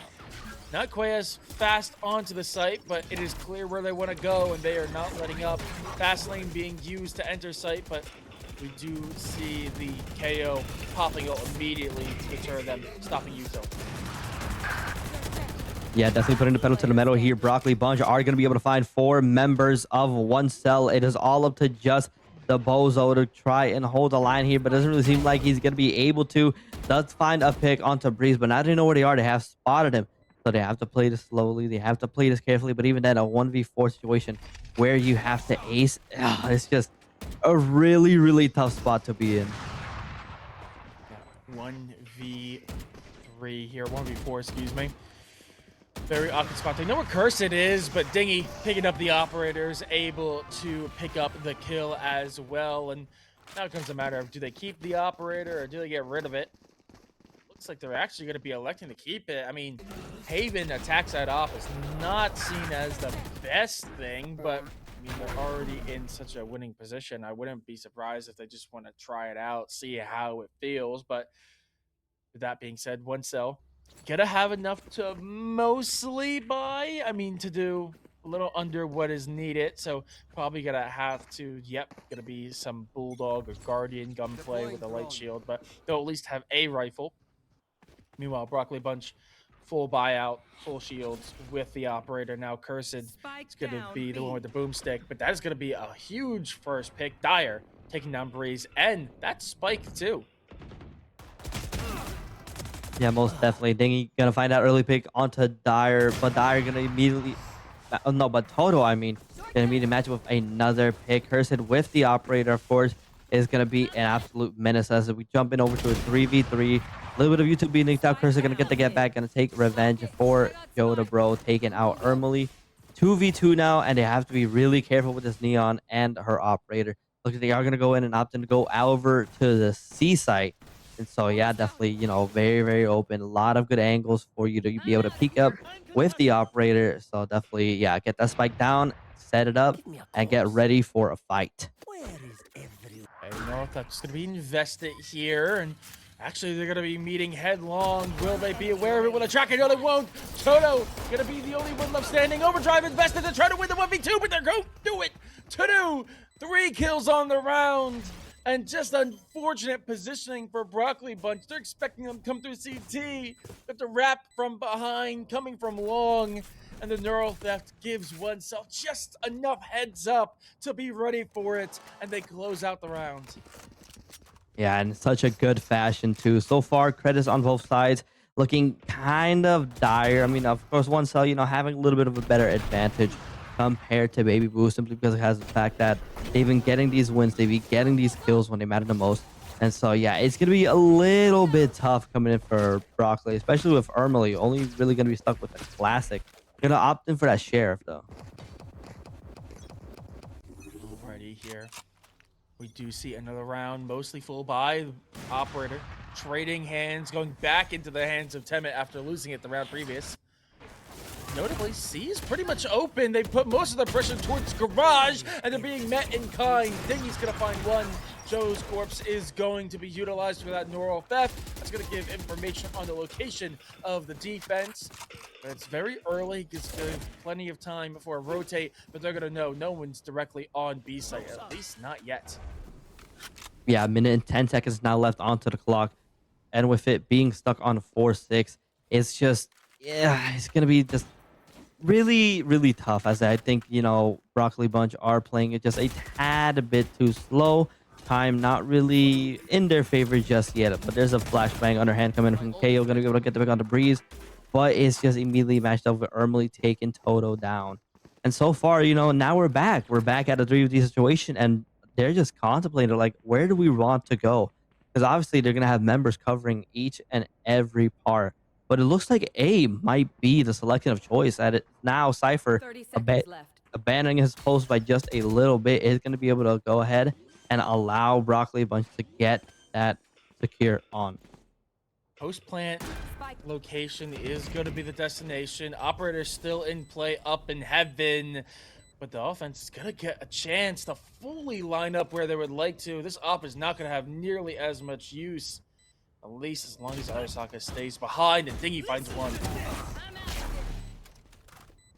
Yeah, no, for sure. And I mean, already moving on, another pick coming in from Temet, and he's just finding them left and right, just making quick work out of the Broccoli bunch as Temet is going to start the diffuser. A quick swing and a miss though came in from Dyer as Temet is going to be fallen, taken out. And that's going to give Broccoli bunch another win to 4-7. Definitely such an unfortunate spot to be in. Shot through the smoke.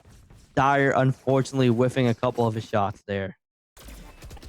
Yeah, very unfortunate indeed. A 2v1, but unfortunately they just line up ever so perfectly. Arasaka finds Dyer, and it looks like Temet wants the stick because they're so close. With that being said, we are going to go for a listen in, this time for Broccoli Bunch. Let's see how they take it.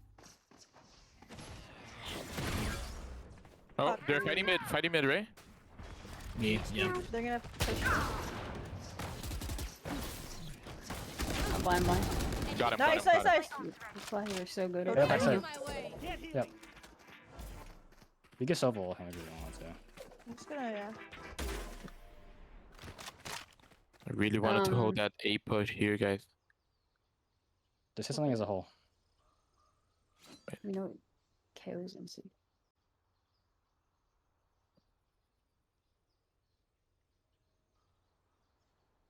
How do you feel about Garage? Let's do it together. Good drone it too. Not to walk out. I They think have, they have breach over plant anyway, so they'll lower the time. Garage? Worse. There we go, Window, garage. window. Reaches Did they close. see Okay, you? wait. Yeah. Wait, could y'all? Yeah, Let's go.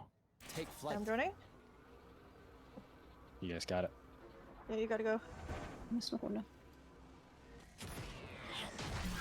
No knife. Yeah, site. 30 seconds left. Here, back there. I'm just gonna go. I'm mulling. Oh, back Yeah, there. enemy ulted.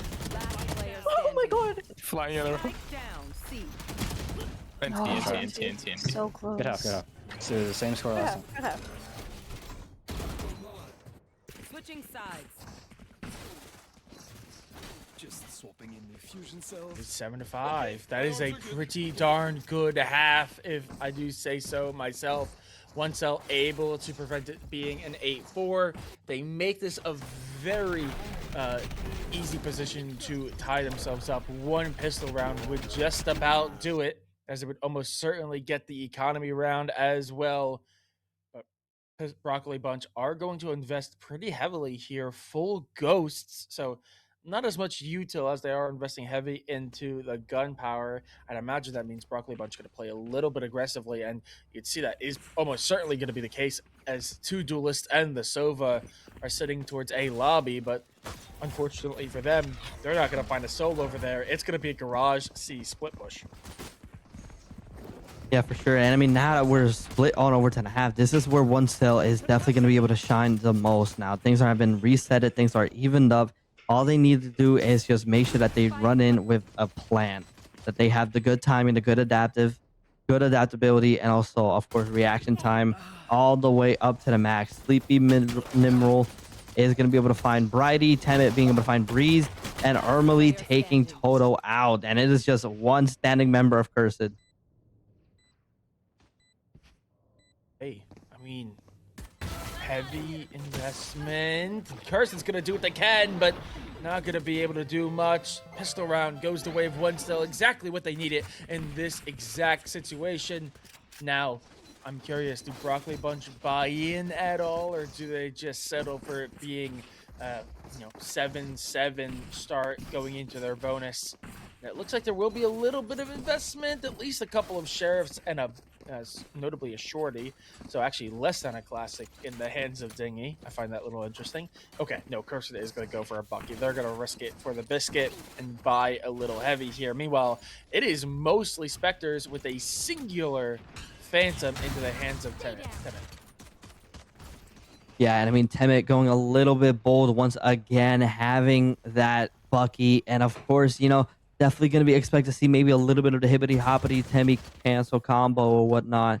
Just go ahead and secure it. But as we really care for this tripwire here, and Cypher is primed and ready. Spots them out.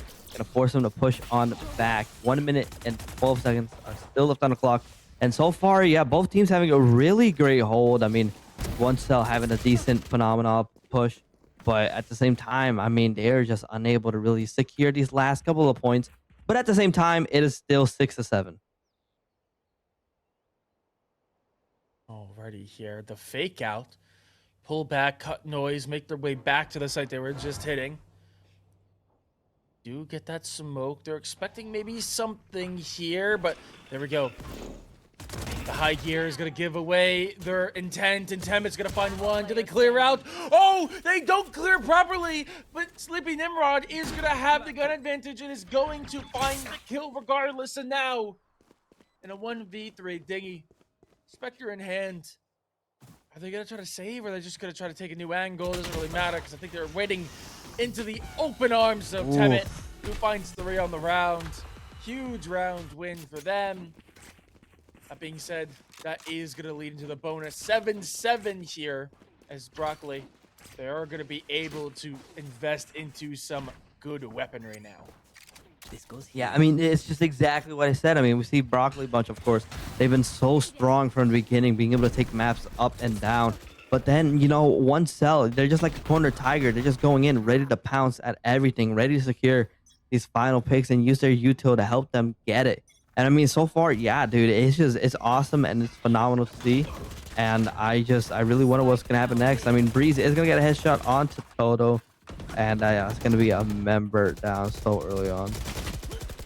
Alrighty, Temit finds one in response, though. Arasaka is going to fall. They are making their way over towards C. I don't know if they're aware that the Cypher is here in force.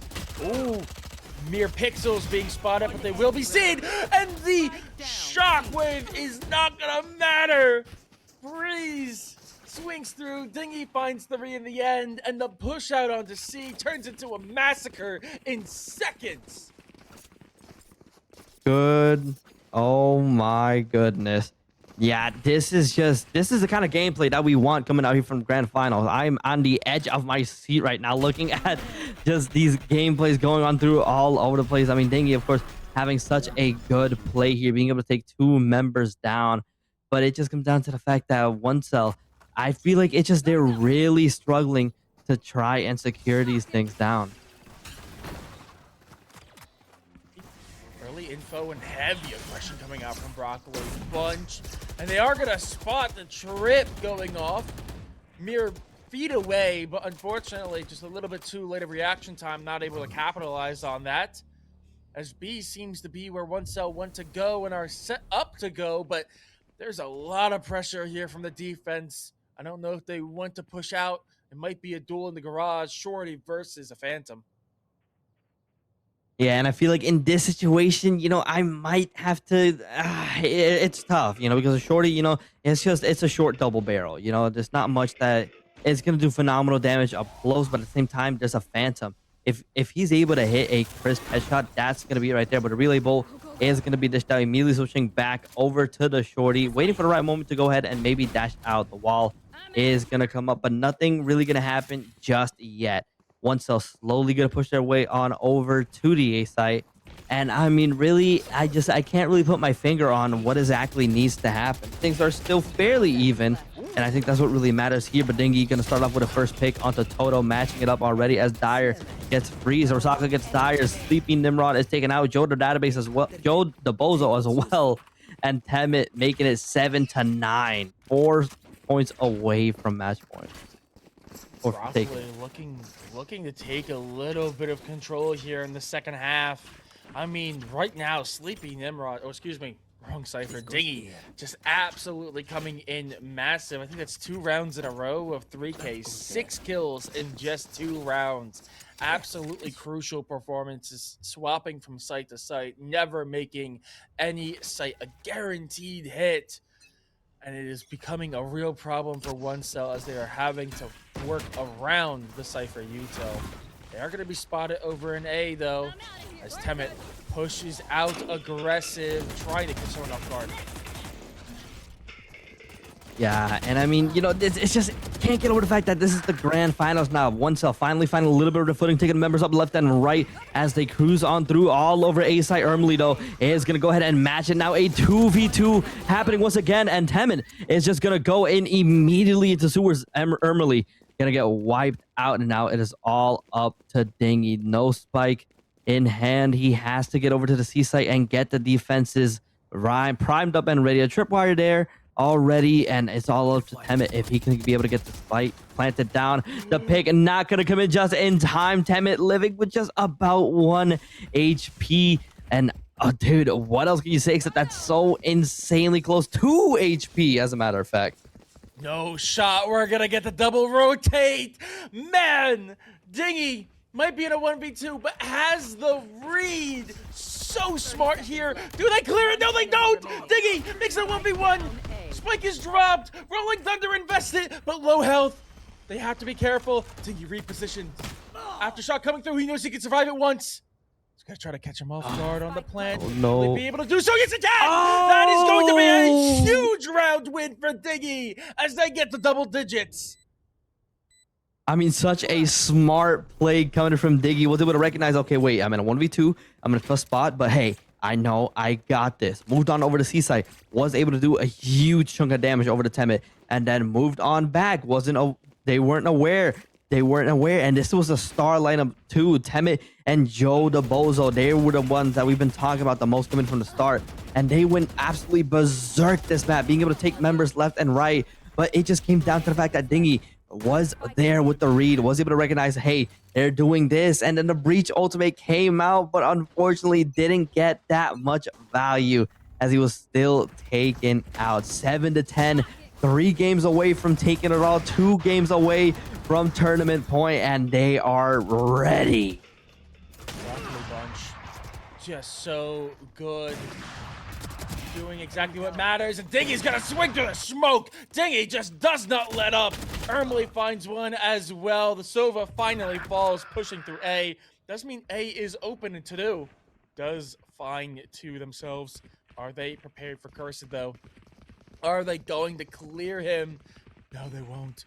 Oh no, the backstab. Don't let it happen again. Oh, no. We still don't notice. Oh no, they find one. Cursed popping the overdrive. No! They're gonna move on through such an unfortunate spot, and once again Broccoli Bunch gonna take another round win. What? Just 1 game away from match point. 4-round win streak in their hands. They're in it to win it, and what else can you say except that was such unfortunate timing coming out. Dingy recognizing the moment to go in, and of course Arasaka finding them, just catching them off guard. And I feel like that is OneCell's biggest weakness. If they keep getting caught out guard like that, it is just immensely rough, and they're not able to get any form of a comeback in. OneCell, 7 rounds to their name. Need to put something together here. Bucky in hand. Temet again low on buy. And Arasaka finds 1. No more smokes available to them, but Nimrod finds 1 in response. This is a desperate scenario. If they lose this, they have nothing left in the bank. Immediately double ultimates, invest it. But nothing from either side. Go to Bozo, gonna get the plant down. No more ultimates available to OneCell. No ultimates available to Broccoli Bunch. It is pure gameplay. It is pure gunplay as to do with the flash. He's known for them, and he finds 3 off of it. Leaves Cursed alone. Recognizing the moment, recognizing the timing, and Cursed gonna go and try to make a hero play, but Sleepy Nimrod is gonna say no, thank you. Just 1 shot from the Guardian to end any hope coming in. Now still 8 and 11. We're slowly creeping back up. OneCell, started off really rough. Things didn't look too good for them, but now they're slowly picking up the tempo back up, slowly but surely. And Toto definitely with such a phenomenal flash play, recognizing the moment to go in, find that double, and set Broccoli Bunch behind a decent chunk is nothing short but of an incredible play to come in. Now, as we move on here, of course, the spike is going to be left around mid area. They just want to go ahead and see, okay, where do they have the most resources put into? Well, I feel like once they recognize it's A, they're immediately going to try and bolt it over to B or even C. And so it's definitely going to be a lot of mini mind games that have to go into here, but still, I believe OneCell are going to be able to figure out a decent plan. Broccoli Bunch playing this super carefully. They're also not in a great spot economically. They need to win this one, and they need to do it quickly, or else the economy could be too much to overcome. Ooh, Temet finds Arasaka, catches them on the rotate, but will they check it? No, they won't. Temet, can they find them? No, Breeze up on top. Won't be spotted. Temet falls. 1 for 1 now. 4v4. As B is the final destination. Oh, Breeze having the opportunity to do something amazing there, but unfortunately Toto was able to spot him out. He was able to go ahead and get the plant now. A 2v3 situation going in from the back already. Sleeping Nimrod gonna take Ermalee out, and now it is all up to Cursed once again. The flash coming in just in time, but look at that. So close to greatness there. Cursed being able to get that first pick and move on immediately over to Sleeping Nimrod, but just unfortunately not able to find that headshot. The score now looking 9-11 now. It's just slowly but surely creeping on up, and I feel like it just comes down to the fact that Temet being able to hit these crazy shots with the operator slowly destroy the numbers advantage that they have. It was just tough. Oh, it was To-Do that got the last kid, not Sleepy Nimrod. My apologies. Yeah, To-Do going absolutely massive, but we do have a listen in here for one cell. Yo, too long. It's too long, guys. Double neon. Watch it high. 3, 2, 1. Pop Temet now. Watch it again. 3, 2, 1. I'm double flash. My bad. And smoke. Nice, good trade. I'm only having. He catch up that flank red chip, right? Yeah, no. Cypher's here. I'm gonna go back anyways. One flank, and one CT. You have any util, Joe? Yeah, I got flash. I never shot. Smoking 10. Oh, you see him. You can shoot him. You see him, right? Am I tripping? On the right side. Right there. Hey, you see him? What? That's a guy, no? Talking to me or you? Or... That was Dire. Sewers. One enemy remaining. Where? You're sure he's in tower. I think you saw him tower. Wasn't he flank? That was flank. There was someone flank at some point. In dead spot. Okay. Yeah, he was having. Yeah. No, there was a guy there. I saw Oh, him. his purple. Wait, did I see him? No, it was Dire. It was Dire. Oh. Okay, we have money. I have KO wall, guys. I have KO wall. Need a drop.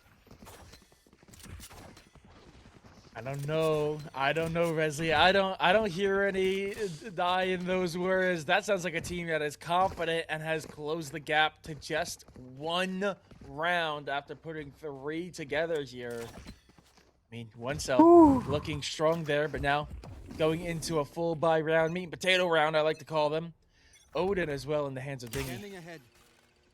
That was it was so intense. I mean, they spotted out Arasaka briefly up in heaven, and now as they move on through now, talking over to the present now, already kind of going for a little bit of a breach. They spot Temet out, but even then, the slide is going to allow him to get that spray in. A prayer and a sprayer to go on through, up and about. And as members fall, as members come for Broccoli Bunch, it is all up to Dingy. Once again, a 1v3 situation. Is going to be able to clutch it up.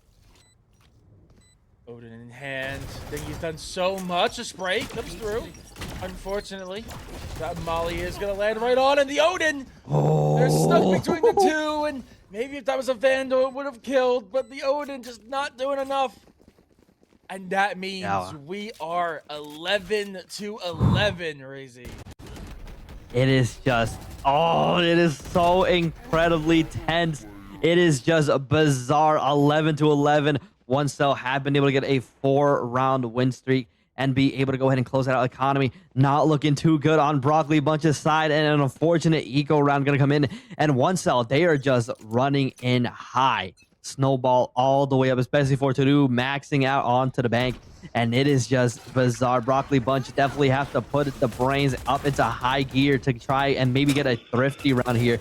But even then, everything going on and about, so much up against them, overstimulating even, as one cell, they're not backing down at all. It was like I was saying, they may be down early on, but I feel like they like it. They're like a cornered tiger to move on through and just try and secure this point. They spot out the Cypher over by A long. The breach ultimate is going to go ahead and pop out. It looks like they do want to go over to A site, and a little bit of a friendly fire there.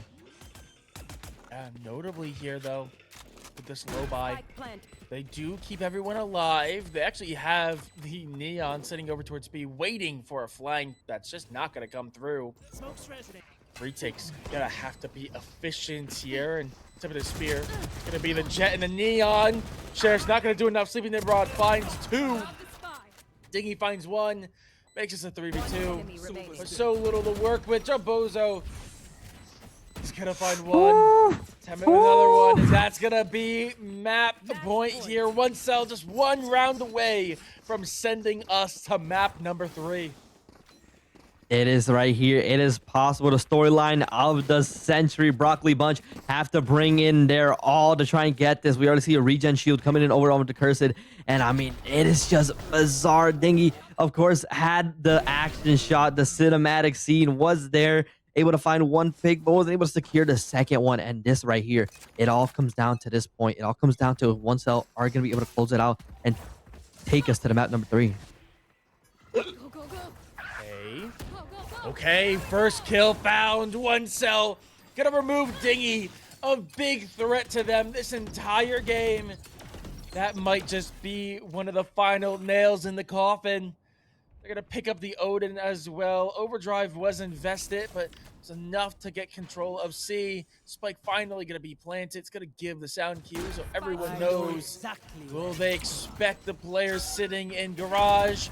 Yes, they will, as now for the neural theft, they know exactly where every defender is. Dyer finds the second, and now 5v3. Miracle needs to be done for Broccoli to deny a map 3, but I don't think it's gonna come through. No, it won't. 1 cell, take the map and send it over the fracture. Oh my days, dude. Back to the map where it all started. 1 cell. What was I saying before? You know, they were falling a little bit short coming at the beginning, but now as we moved on to 6 rounds in a row to go ahead and close it off, take us over to Fracture, map number 3. And I mean, what else can I say except this is just absolutely incredible. Me too, man. This is just bizarre, and I'm so happy about it. Yeah, I mean, absolutely incredible performance there. I mean, we saw on Haven this team come back from a 12-8. Now they're coming back from an 11-7 to not even send it to overtime, but win it outright. Absolute incredible scenes.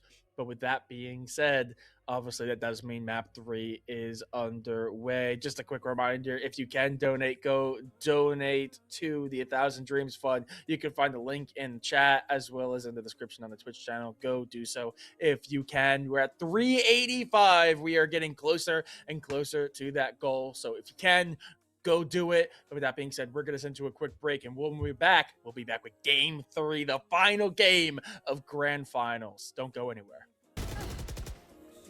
30 seconds left. One enemy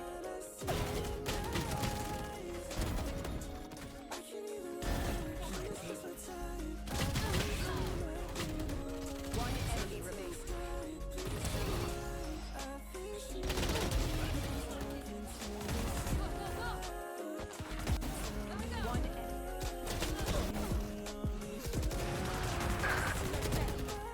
Spike planted. One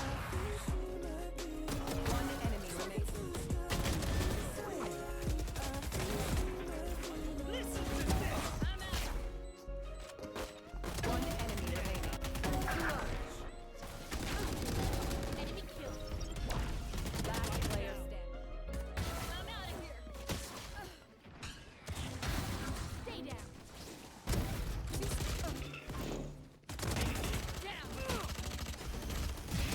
One enemy. One enemy. 30 seconds left.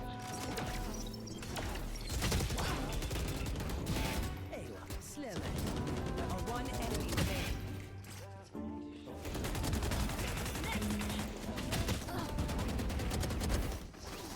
One enemy remaining. 30 seconds left. Spike planted.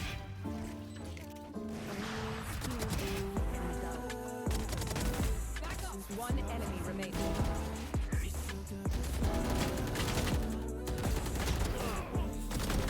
One enemy remaining.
One enemy.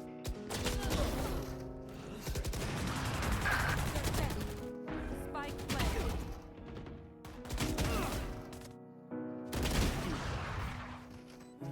One enemy remaining. Listen to this. I'm out. One enemy remaining. Enemy killed. Last player standing. I'm out of here. Stay down.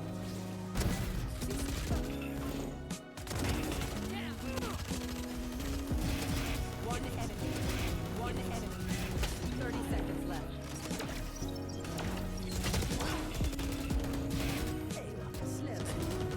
One enemy remaining.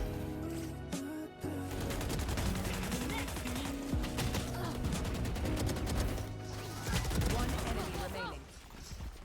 30 seconds left. Spike planted.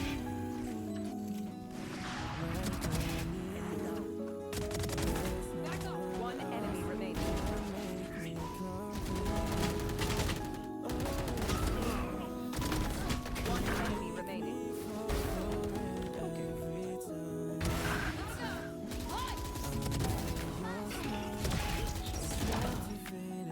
One enemy remaining. One enemy remaining.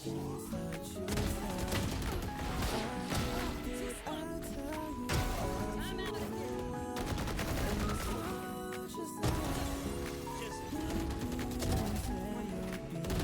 Last player. One enemy remaining.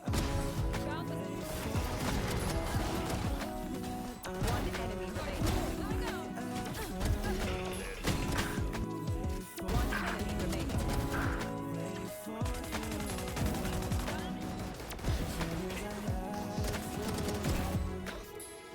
One enemy remaining. 30 seconds left. One enemy remaining. One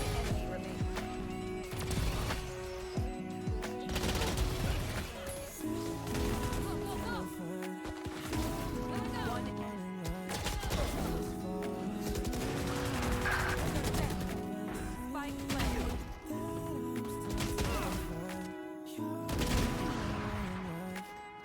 One enemy remaining. Listen to this. I'm out. One enemy remaining. Enemy killed. Last player standing. I'm out of here. Stay down.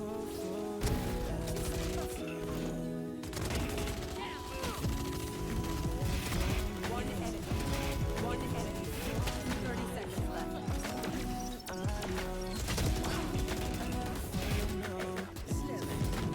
One enemy remaining.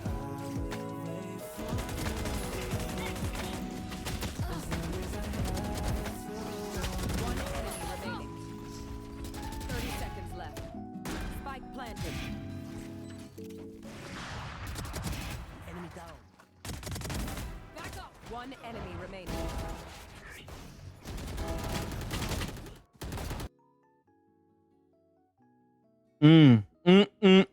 The grandest of the final. I accidentally just scared my cat. But hey, that's the way that it is, man. Hey, yo, guess what, Oh, I'm so sorry. Oh, I'm so sorry.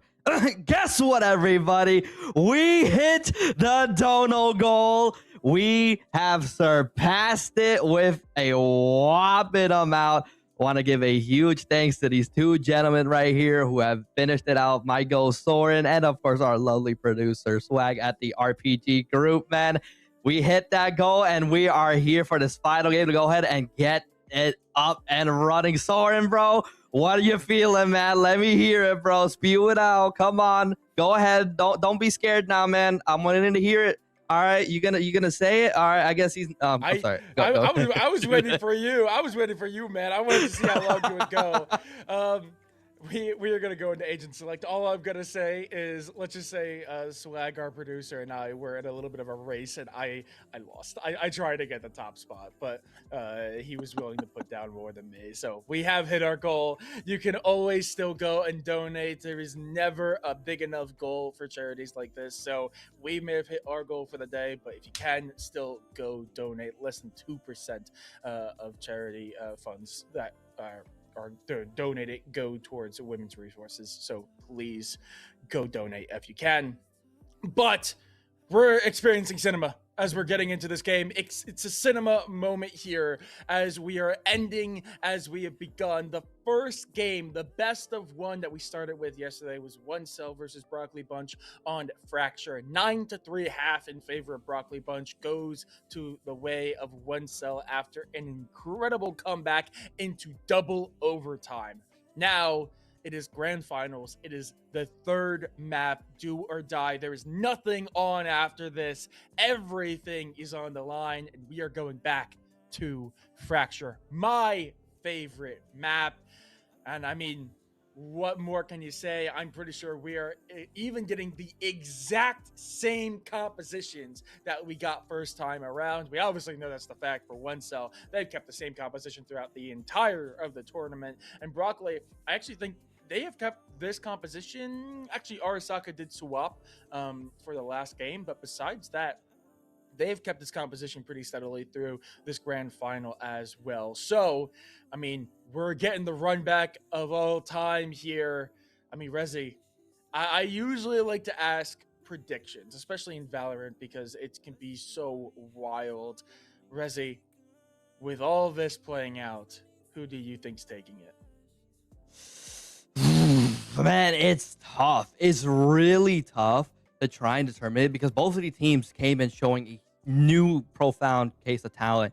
And I mean, if I really did have to pick one team, personally, I think I'm gonna go with One Cell. I mean, they have been going in hard from the start. You know, a lot of rough position they kept putting on. You know, 8-4s comebacks, 9-3 comebacks, a lot of comeback that we've been seeing coming from them. They are so incredibly resilient, and I think we're gonna see that happen here again because I feel like that's just the way that the cookie's been crumbling this time, you know? And, you know, and obviously not to put down Broccoli Bunch because they've been playing phenomenally as well. But it's just at the same time, I think One Cell, you know, they just have been playing so incredibly well and being able to get all of these comebacks in. And honestly, I believe in them. I mean, I would agree with you, and I would actually love to be able to get. I know we'd probably get Temet on, but I actually would love to see Joe again because Joe was an amazing interviewee last time. But I do think Broccoli Bunch, I would love to see them get their get back.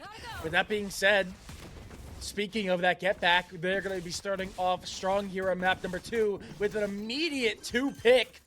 And the spike is going to go down as the last 3 members of One Cell are going to have to be waiting in spawn, trying to see if they can find an opening.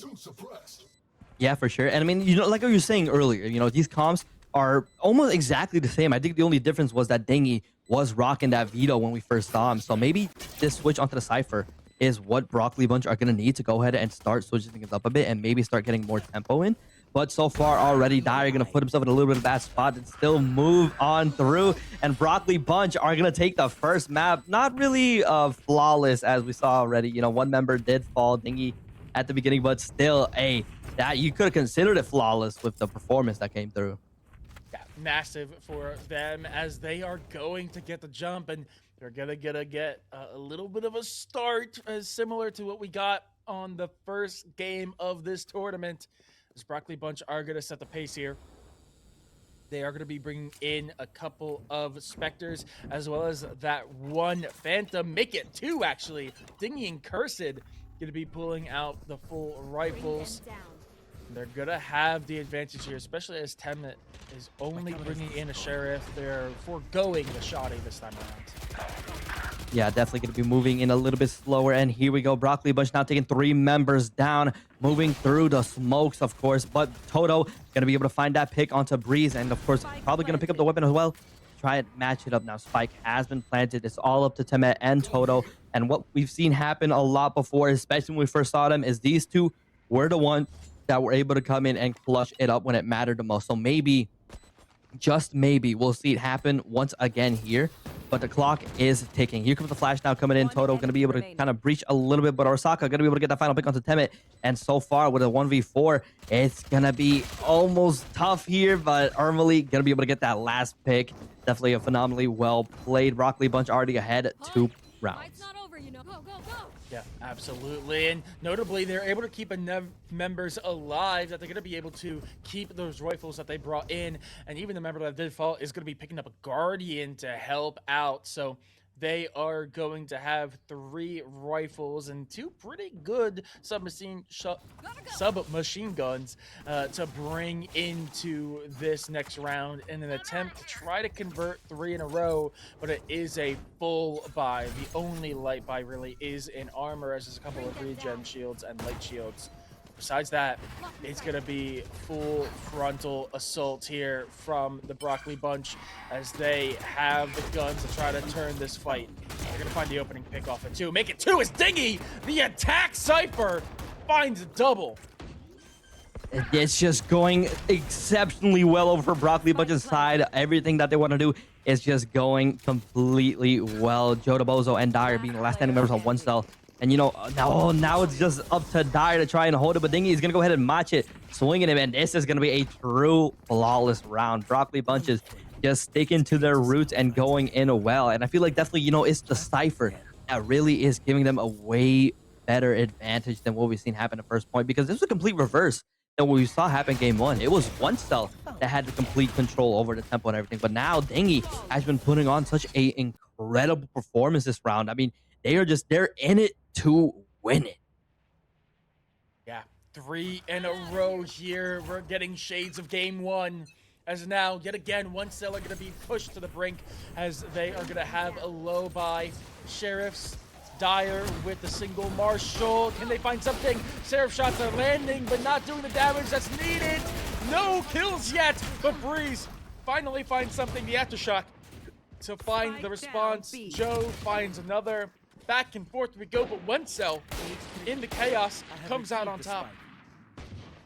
Yeah, the spike is going to be taken over by Sleepy Nimrod now and going to be converging on down here just a little bit to try and regain a little bit more time. 1 minute and 5 seconds are still left, and it's all up to Rasaka and Dingy to try and hold it just a little bit of slow walk to just try and find a better angle. Both members have no idea. Dyer might be in a dire situation as he gets taken out. Neural Theft immediately going to be popped up. Joe DeBozo hanging around on the left is going to get spotted out. And I think they're going to do a quick little rotate, maybe go all the way over to A, realizing that, okay, hey, everybody is sticking around B. Let's just go A, plant it there, and just take complete control, set it up, and get things ready. And it looks like that is the route they're going to take.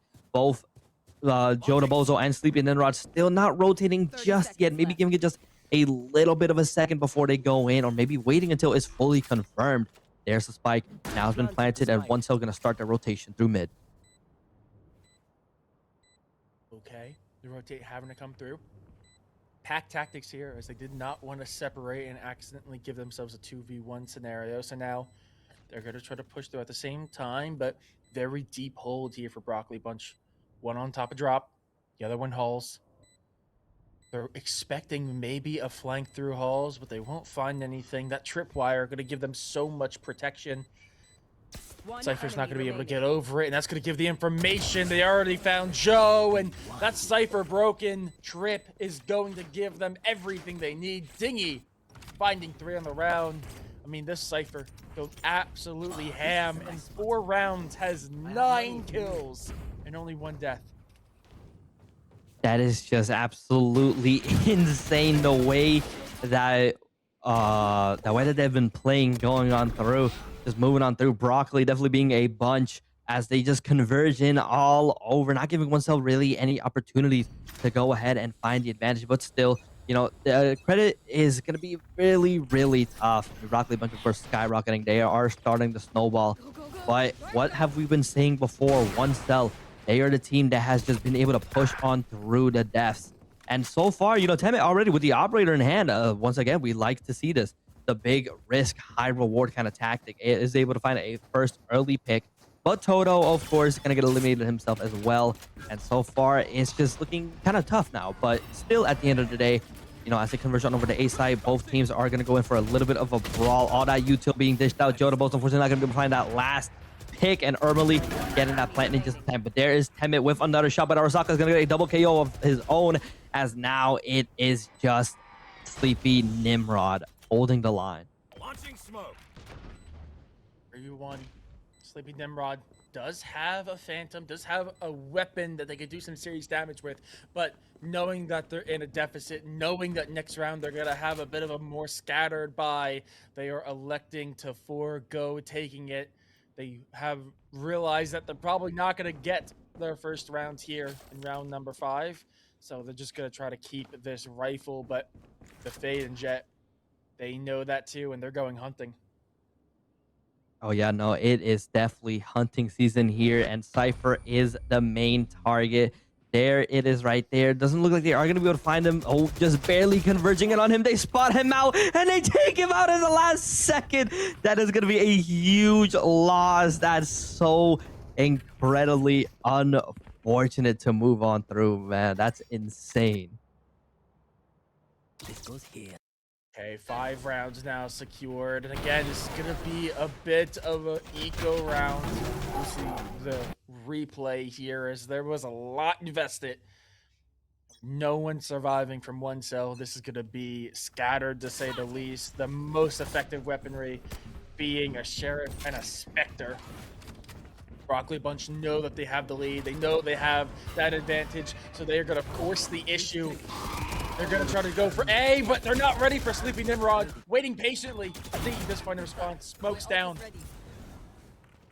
Yeah, as they try and converge on through, it is just looking kind of dim as already, you know, 2 members down. That's going to be really, really tough. But at the end of the day, Temet is going to be the one to clutch things up with that overdrive. Going to find an early pick onto Dingy and even things out. But Arasaka is waiting on the other end of the hall with a crisp laser coming in through.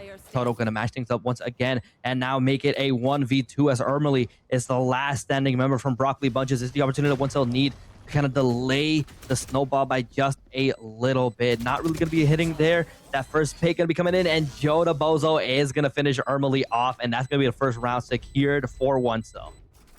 There we go, and in the eco round as well. That's absolutely massive. Toto able to pick up a rifle in the end as well, and that is gonna be huge. Nope, notably, Broccoli Bunch winning 5 in a row definitely is going to make this still very difficult, as they have built up a bank and a half. I mean, I saw at least one player there with maxed out credits going into this, so they're still going to be healthy for at least probably the next 2 or 3 maybe rounds, depending on how they cycle, even if they were to lose all of them. But we see another heavy investment from OneCell. They pick up that round. They still have quite a few credits, so they'll be good for next no matter what. But we do see Temet picking that operator back up and might find it effective here. And Temet shot goes wide. And the panic drops the op and is able to pick it up as they rope tape back to spawn. Yeah, definitely. I mean, 1-5 now. OneCell kind of getting their first round win. Going to halt out the snowball by just a little bit and just try and deny it. Sleeping Nimrod is going to be sitting around here in the corner just waiting patiently for any members to trip onto his wires. Dingy right here sees it, gonna go ahead and shoot it out and might be able to get the pick onto here. There it is. Sleeping Nimrod gonna get picked out, immediately use it with the neural theft, and now more tripwires gonna go in. The setup is gonna come in just in time, and look at that flake coming in from Temet. Gonna be able to take a breeze out, and that's already a huge pick coming in. Do immediately see the ultimate coming out from the KO, but it doesn't matter. Dingy through the smoke is able to find one. Rolling Thunder coming through, still affected by the silence. Dyer's gonna pick up two. Joe is able to find one. Dyer picks up their teammate and immediately gets another kill, and then the swarm comes through. OneCell respond strongly here, put 2 in a row together, and that's gonna be a nice injection of momentum as the Broccoli Bunch starting to struggle a little bit here on the retakes. Yeah, definitely. And I feel like, this is just what I'm saying. This is what we've seen happen before. A rough start coming in from one cell, but at the end of the day, all they need is just one win to start snowballing on their own, start taking away all of these points. And already, with 2 rounds in a row, definitely things are looking very, very good for them. But still, they have to be careful because at the end of the day, we're wasting a lot on this op. So we have to be careful. We see an Odin as well. So definitely spending big here. A really, really high risk coming from one cell. And hopefully, it works out because this probably could be the nail in the coffin for them if they get taken out. Hey, and Sleepy Nimrod catches one in their traps. Rats in a cage as the judge mows them down. Joe is there to assist. The flash comes out. They do a little bit of damage. And now, in the 3v2, you know where Joe is. The Cypher cage going to be used. The spray through. Just a little bit wide. Now, this Odin sitting up top could be helpful. Yeah, no, for sure. Dingy going to be able to find a pick off the Temet now. It's 2v1 as Joe DeBozo takes Dingy down. And it's just up to Ermely once again to try and hold the line, but the health isn't really in her favor, though. The spike is beeping out. All she has to do is just try and stall that out for a little bit, but the KO grenade is going to be the end, as now, once again, one cell are going to be able to get that defuse in. A lot of resources did have to be spent, but still, the operator is safe, and I feel like that's what one cell is really happy about. Okay. One cell starting to get some momentum under their wings. See the replay here as you could just catch Kursid getting caught in the trap. Sleepy Nimrod doing such a good job. I would not be surprised if we see them swap sides. Yeah, Cypher going to be making their way to B, and I think they have the read. As Broccoli Bunch, they keep running into this Cypher and going, it's not worth it. Let's go B instead. And now Cypher is going to be waiting for them with open arms. Notably, it looks like Towers where they want to go. And it looks like that's not going to be where any Cypher util is going to be. But notably, they're going to play this a little bit slower now. Nightfall is in play. And that Hunt's going to give away that at least one is here. Face your fear. Yeah, definitely. Now, Fade Ultimate is going to be popped up, coming on through, and now that's 3 picks coming in over onto one cell side. Just Joe DeBozo and Temet, the 2 kill leaders, as we've seen before, standing up high here. And slowly but surely, if there's anyone that's going to be able to get this 4K, it's going to be both of them, as long as they work together and move on through slowly but surely. Molly going to delay things just a little bit as Temet with the Odin. With the operator, going to go ahead and maybe try and peek someone out. But when it comes to Curse, they're going to slide on in through. There's the operator gone. Joe DeBozo is going to follow swiftly as well. Now, Broccoli Bunch have the opportunity to maybe take the operator for themselves, but I don't think they are going to go ahead and do it. No, they are not. Hey, Broccoli bouncing back a little bit here. Still have a good economy under their belt, but I was going to say so does one cell, and they're going to be able to buy out just about all the way. Temet's a little low, but like we've said so many times before, Neon, any shoddy in their hands is practically a full buy. So I don't think they're going to be that upset about having to go. And actually, they're going to just elect to go for the light shields and the Phantom. We see super aggression coming out from the defenses. They just pincer in and they find 2. It does give up B, but that's going to give them a 2-man advantage as they now go for the retake. Yeah, the retake going to be initiated here. 2 members fall. Now it is all up to Breeze to hold the line here. Able to find a pick onto Temet, but there's the Joe DeBozo all the way up in the bag, being able to get that headshot and end any sort of hope that Breeze had in that moment. But at the end of the day, it is 4-6. Broccoli Bunch is still all the way up. They have the opportunities here, but I feel like it just comes to the credits. That's kind of hanging around up and about and always just kind of being a left and right. But still, they are going to go ahead and full buy, so there's going to be a full round. It all just comes down to who's going to be able to execute it more. Alrighty here. 6-4, a much closer game than we got the first time we saw these 2 duke it out here on Fracture. You see Broccoli Bunch slowing down drastically, waiting for that over-aggression that we saw just last round from one cell. They're looking to punish that, but one cell, they know they're changing the pace. They're not giving them the same strategy over and over again. But with that being said, Nimrod is going to actually find one. Pushed up a little bit too far close to spawn. And with that, going to give them the advantage in manpower. Make it 2 as Dyer finds Dingy, who also pushes just too far forward. And now Spike is down. They're going to try to play for post plant. 2 sitting back towards main. The other one, Arasaka, sitting closer to the tower. Yeah, definitely. And I mean, right now, one cell have finally started picking up the tempo. They've got it going down. The defuse coming in, but there's that overstrike now coming in, and that's gonna delay them for just a little bit. But Arasaka gonna get taken out. It is all up to Ermely and Cursed. They push on through. Jodobozodo waiting for it. Cursed with the flick, gonna be able to find 3 members. Popping to overdrive to try and delay for a little bit, but unfortunately was in the wrong area. But still, he goes in with a 1v5, and he gets the ace. What?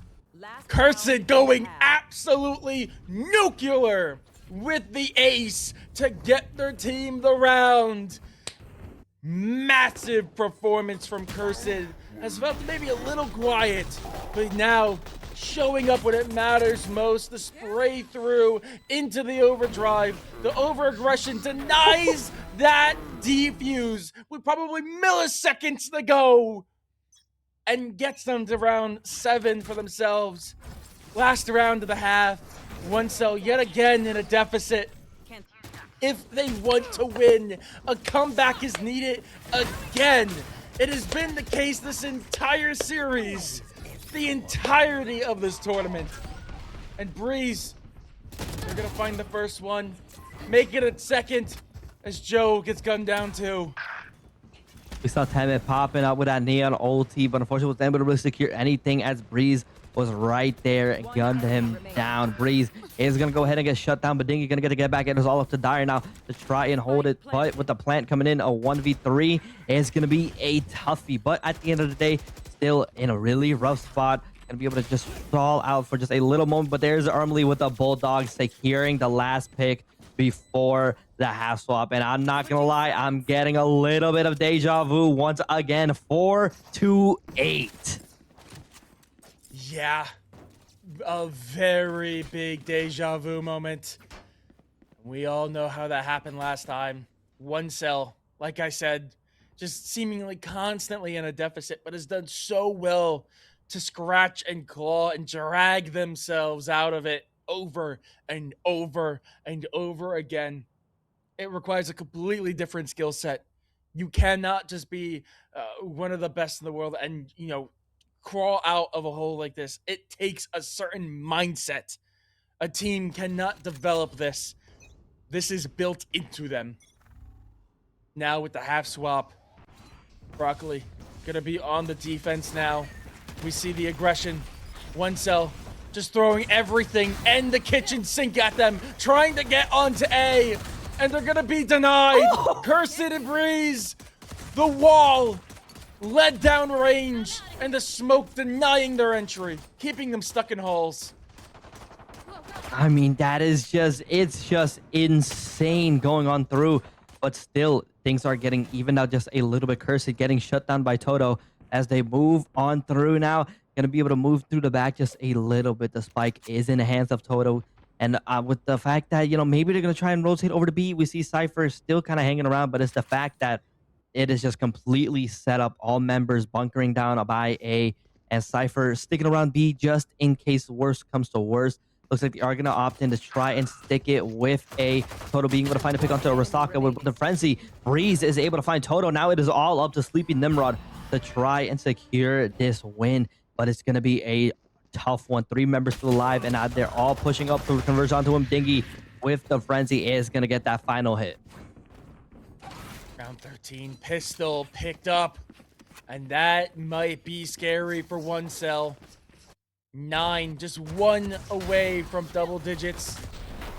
Last time we saw this, one cell were the team to actually pick up the pistol. They got started early, and now they are not going to have that luxury. And in fact, one cell are not even going to invest heavy. We've seen in positions like this, they would usually go for stingers and try to catch Broccoli off guard, but they're electing not to. It's going to be a full save round, not a single shield or gun bought in that wasn't given to them for free. Broccoli Bunch, though, heavy investment. No major rifles, but one Bulldog, 2 Spectres, a Stinger, and an Outlaw. It's a lot of firepower. Yeah, no, most definitely. And so it's going to be really hard for OneCell to go ahead and breach it in, running all classics, of course. But still, you know, we've seen a lot of crazy things happen here. So 1 minute and 8 seconds still left. They are playing this a tad bit slow now. Molly is going to go out as what it was able to spot out Toto. And slowly but surely, you know, they're just moving on, trying to figure out, okay, where do we go? Do we go A? Do we go B? B is fully set up by a Cypher, but A is probably our best shot. They're all moving on through spawn, trying to make it through. Toto with a little bit of a flank angle lurking up and about. Gonna get a couple of hits off of to a Rasaka, but Cursed with the Marshall gonna take Temet down. But immediately gonna get ran back as well as Rasaka takes Toto out. And so far, you know, it is 2 against 5 as Cursed is just going crazy with the Marshall. And Ermely is able to finish things off with a crisp, flawless coming in.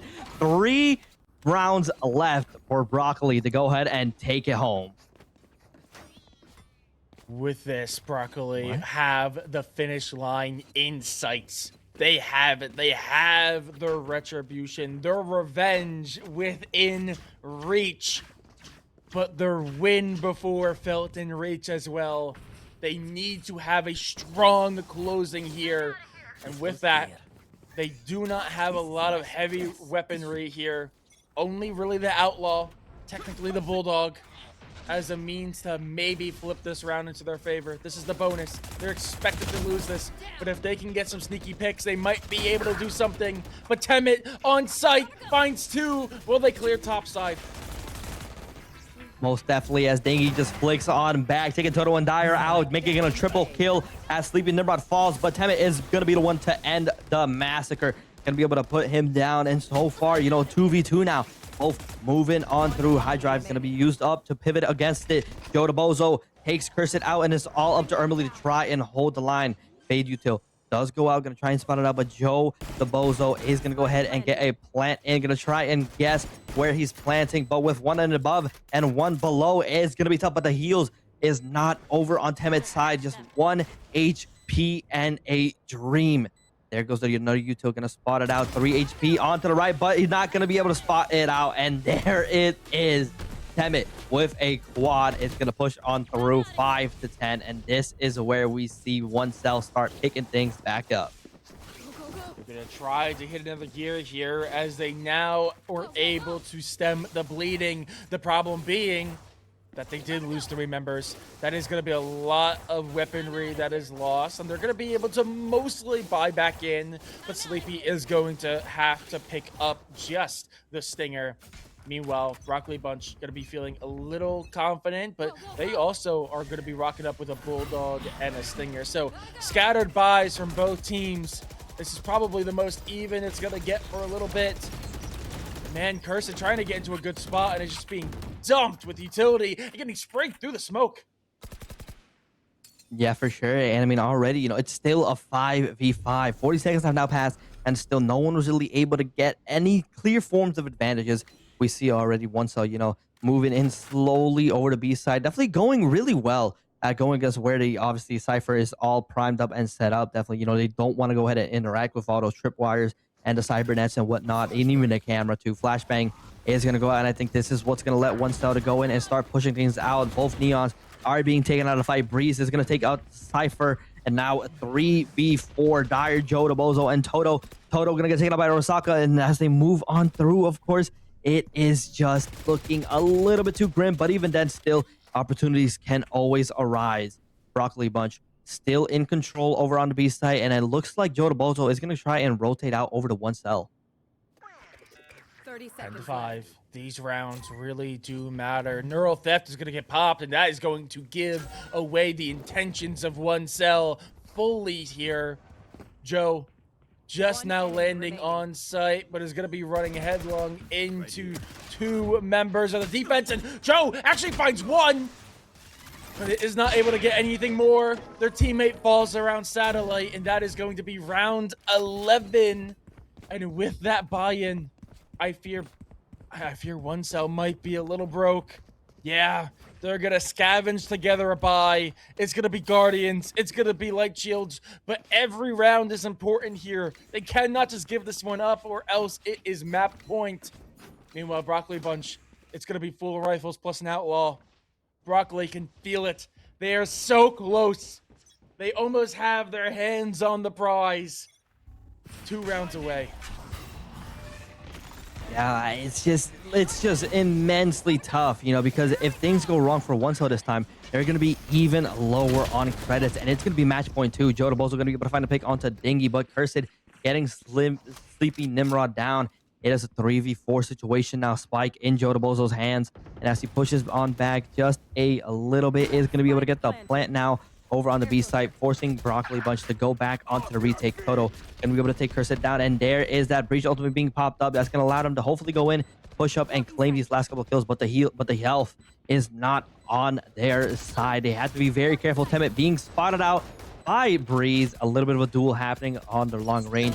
On your left, there's the Joe Bozo. Arzaka takes him out. And now on your right, Toto is going to be able to take it. No! Toto is able to find that pick. Brim not finding anything but Breeze is there for the defuse. Spots out Temet, 13 HP and a Dream to try and move on in. But Temet is not going to be able to hold it as Breeze gets the defuse and gets the last pick. We head on over to match point 5 to 12. This is it right here. One cell have done it before though, but they have to try and do it again. This spot that they're in is such an immensely tough one to try and bypass, but I believe. One cell have come so far. Both Group B teams making it all the way. Round 1 competitors in the best of ones. One cell over and over having to come back, having to dig deep to try to get a win. Do they have something more? Can they go any deeper, trying to pull magic out of the hat? One last time, Temet with the Bucky is able to find one, but the response is immediate as Broccoli Bunch swarm onto the site. Joe finds 2, the revive comes out, but Diggy finds another. Cursed ending the last standing members. We see the Shorty being in the final pick, but now it is all up to Dingy. A 1v3 situation. We've seen Dingy do it before, and I feel like we're going to be able to see it again. Going to be able to get the pick onto Dyer, and now Toto and Sleepy Nimrod going to be the last standing members on his left. I feel like Dingy knows. He's aware there's somebody here. We have to be careful, but the lineup, despite being right on top of him, Toto was just a little bit faster. The answer to the infamous question, Toto was the one that shot first. Okay, they stem the bleeding. One cell, perfection being needed here from them. Temet does a lot. Cursed finally puts them down, but they're not able to close out the round in response. Now one cell, 6 more. They need to go all the way, and notably, they do have the weaponry. They have the rifles. Meanwhile, Broccoli Bunch having the scavenge together. They're giving Cursed the Bucky. They're letting Dingy have the Stinger. But that is just about it. They do catch the rotate on the zip line, and Temet catching Ermely. That could be huge. No initiator now available for Broccoli Bunch. Yeah, and I mean, you know, it's like I was saying before, you know, one cell, they're like a tiger in a cornered room. They're going to be able to go ahead and slowly but surely start cranking up a little bit on these rounds. All that matters is that they're able to set Broccoli Bunch behind enough to the fact that where they're able to go ahead and match it all the way. But still, Joe Bozo now sitting on the spike.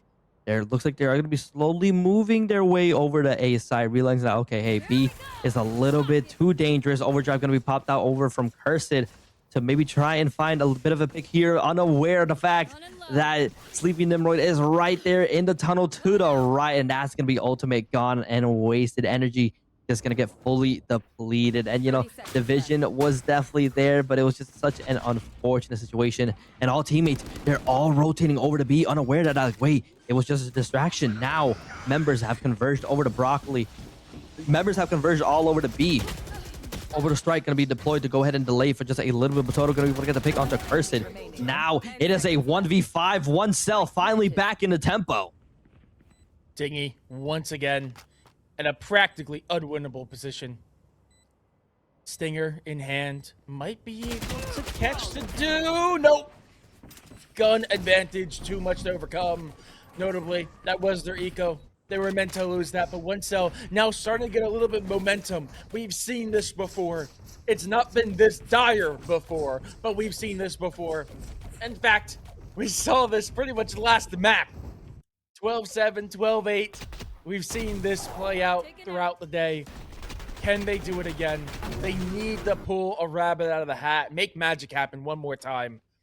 But with this momentum, they might just be able to do so. It looks like B is their destination of choice. They have the lurker, or at least they were going to be going towards halls, but they're just setting up a tripwire. The mix ultimate going to be used to keep the defenders away from points. And actually, they're going to push the issue. Temet pushing the final Arasaka. No smokes.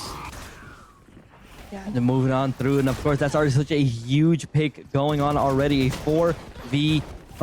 And so far, looks like Cursed with the double kill on the Judge. Gonna be able to move things through, and now it is all up to Dire and Toto. This is it right here, as Dire is the last standing member facing him against the might of Breeze, Hermely, and Cursed. 8 HP and a Dream. He's gonna try and hold it up here, but Broccoli Bunch are gonna take map number 3 and win the grand finals. Oh my days, dude. That was so close. Demons come back to haunt OneCell. They come back for retribution. Broccoli Bunch take the win, take the series, and take the tournament. They are your Creator Cup 2 champions presented by YFP. Absolutely massive performance from them. Man, but you got to give so much credit to OneCell. Obviously, doing massive work on game number 2, having to come back yet again in that game to take it to map 3. They almost get to come back in map number 1, but in map number 3, they just run out of gas. It felt like they were still going strong. If they did not give up as many rounds on the defense, I think they could have eventually pulled it out. But once your opponents get to 12, perfection is needed. And unfortunately, I just don't think they could do it in the end. The Broccoli Bunch, they just felt consistent the entire time. They felt like they were always the one that were in control. And even when they lost control, they were still the ones in the lead. So they were allowed to give up a little bit. So massive performance for them. They should be so happy. I can't wait to hear from these guys. I really can't wait to hear how they feel after this game. Yeah, no, for sure. I mean, definitely was such a hard-fought victory and a heartbreaking defeat coming in over for OneCell. You know, they brought in their entire might and they played phenomenally from start to finish. But today, it is gonna be the Broccoli Bunch that are gonna be the grand final winners, as they just were able to hold it down at that last second. And it was such an unfortunate fight coming into. I mean, Cursed being able to get a double KO with the Judge onto some of the most important members was just absolutely insane. But at the end of the day, both teams, either way, played absolutely phenomenally once again. It was just amazing. While we go ahead and get interviews set up for y'all real quick, everybody, man, huge W's out over to Broccoli Bunch. Definitely just broccoliing it all over the place, man. Absolutely. And while we wait for our interviewee to come in, obviously this is rounding out the day, but if you have not yet done so, please go make a donation. We may have hit our goal, but as I said before, those goals are just artificial. You can never offer enough support to these causes. So again, first of all, special thanks to YFP, as I mentioned, presenting this event. We want to especially thank them for helping make Creator Cup possible. It would not be possible to host this event without them. Go follow the socials. And the 1,000 Dreams Fund, they're teaming up with creators like you to fundraise in support of their Broadcast Her grant created for women and femmes in content creation. Their Broadcast Her grant awards up to $1,500 to support those creators by funding things like hardware upgrades, equipment, or travel to conventions. And since their inception in March of 2018 with Twitch, they have funded over $500,000 to over 400 through their broadcaster initiative alone. The link is in the chat. The link is in the Twitch bio as well. Go do it.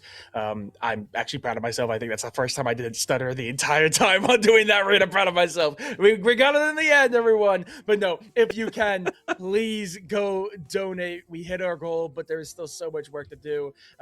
Less than 2% of charitable donations go towards women's and girls' causes. Help change that by contributing to the hashtag Streams for Dreams and make dreams of femmes in need come true. It would make a difference in so many people's life. But man, what an incredible performance, Broccoli Bunch. I do believe we are waiting for an interview. We are going to get an interview with the captain Ermely. So when they are ready, they will be joining us. I think we're just waiting on production to get them all set up. But man, what an incredible day of games. I mean, it really, I don't think could have been any better. 2 best of 3s that go all the way, comebacks galore. I think we had like 2 or 3 maps where the teams had to come back from a deficit in order to win. So, Rezi, I don't think you could really ask for much better games of Valorant. No, yeah, legit. And I mean, it just goes on to the fact that this was genuinely perfect case scenario, right? The first teams that we saw here in the broadcast were the final team, and the fact that it was just a complete reverse now. One Cell obviously took that first win, but Broccoli Bunch, it was like they said, it was like we heard. They were here, they wanted vengeance, they wanted to take it back, and honestly, 100% they did, and in such a phenomenal way too.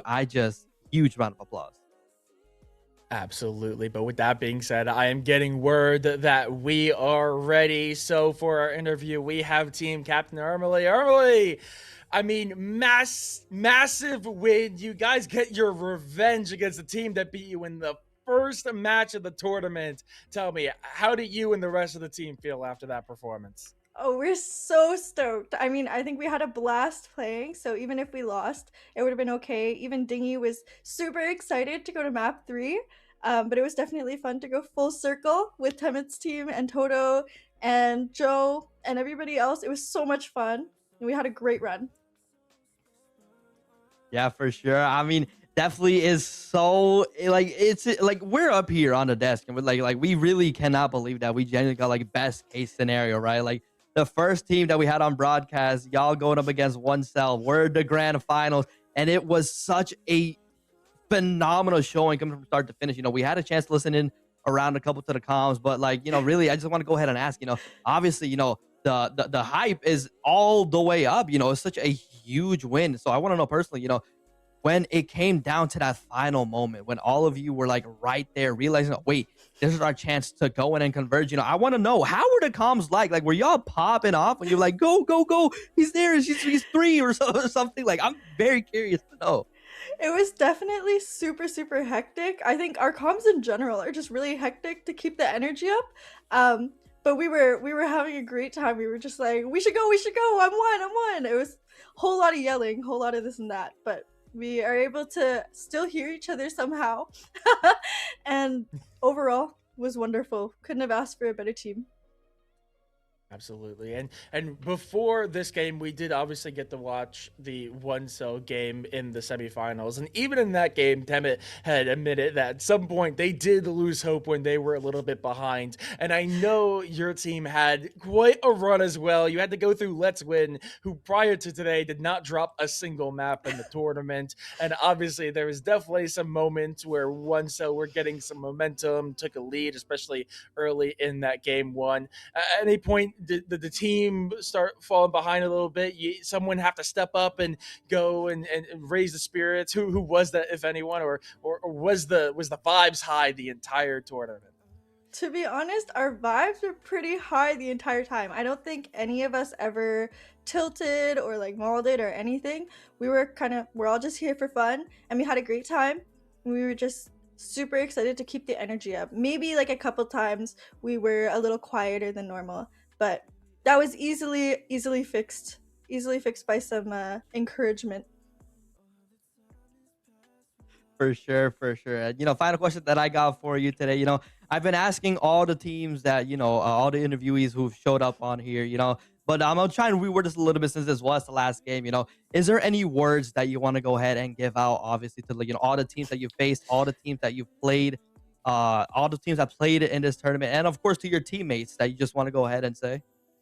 Oh gosh, well, to my team, thank you for being here. We kind of made our team last minute, like probably like 24 hours before the deadline. So thank you to them for actually joining and answering my DMs when I tried to get them to play Valorant for 12 hours on a weekend. But to everyone else, like, tournaments are meant to be fun. Just have fun and you'll have a blast.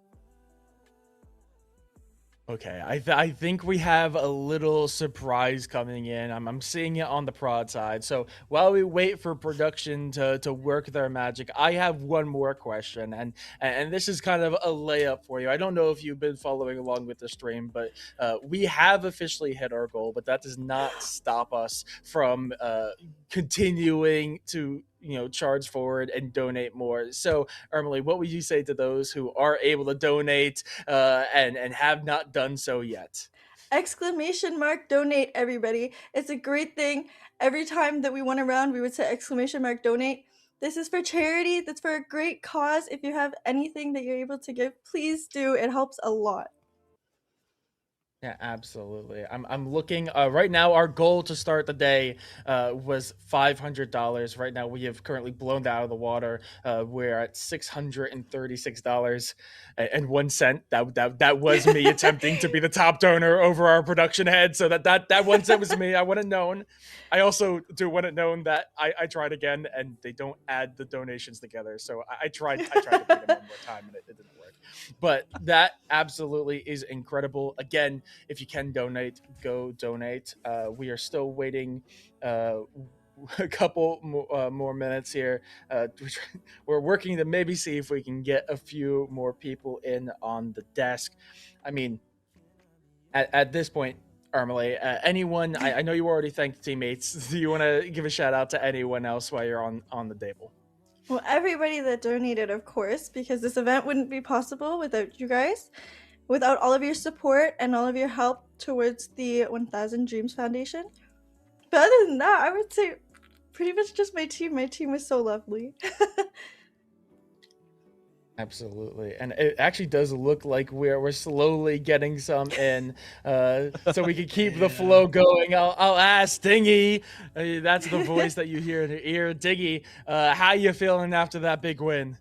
I'm feeling great. That was the most fun I've had playing Val in a minute.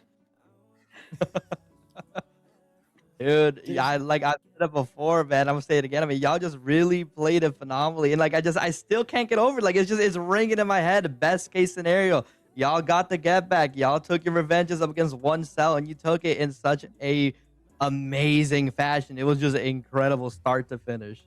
Oh yeah, dude, that was a great script you guys put together, by the way. Just starting first match in production, Fracture, one cell versus Broccoli Bunch. Last match, Fracture, one cell versus Broccoli. It's just honestly amazing script. It was hard following it. Yeah, it was hard following it sometimes. Like some rounds, I just had to, make it close, but we got there in the end. So for sure. Seriously, I was actually gonna ask because I saw that pop up, and fun fact, we did not hear what the maps were. We heard you guys already, and we jumped right into it. We did not know what the maps were gonna be until we saw them live on screen, like everyone else. Was that intentional, or did that just so happen through the bans that just be the case? Or you would have to ask my captain. I don't think I took part in the bans. I don't actually know. I mean, I think we did our pick bans pretty early. So maybe it's just that. We got really lucky with our pick bans because we got every single map that we wanted to play. Yeah, pretty much. I remember, we wanted Bind and Haven, but I think actually we didn't want Fracture because we did kind of get our asses handed to us that first game, but it's okay. Worked out.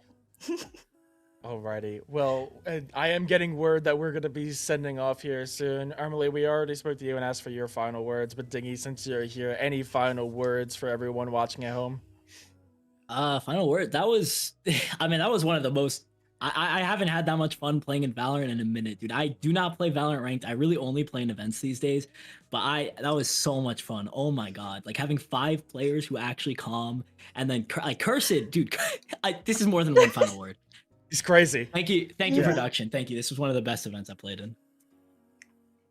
Alrighty. Well, with that being said, I think that is going to be it. Of course, we have to give a special thanks to everyone who's working behind the scenes, Chaos and Frosto for helping putting on this entire event. The 1,000 Dreams Foundation, or 1,000 Dreams Fund, excuse me, for being a wonderful charity. And again, if you have not donated, go donate. I don't know what you're doing. We've been saying it all day. And of course, special thanks to YFP for helping us present and put this on. Could not have done it without them. Special thanks to Rezi for being my wonderful co-caster, to the RPG crew. There's too many of you to name, honestly. I think there's like 7 people working behind the desk. But massive shout. Oh, the production! You cannot just start naming them. I am not going to be able to hear them. Sorry. If you want to note them, I'll say them out loud. But of course, special. We have Yuki, A Brooks, Mimikyu, Type Faster, Kiri, Swag. massive thanks to them for making sure everything happens. All the magic you saw on screen was to them. And of course, special thanks to everyone who competed, because at the end of the day, you competitors, if we didn't have you, we could not have done it. But with that being said, thank you. I already said YFP. But thank you so much for joining us. I hope you have a wonderful night, and go donate if you haven't. We'll see you later.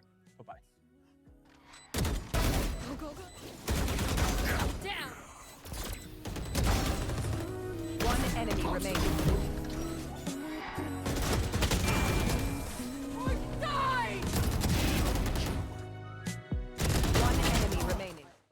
One enemy remaining.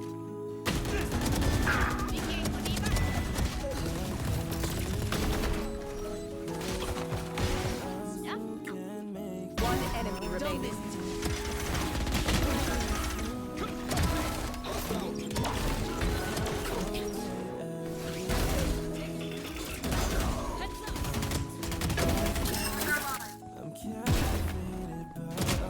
Spike down. One enemy remaining. One enemy remaining. Triple D. Spike planted.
One enemy remaining.